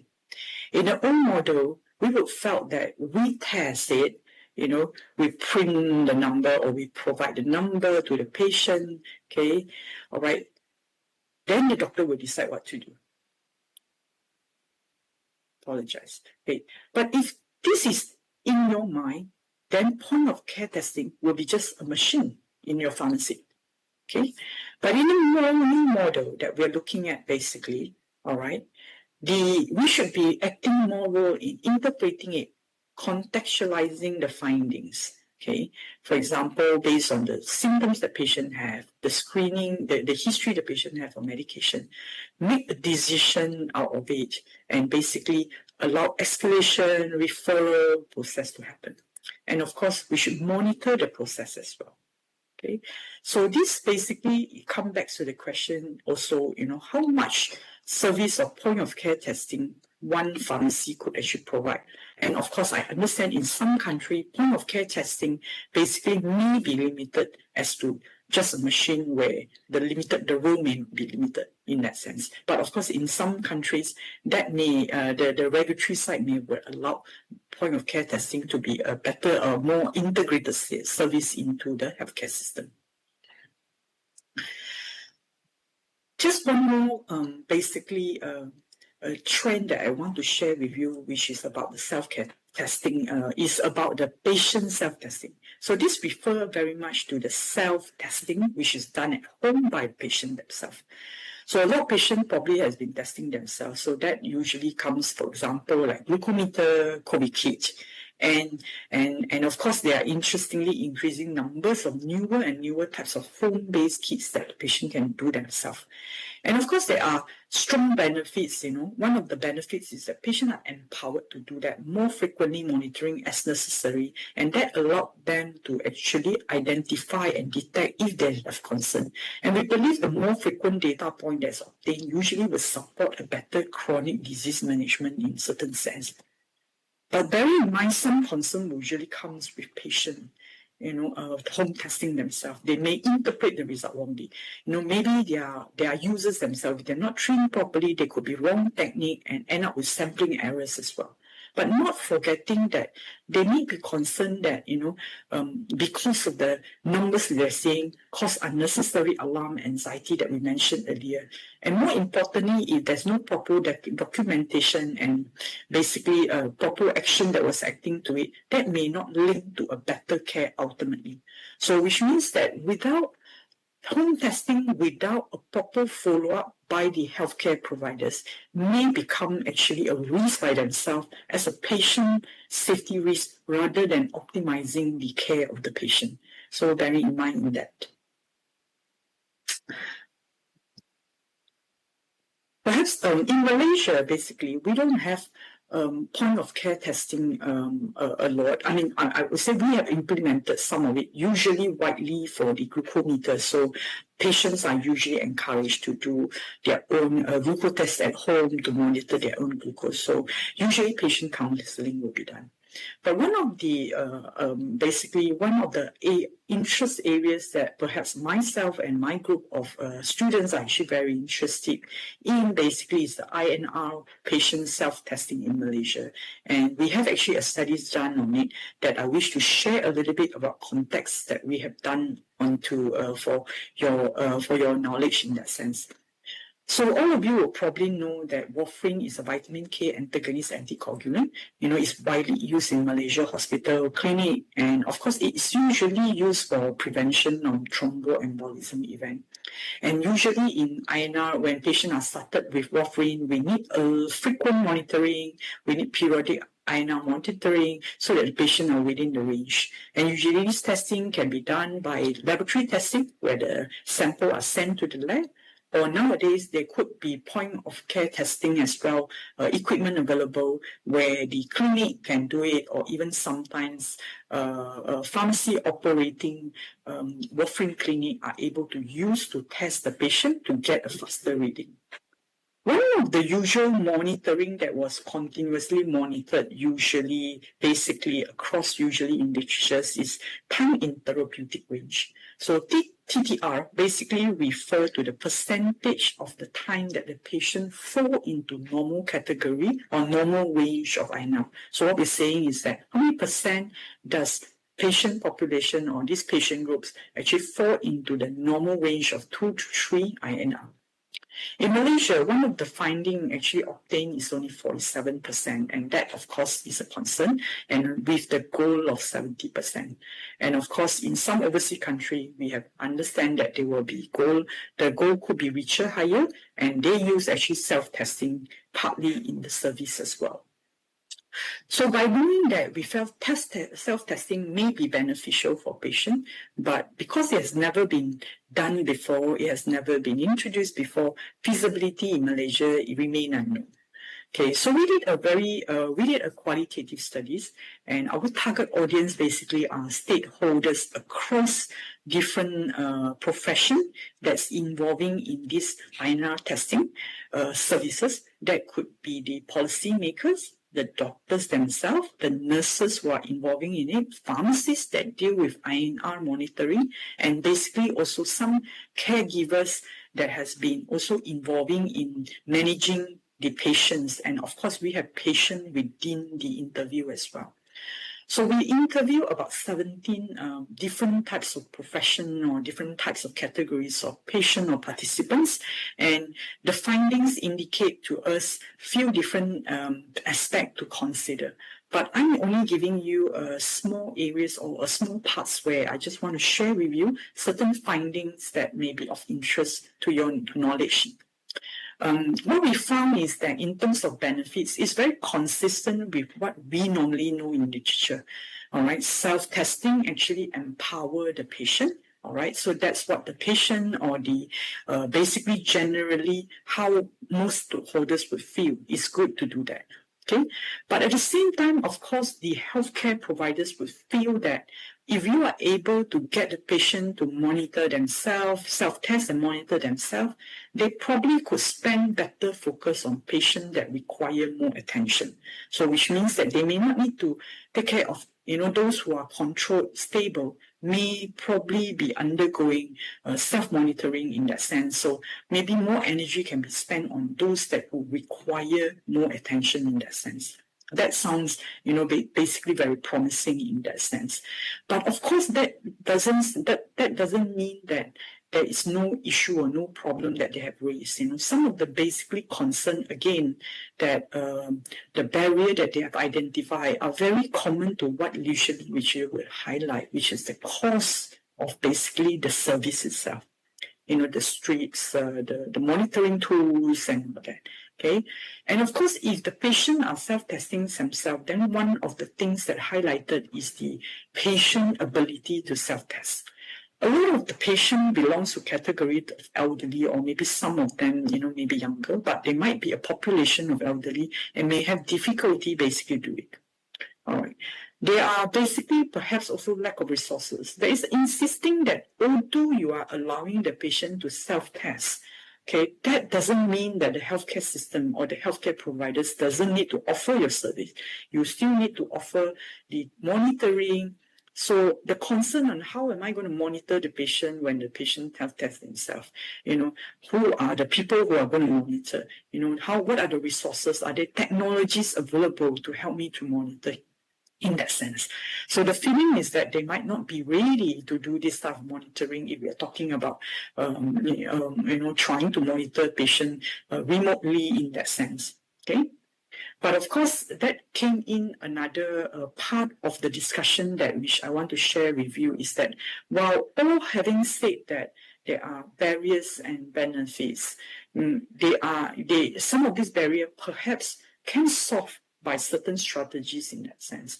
So some of the consideration if we are implementing this self-testing, patient self-testing in Malaysia, some of the considerations suggested include there should be policy and guidelines crafted very clearly. That probably would include certain workflow processes on QA, the quality assurance, quality control, the monitoring, the documentation as well.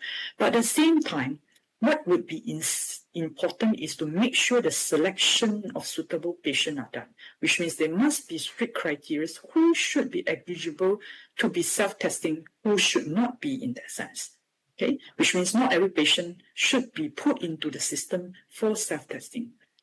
Another aspect important is the training. All right, there must be training for patients, there must be training for self-care providers, and finally is the financial support as well. And with all this, it's important in optimizing the management and, of course, ensuring patients are safe, which is the most important thing. Point of care testing, I think, is becoming unavoidable, which means that the healthcare is shifting faster and we will have to decentralize some of the care. All right. And of course, while we are saying that we must, as I highlighted again and again, point of care testing with the involvement of healthcare providers while having patient as another partners must be implemented safely. And that, of course, come in a lot of training, competency, SOP, quality control, documentation, referral processes, and communication among healthcare providers. Okay, and most importantly, we must take note that the role of pharmacists will be changing in that sense. Okay, the last message perhaps I want for you to take home is that point of care testing is not just a number, okay? It's a decision that you will have to make to produce an outcome. It also comes with a clinical workflow to make sure the action plan and the outcome are positive. So optimization in patient management probably require a good system, a consistent system, and of course a good quality control. At the same time, patient safety very much depends on how we interpret and how we act upon our interpretation as well. Thank you very much for taking time to listen to me, and I'm happy to take any questions if we still have. And of course, I also want to hear if you have any experience with point of care testing in your practice that you would like to share. Thank you very much.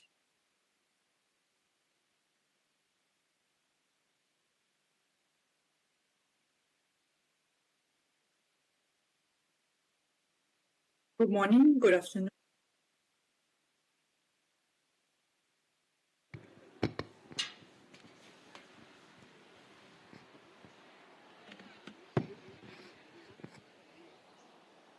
If anybody like to have any questions on this session, you can come forward and ask your questions. In the meantime, I would like to ask a question, if ma'am is available and if I'm audible to her. I'm audible, ma'am?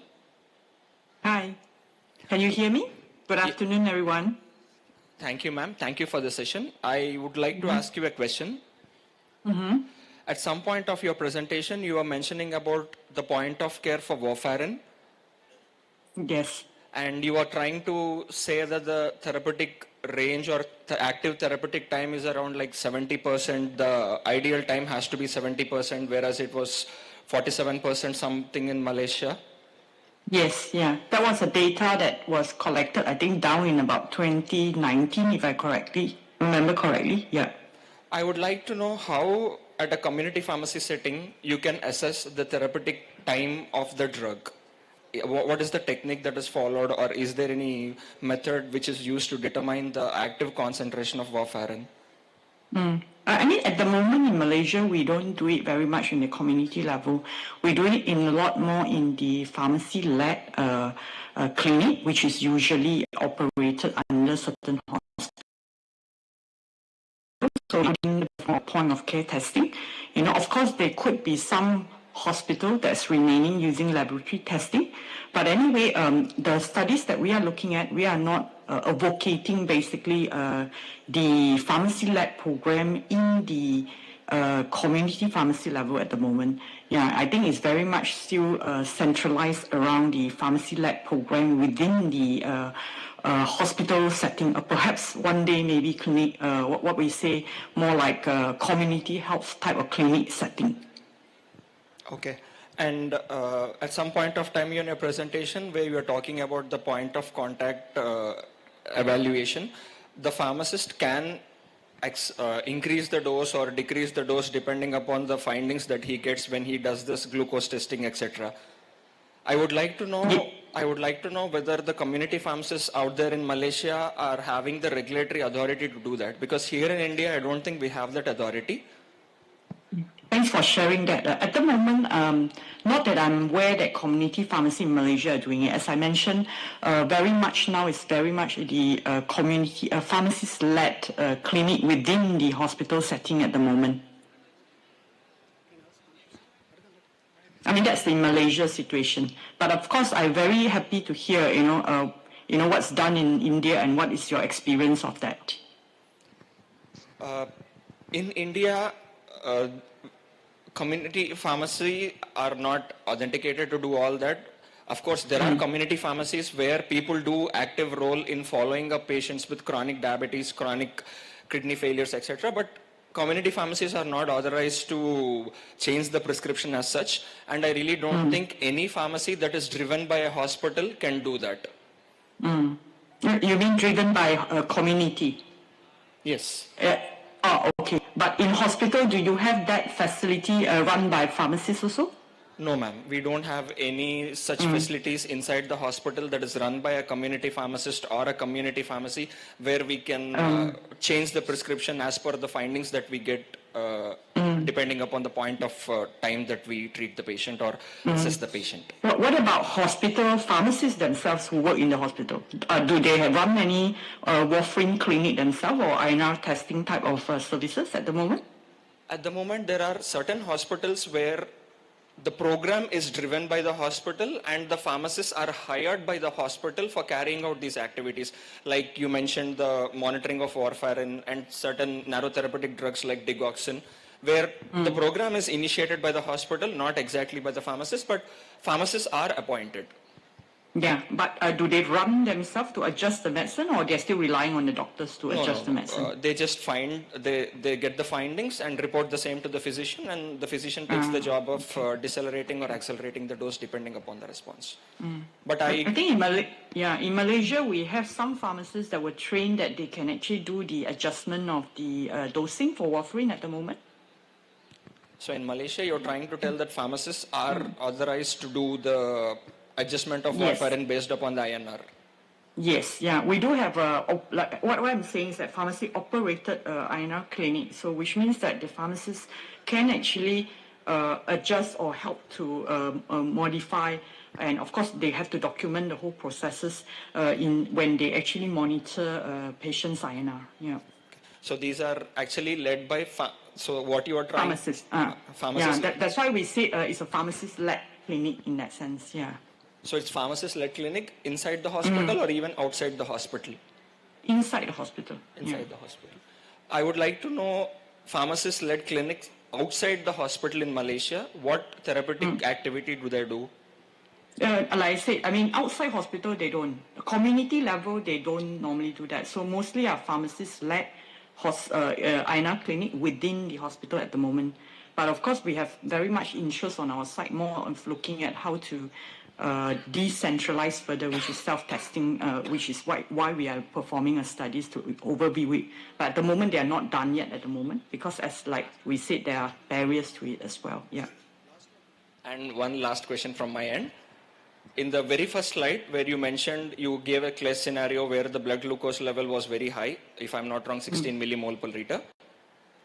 So if the same scenario was done at a community pharmacy level in Malaysia, what would be the next step? Are they directed to the physician or they are self-managed within the community, or I would like to know what happens next? I think a lot more cases at the moment, community pharmacy may not have a mechanism totally to manage the whole situation. So a lot more time, if they get such reading, they will probably be needing to do a referral back to the doctors of this situation. Yeah. Okay, ma'am. Thank you. Thank you so much. Would it be the same in India at the moment, or you would have done differently? Yeah. It's the same in India. There are good number of pharmacies where they are offering outpatient services, especially for blood pressure and blood glucose, just for these two aspects. So in case if they find some discrepancies now and then, they will be directed to the physician. That's okay, very similar at the moment. Thank you for sharing. Thank you, ma'am. Hello. Hi. I can speak Dr. Gora, previously worked in IMU. How are you? Hi. Hi, Dr. Gora. Yeah, hi. very nice presentation, and I think your subject and knowledge and very good. This is my last question. This is my last question. How does point of care testing in pharmacy practice improve patient outcomes compared to traditional laboratory testing? All right. I think what the point of care testing in general is advocating is the faster diagnosis, or basically faster in providing a data that you allow you to make the decision in that sense. To a certain point, I think the general concept that we are looking for is that if you have a faster decision making, and of course that comes with proper decision making at the end of the day, you would logically give you a better outcome in that sense. Yeah, I think there were some studies that actually look at more from the point of care testing itself in trying to get control, basically patient control and glucose and all that. I think most of it, they may not necessarily compare to the laboratory testing, but it does shows that a patient has a good outcome because of the whole process of patient care testing. They get the diagnosis, they get the basically the right decision making, they get the right counseling and all that. They're able to get positive outcome. So what I'm trying to say is that, I mean, personally, I don't think we are now trying to debate over whether it's better for you to send to lab or better for you to send to the point of care testing in that sense. I feel that at the end of the day, I think point and care testing has advances and has provided a strategy that allows us to get a lot more findings, like we said, as early as possible so that we can make a better decision for the patient as we are going. And of course, all of this we know in practice, we are not only looking at the numbers, you see. There are many multiple variability that we need to look at when we are managing a patient. So that's just one number, but ultimately also whether the patient compliance, other things that you will have to look at to make a decision. So ultimately, I think it's the decision that is coming out from it that's important, that drive the patient outcome. So it's not just the tool itself. Yeah, I hope that sort of answered the questions. Thank you. Yeah. Okay, thank you for clarification. Thank you very much. Thank you.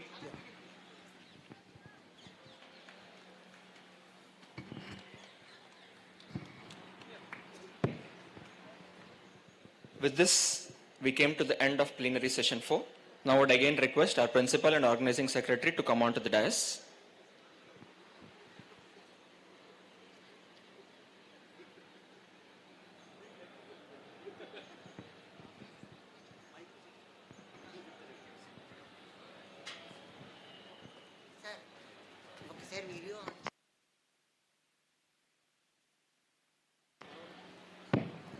I would also request our speaker, Ms. P.C. Wong, to please turn on the camera because we would like to felicitate you virtually as you are attending our session this year.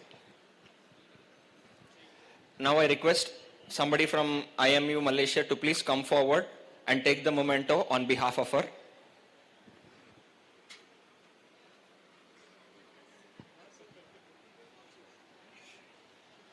We once again thank you, ma'am, for the very informative session, and we really wish you were here with us, but the virtual session made equal contribution to this session. Thank you so much. Thank you. Thank you. Thank you for having me.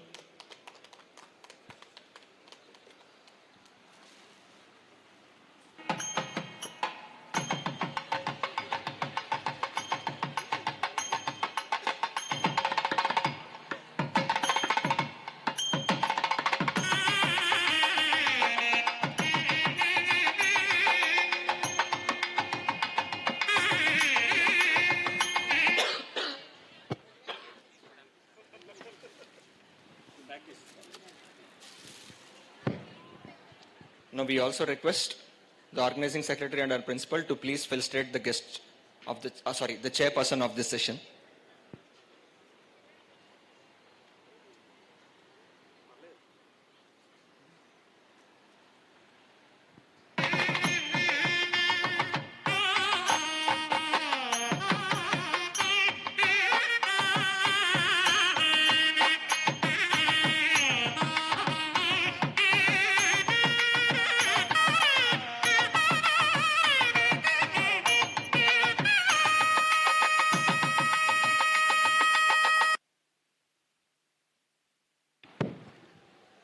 Thank you, ma'am. Thank you for accepting our invitation and being the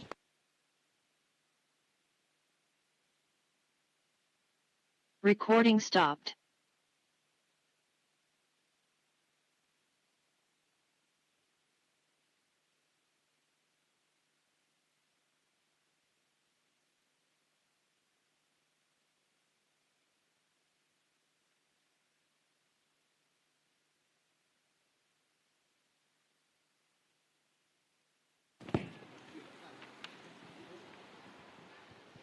Next, we have an interactive session with a very special speaker, that is Dr. Jagannath Rao. Before we start this interactive session. We would like to have a small AV of Dr. Jagannath Rao so that everybody of you will be familiar by the time he gets onto the stage and starts to interact with you. May I have the AV, please?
Now, I would like to take a very small moment of time to introduce Dr. Jagannath Rao. Is a renowned motivational speaker, life influencer, and a visionary trainer, widely respected for inspiring the student community and young professionals across India.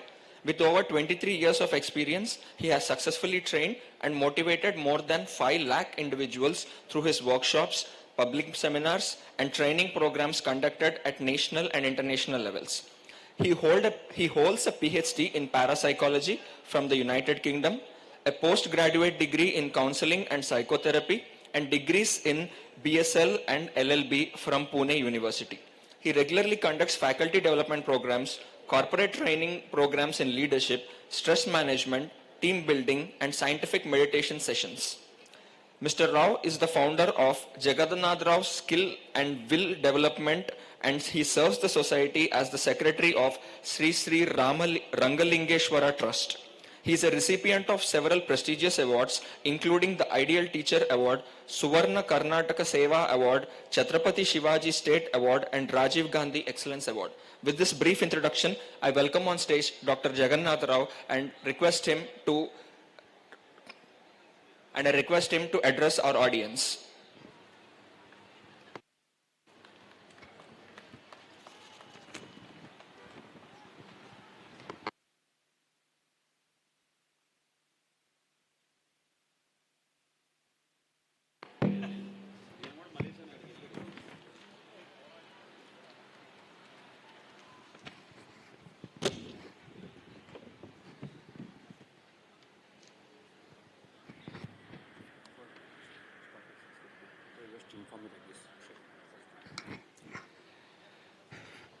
Good evening to all. I said good evening to all. Very young and energetic students are sitting here. Let me wish once again to all of you. Good evening to all. Very good. A little bit sound is coming from this end. Still boys are thinking. Yeah, wait. Let me wish once again to all of you. Good evening to all. Okay, fine. It's a wonderful good evening, and I'm here to speak a few things. The title, what I have chosen for this is Dare to Dream, Prepare to Win. I always say that what's your age or what's my age, it doesn't matter. What matters a lot in the real life is what kind of achievements you have achieved till today and what achievements you are going to achieve in future. More than that, how much you have contributed for the development of the society and how much you have contributed for the development of the country, that is most important in the real life. It doesn't make a big difference what is your birthplace, which caste you belong, which religion you belong. Nothing matters in the real life. What matters a lot is your achievements. I know you are all 18 plus. 18 plus means you are major, you are adult. Once you become 18 years, I always tell that you are responsible for your life. Till you become 18 years, 50% I give the credit to your parents and the school or junior college where you are learning. But once you are 18 plus, you are responsible for your life. If you score more marks, you are responsible. If you score less marks, you are responsible. If you get a best job, you are responsible. If you don't get a job, you are responsible. If you earn more money, you are responsible. If you earn less money, you are responsible. If you receive the respect from the society, you are responsible. If you don't receive the respect from the society, you are responsible. So take the responsibility on your shoulder, friends. Till 18 years, you always expect a teacher should come and tell you, parents should come and guide you, it's okay. But once you are 18 years, take the responsibility on your shoulder. I am responsible for my life. The moment you say to yourself, I am responsible for my life, you become serious. And I always tell the people, I don't want a brilliant boys, brilliant girls to become successful in the real life. I need a serious people.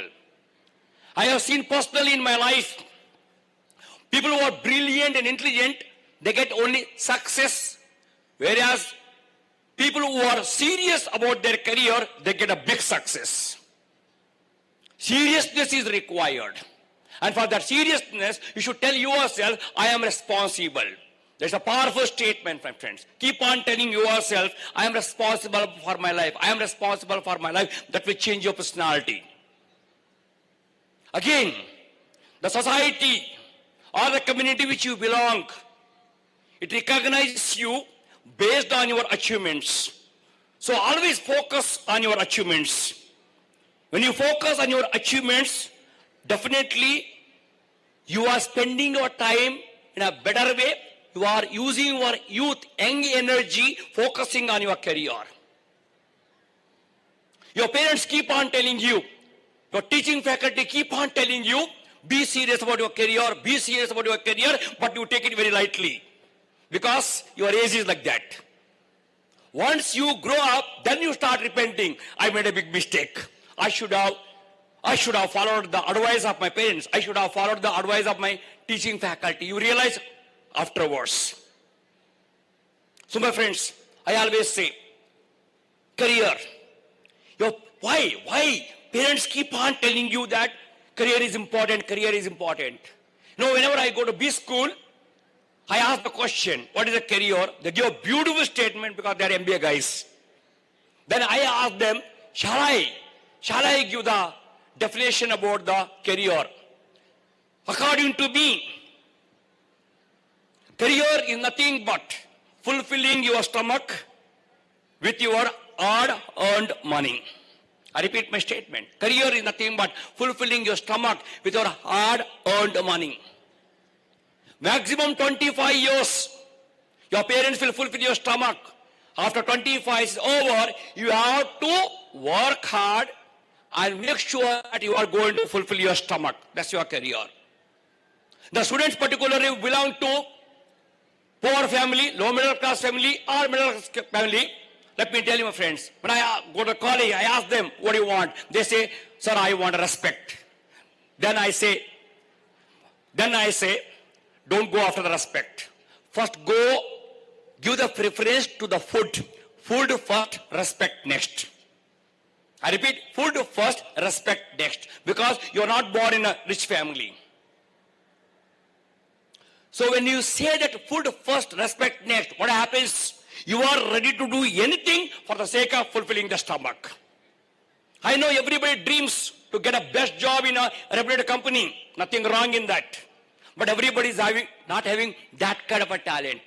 Everybody is not having that kind of a caliber. You may get a small company with a less salary, not a problem. Should tell in the mind, at least this salary will fulfill my stomach. Let me start working. Just jump into the well and start working. Don't worry about others, what they are thinking about you. If a friend's got a best job, you tell them, I'm happy for you. I am happy for you. Don't feel jealous about them. You just jump into the well, start working. Working, wherever the place, you got a job. Believe me, 2 or 3 years, if you work in a small company with a full dedication, complete involvement. When I say complete involvement, you should put your brain and heart together. Believe me, and a small company gives you more opportunities. And that opportunities will make you a strong personality, and that will give you the practical knowledge. And after 3 years, you apply for a multinational company. Believe me, you immediately will get a job, and you'll be surprised. Your salary will be triple. So my sincere, humble request to all the boys and girls who are here, don't expect the respect. Food first, respect next. Career. I born in a small town, 600 kilometers away from Bangalore. Studied in Kannada medium. When I went to Pune for my higher studies, 3 months I cried because I could not understand the English. But I decided, only the language problem. That I worked hard in the direction how I can improve my communicative English, and afterwards, absolutely no look back. Absolutely no look back. If you have any drawbacks, if you have any lacunas, improve it. I know you guys, you are an excellent listener. I've been traveling this Andhra Pradesh since 20 years. Based on my 20 years experience, I'm telling you, you guys are excellent in listening. You guys are excellent in writing. Only one problem is you guys are little poor in expressing the inner talent.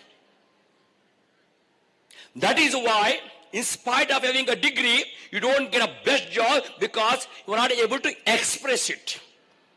So if you develop the communication skills, if you are able to present yourself in a better way, in a confident way, believe me, you will get the best job. So work in that direction. Work in that direction. Don't tell yourself, I born in a poor family, I don't know the godfather, I don't know the rich family background. Nothing requires to become a successful personality. Nothing requires to become a rich personality, my friends. What is required? Required is your seriousness towards your success. Your seriousness towards your career success. The generation which is sitting in front of me, I'm talking about Gen Z. My two daughters also belong to your generation only. This generation which is sitting in front of me, you guys are highly talented. You guys are ambitious. You guys are technologically advanced as compared to our generation.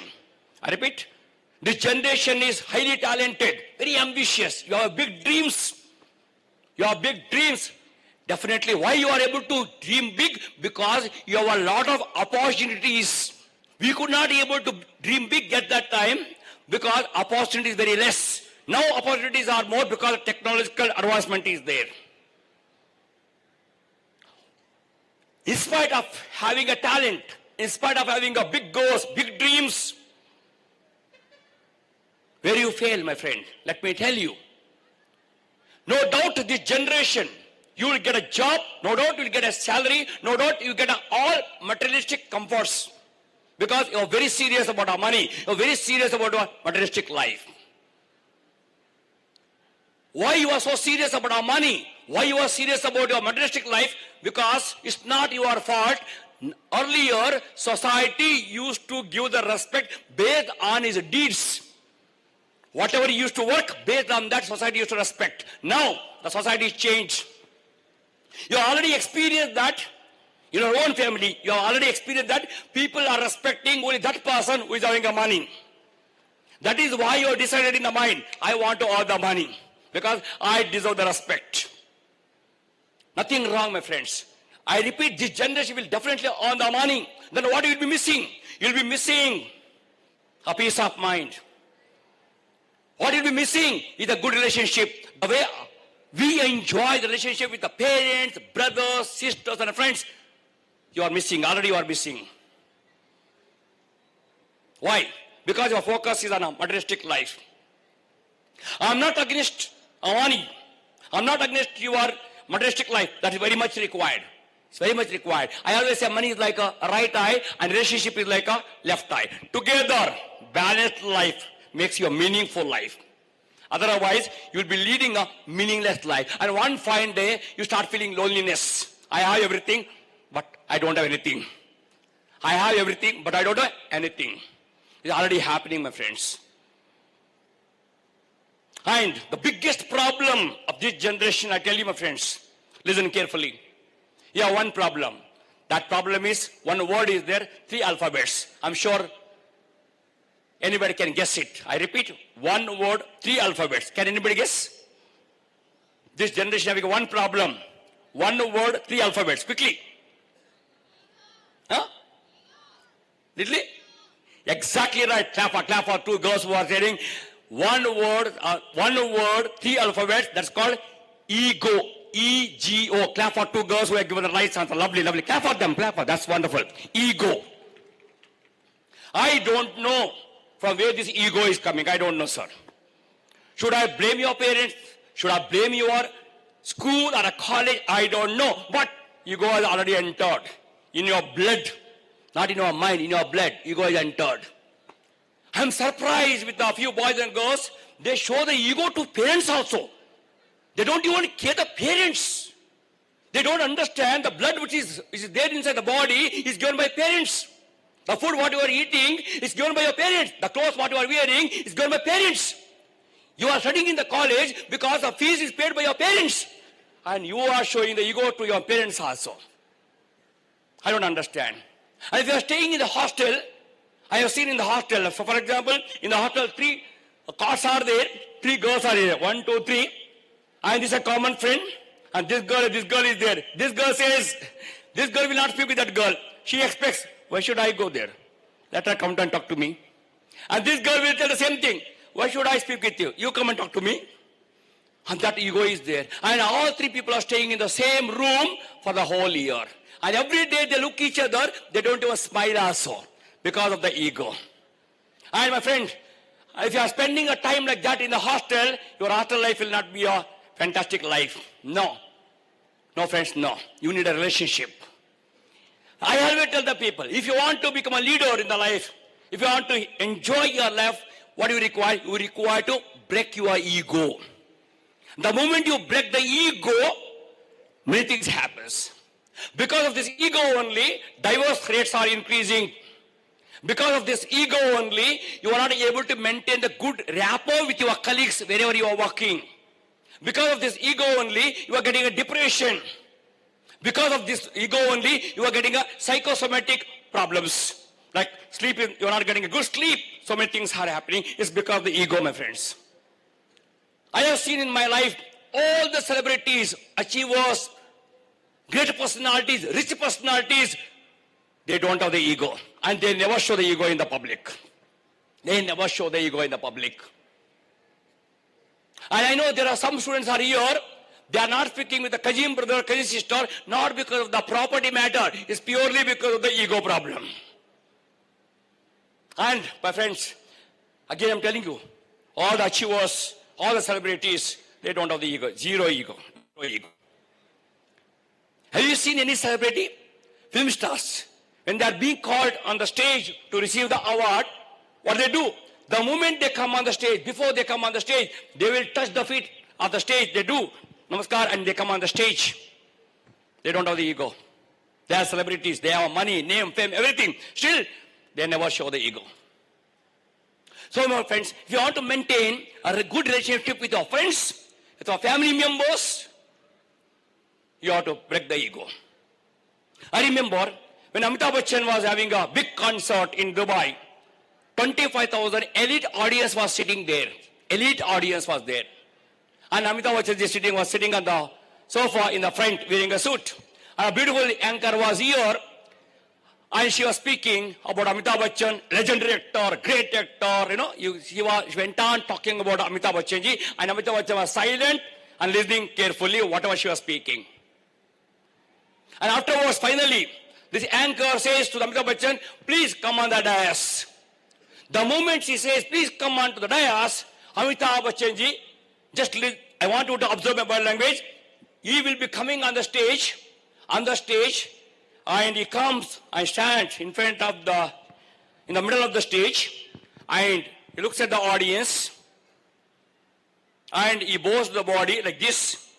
Then he says to everybody, looking at the anchor, who appreciated him a lot, he just bows the body and says, I am nothing. I am here only because of your love and blessings. I am nothing. I am here only because of your love and blessings. The moment Amitabh Bachchan bows the entire body, the moment he says, I am nothing, I am here only because of your love and blessings, 25,000 elite audience will stand up and give the standing ovation. Now you have to understand the secret. Now you have to understand the secret. The man who is telling, I am nothing. Let me tell you, my friends, there is a secret. There is a secret. There is a point you should learn it from these celebrities, successful people and achievers. The man who is telling I am nothing is a man of more than 3,000 crores property holder. The man who is telling I am nothing is having a big bungalows in Mumbai. The man who is telling I am nothing is having a second highest fan followers in social media. The man who is telling I am nothing is having a 5 to 6 imported cars. The man who is telling him nothing, he traveled the whole world. The man who is telling him nothing, he is a big celebrity, legendary actor. Still, he says, I'm nothing. You guys, not even achiever also, not even celebrity also, and he'll be telling, who am I, you know, who am I. And the boys, when they're sitting in the canteen, they talk with each other, they'll be speaking in a different language. Do you know who am I? They will do like this. When a boy says, do you know who am I? Then I ask the question, tell me who you are. Tell me who you are. If I ask you the question who you are able to tell only 3 sentences. My name is so-and-so, I'm a daughter or a son of so-and-so, and I'm studying B Pharmacy or a PharmD. That's all. Only 3 sentences. Still you are telling, do you know who am I? That is why you don't get a big success. That is why you don't enjoy your life. That is why you don't maintain the good relationship. Simple strategy I will tell you. I never force anybody. It's up to you, my friends. Once you are 18 years and above, nobody can force you. Whether parents or a speaker like me, we can guide you, we can give you the inspiration. Up to you to receive it or not. Only one simple thing I want you to do it. Whenever you are combing in front of the mirror, tell yourself, do like this. Look at me, do like this. I always tell one powerful statement. Whenever you are combing your hair, bow your body like this and tell yourself, the more I bow, the more I grow. I request all the audience, no force. Please follow my instruction. All of you fold your hand like this. I request all of you, fold your hand like this and bow your body and say, the more I bow, I want you to repeat the sentence. The more I bow, the more I grow. Lift your body. Once again. The more I bow, the more I grow. Last. The more I bow, the more I grow. If I show this video clip to your parents now, parents will be extremely happy. Extremely happy. And believe me, my friends, simple technique. Whenever you are combing your hair or dressing yourself in front of the mirror, tell yourself, the more I bow, the more I grow. The more I bow, the more I grow. The more I bow, the more I grow. Life will change, my friends. Life will change. Have you noticed one thing? Who gets the maximum cooperation? The man who behaves properly. I always tell the people, qualification is one side, good behavior is another side. Combination of two makes you achiever. Combination of two gives you a happiness. So qualification plus good behavior. I always tell the people, whichever the institution you are learning, I repeat, whichever the institution you are learning, that is not an institution, my friend.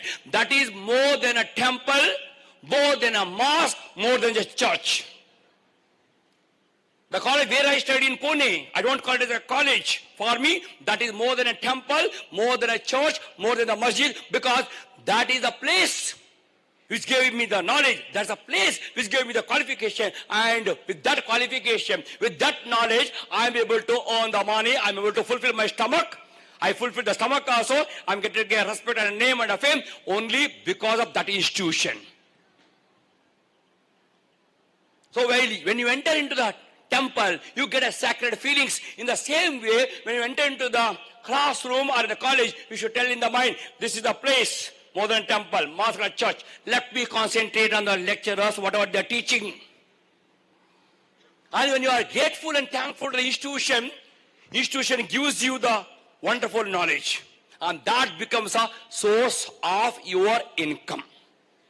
So my friends, the way you behave with your classmates, the way you behave with the roommates if you are staying in the hostel, and most importantly, the way you behave with the learned teaching staff is most important.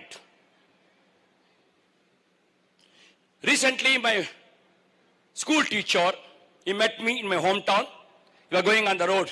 I directly went and touched the feet of my guru. I did namaskar like this. He was so happy and he got tears. He told, hey Jagannath, you have become big personality. I said, sir, what big personality, sir? Whatever the knowledge you gave, because of that only, I have come to this level, little bit this level, that's all. All credit goes to you. Your blessings are there, sir. I don't mind touching the feet of my guru. I don't mind touching the feet of my parents on the road, because whatever I am today is because of my parents. Whatever I am today is because of my teachers who ever taught me. Nowadays, this generation is different. If the faculty is going on, in front of them they say, hello sir, good morning sir. The moment you go, your attitude is different towards our teaching faculty. Because of that attitude, I have seen, I made a survey, I made a research. Whoever you respect, whichever the faculty, whichever the teacher you respect, in that subject you get maximum marks. Whichever the faculty you don't give the respect from the heart, you get less marks. You can check out. Why? When you respect any faculty from the heart, you are focusing on him, focusing on her. When you focus, when you concentrate, input will be fantastic. When the input is fantastic, in the exam output will be fantastic, marks will come automatically, knowledge will come automatically, job will come automatically. That is why I request all the boys and girls together that behave properly with your learned teaching faculty. You need to replace ego with the good behavior. Ego should be replaced with the good behavior. Many times, when you come to the final year students, when you go for a campus interview, I ask many pharma industry people that how many students you selected. They say that out of 100, we have selected 20-25. Then I ask, why not everybody? They say, students are excellent in the knowledge. They are qualified. They have a technical knowledge, not a problem. Problem is behavior problem. Problem is attitude problem. Attitude problem. Sir, and we were coming together. He was telling the same thing. The Gen Z is different, sir. They have attitude problem. Yes, my friend. If you have that attitude problem, convert it into good behavior. And believe me, if you have the good behavior in the interview, even if you not give the complete answers, whatever the question they are asking, but if they are impressed by your behavior, if they are impressed by your attitude, you'll be selected. Because company people think that if you have a technical knowledge problem, they can train you. But if you have an attitude problem, behavior problem, it's very difficult for the company to train you. That is why they prefer the girl, they prefer the boy who is having a right attitude, positive attitude, and a good behavior. So develop the good behavior, that will help you. You want to get a job also. And many people, they say me, I ask the question about relatives. And everybody, most of the people, they say relatives are the dangerous people of the life. Then I tell them, relatives are dangerous of the people of the life because you are not behaving properly with them. It all depends on you, my friends. For example, one of your relatives comes to your house and she's simply casual. The moment elderly person comes, this generation is there. Your mother is telling, she's your aunt, she's your uncle. How you say, hi? Is he a friend? She's the elderly man, elderly woman is there, hi. And when you say hi with this attitude, hi, this generation, that aunt, that uncle did not like you. No. And the moment she asks, you are sitting for the lunch together, and she asks you, hey, what's your name and which college you are studying? Immediately looking up like this, I am studying in Ships College. What are you doing? Pharm D. Oh, Pharm D. Look at your body language, Pharm D. This is the problem. This ego, that egoistic body language, that attitude creates a negative impression in the mind of the relative, and relative don't like you, and once they leave from the house, they spread the negativity about you. Now, how it can be managed? Very simple. Whenever my relatives come to my house, what I tell, I have 2 daughters. The moment any elderly person comes to my house, now my daughter will not say hi. They will go and touch the feet of that uncle or auntie like this. They will touch completely, they will touch. And the moment you touch the feet of somebody, elderly people, they don't have a choice. They have only one choice. Bless you. Am I clear? And blessings are not available in Amazon.com. Blessings are not available in the Flipkart. Now, my friends, blessings are required to lead a happy and a peaceful life. So when you touch the feet of the people, they bless you. You got the blessings. And when they ask you the question, what do you do? Hey, simply, without any egoistic, give the answer. What do you do? I'm a student. Let them ask the question. Which course? Pharmacy. With a low tone, with a low body language. Which college? What are the college you are studying? Tell the name in the low body language. And behave like that. And that relative will like you very much. When the lunch is over, go and put the bed and all and tell, aunt, this is for you. The moment you put the bed and all, this is for you. You have kept the water also. And you tell you, anything is required, call me. This much is sufficient. If you behave this much also, your aunt or uncle will be very impressed by you if they think that you don't have the ego. They never spread the negativity. In fact, they will spread the positivity. And you also. You go to Neighbors house also. If you behave properly, your neighbors will like you a lot. And my friends, you get the cooperation. What are the cooperation you need? You get the cooperation because your behavior is liked by them. You know, my friend, that's why people say, people never say behave like a qualified person. What they say? Behave like a educated person. Difference. Behave like a educated person. Suppose you and me are going in a train or a bus or a flight. I don't know you are a pharmacist. Neither you know that I'm a doctorate. We don't know. We are talking with each other. The way I behave with the co-passenger, the way the co-passenger behaves with me, I start judging the personality of that person. Here, what is important again, not a qualification, my friend. It's a behavior. It's called education. Qualification is a part of the life. It's like a river. It's like a river. Education is like an ocean. It's a lifelong. You know, my friend, on an average, you'll be spending 25 years of your life on your qualification. But remaining 75 years, you'll be spending your time and energy on your behavior. The whole life is based on your behavior. So good behavior is very, very important, my friends. Very, very important. I have seen, after getting a job, when you join in any company, you will be, one thing you have to understand, you will not be working alone in any company. It's a teamwork. It's a teamwork. And minimum in the team, any project is given, nearly 10 to 20 people will be there in the project. And here, the way you behave with all the 10 people, 20 people, that makes a big difference. Project is given to you, target is given to you. And any of you, for example, 10 people is there, they have given the project, target is given. And all 9 people are very good with each other. One girl who is very egoistic. Somehow, they complete the project.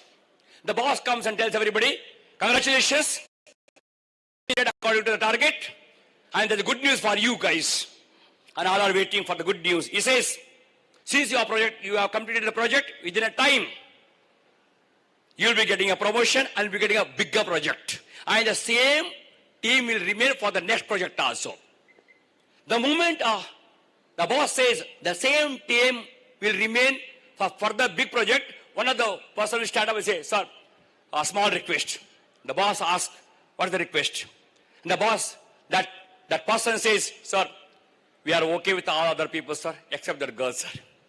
She is talented, but sir, very egoistic, sir. Very difficult to manage with that girl. The moment he says, 8 people will endorse the statement. All the 8 people, they say, sir, he is right, sir. Please, only that girl problem, sir. Remaining all okay.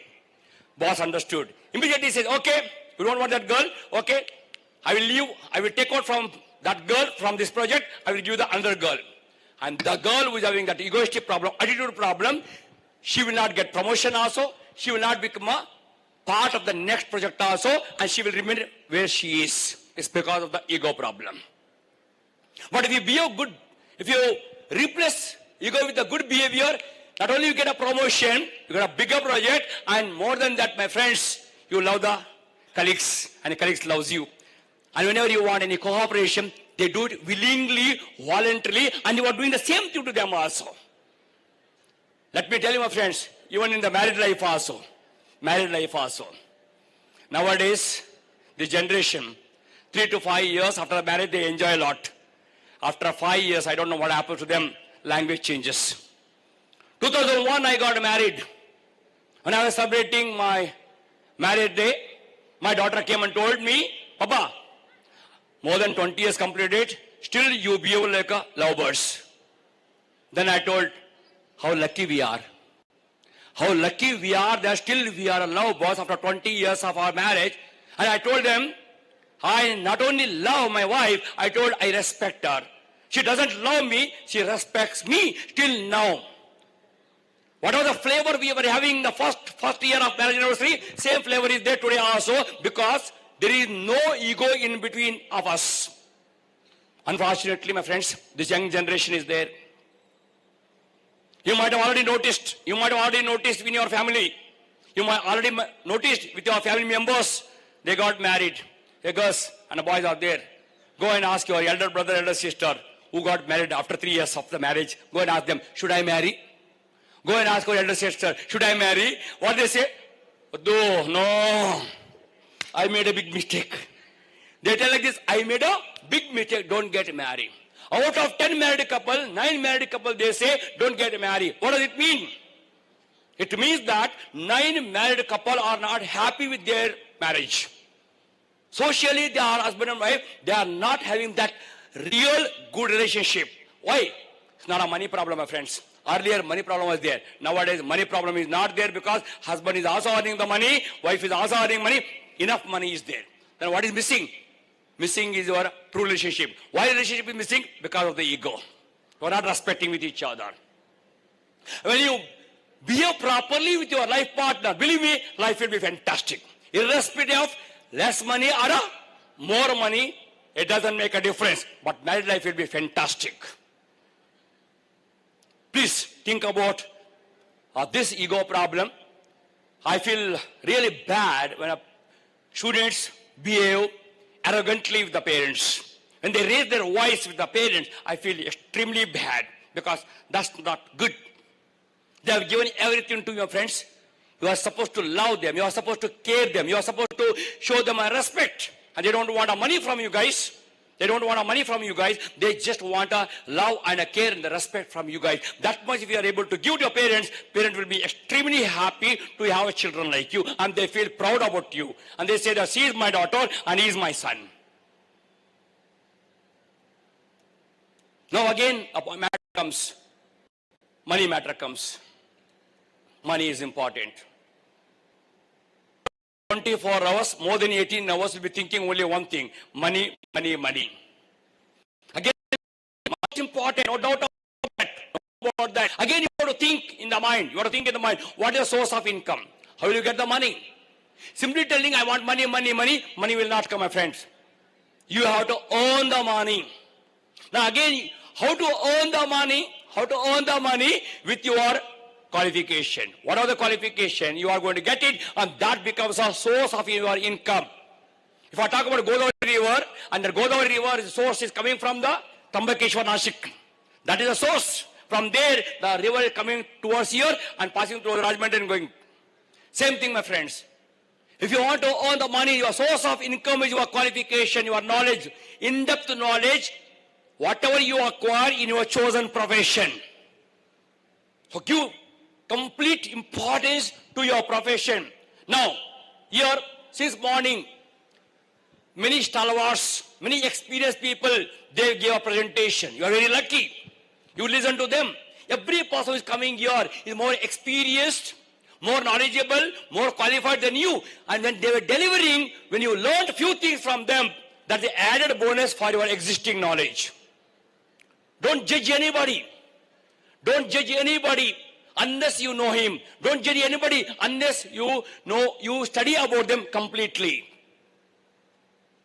I am not telling follow everything, whatever the speaker they say. At least listen to them. Whichever the point you like it, take it. Whichever the point you don't like it, throw it in the dustbin. Swachha Bharat, Modi ji.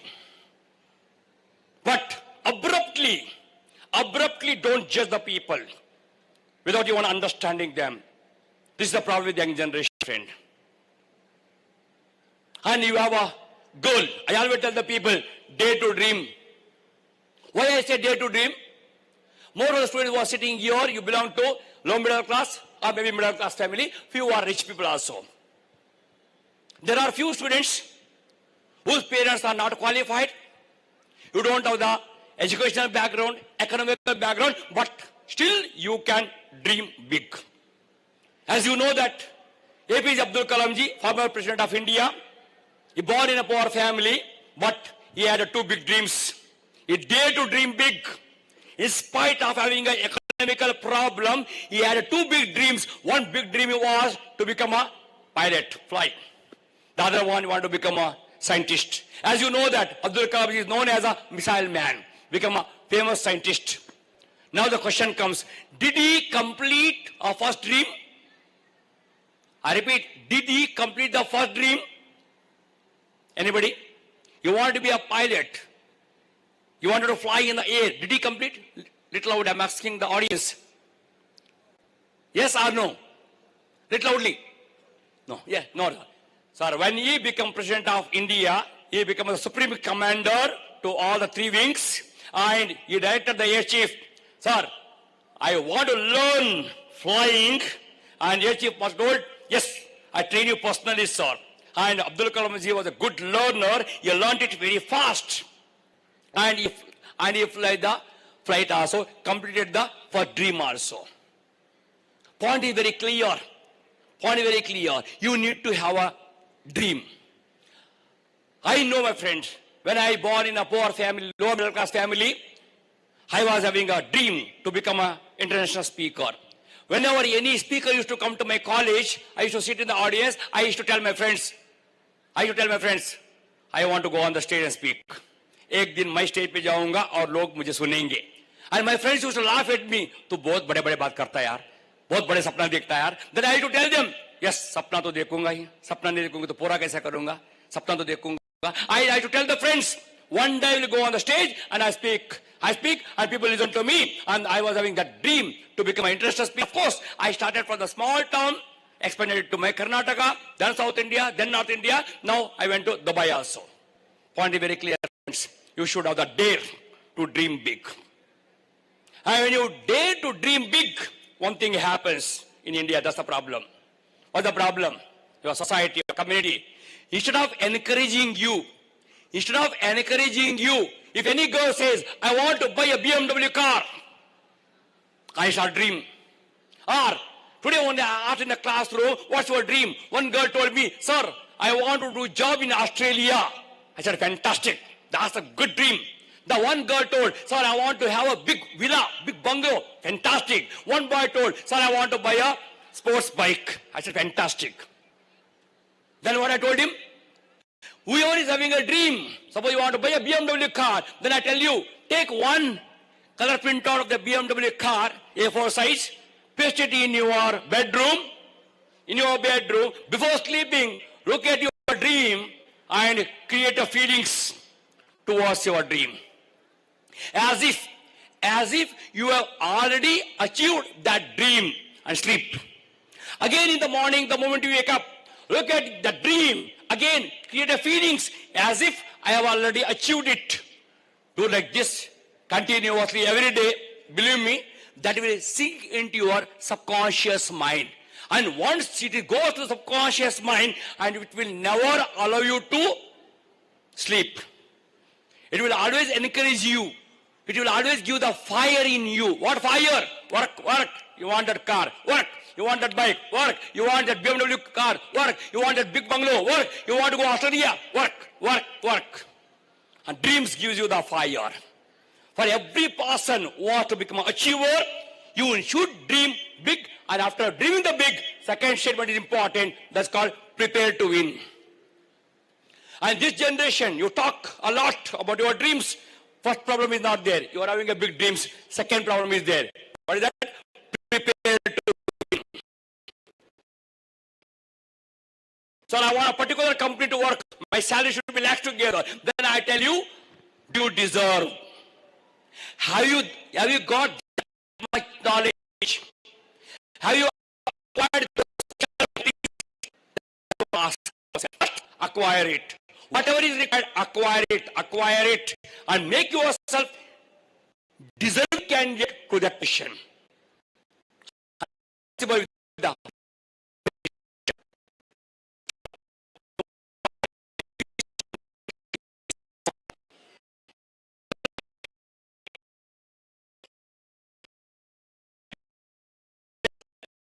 Famous when she got a silver medal. Everywhere, Telugu channel, Kannada channel, Hindi channel, everywhere, breaking news, PV Sindhu, morning to evening, PV Sindhu. And when she was having a meeting with the Prime Minister of India, that also became a news. And my daughter was studying in the school. She came back with the uniform I was sitting, and she told me, Papa, PV Sindhu is so lucky, no? At such a young age, she got 5 crores money from the Andhra government, Telangana government. She got that site. So many things she got it after she got a silver medal in the Olympics. And my daughter used the word, she's so lucky, no? Then I told my daughter, change your dress and come. She came back. And me and my daughter were sitting.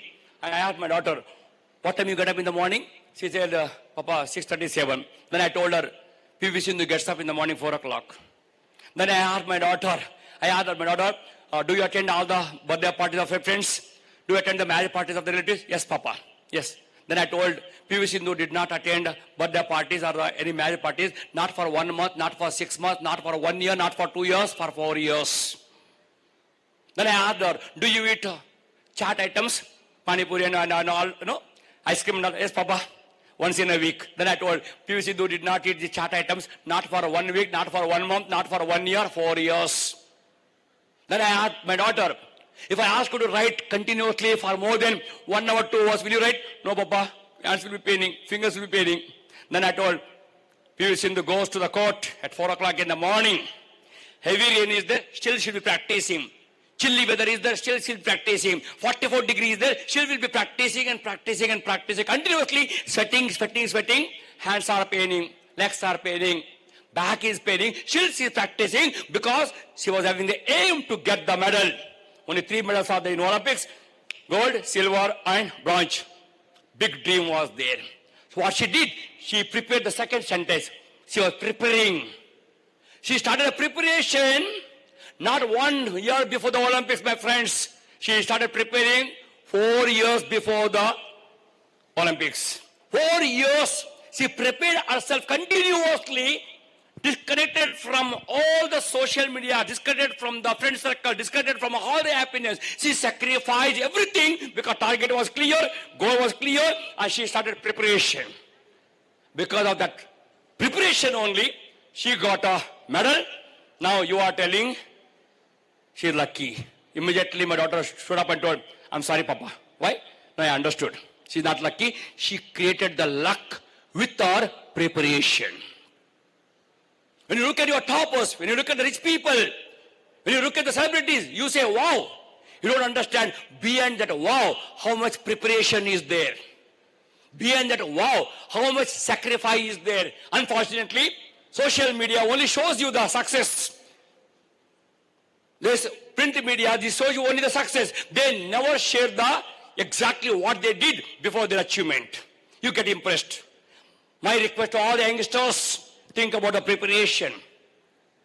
Then I always give the 2 choice. Dream less, preparation will be less. If you dream big, preparation will be more. I repeat, dream less, preparation will be less. Dream big, preparation will be more. Choice is yours. If you dream big, then you have to prepare yourself in that fashion only, in that way only, then only become achiever. And once you become achiever, you feel extremely happy for every sacrifice. You feel your self-esteem increases, your self-confidence increases, family members will appreciate you, and your relatives will appreciate you. Wherever you go, you get the honor, you get the respect. And that all comes because of your preparation. So my humble request is that engage. You guys are having an engage.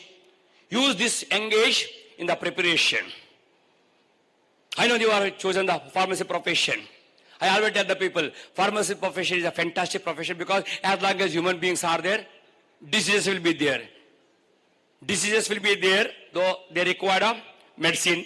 So for you, there is no lack. There is no problem at all for your career. But unfortunately, you guys only think that let me complete my pharmacy, let me get a job, and let me get a salary. But I'm expecting something more. Why don't you think that let me invent one medicine? Let me invent one medicine. Let me get a patent. And if you are able to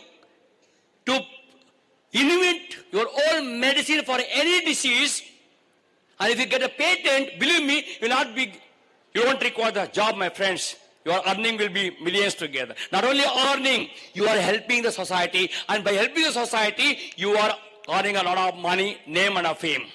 Think little big. Dare to dream. And again, once you dare to dream, then you have to prepare to win. And I always tell the people, preparation should be in the dark. Don't tell anybody. Work hard in the dark. All the celebrities, all the achievers, they work hard in the dark room, but my friends, they will never show. because the achievement speaks. Every celebrity when I meet, every speaker when I meet, when I meet rich people, you know, my friend, I'll be surprised to know that they work 18 hours, 16 hours, 18 hours every day. Salman Khan, he always shows the body like this. Why not? Why not? He has acquired that body. And I heard in one of the interview that 2 o'clock midnight after the shooting he came back. 2 o'clock midnight he started workout for 2 hours. And if you guys, if you go for 1 day trip also, second day you not go to college also, fully tired, sir. No, my friend. Achievers are extraordinary people.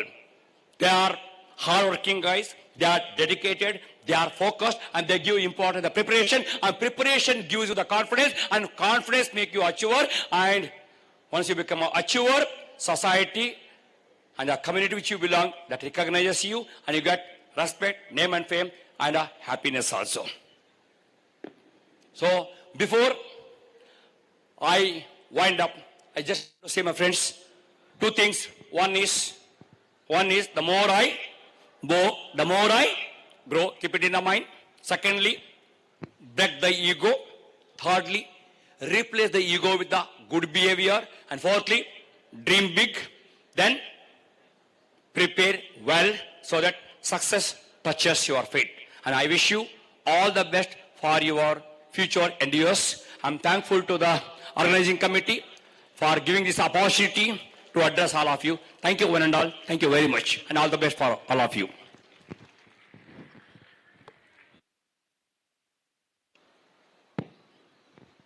Thank you so much, sir. I hope the audience liked his speech, and I'm very sure that the speaker sitting in the front row definitely enjoyed his speech. And I once again thank Dr. Jagannath Rao, sir. Sir is constantly associated with our institution, where he regularly takes classes for first year students, trying to motivate them, encourage them in their professional growth. And today he actually had a very hectic schedule. He came in the morning and he was training our first year students in a different place, and without any gap he came here on our invitation to address the delegates who attended this conference. So I once again thank you for taking this opportunity and addressing our delegates, sir. Thank you so much. I am personally thankful to Principal of the Chiefs College, my good friend, good well-wisher, and a great Principal, sir, Dr. S. Vidyadhar, sir. Please give him a big applause. He is the person who called me and told me, sir, anyway, you are coming for the program. I want you to address delegates also. I willingly accepted it because it's my opportunity. My passion is to train the young minds. When the young minds become achievers, I am the happiest person. So I'm thankful to Principal, sir, for giving this opportunity, sir. Thank you very much, sir. Now I request our principal and the organizing secretary to please come on to the dais and felicitate him. Now I also request the speakers to please come on.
So with this, we conclude the plenary sessions of day 1 of this international conference. Tomorrow, the plenary sessions will start from 10 o'clock in the morning. So I would like to make all the delegates attending the conference, please make a note. By tomorrow, 10 o'clock in the morning, we'll be starting again with our plenary sessions. And I hand over the mic to my fellow participants to announce you the coming events that is going to take place for the next coming hours.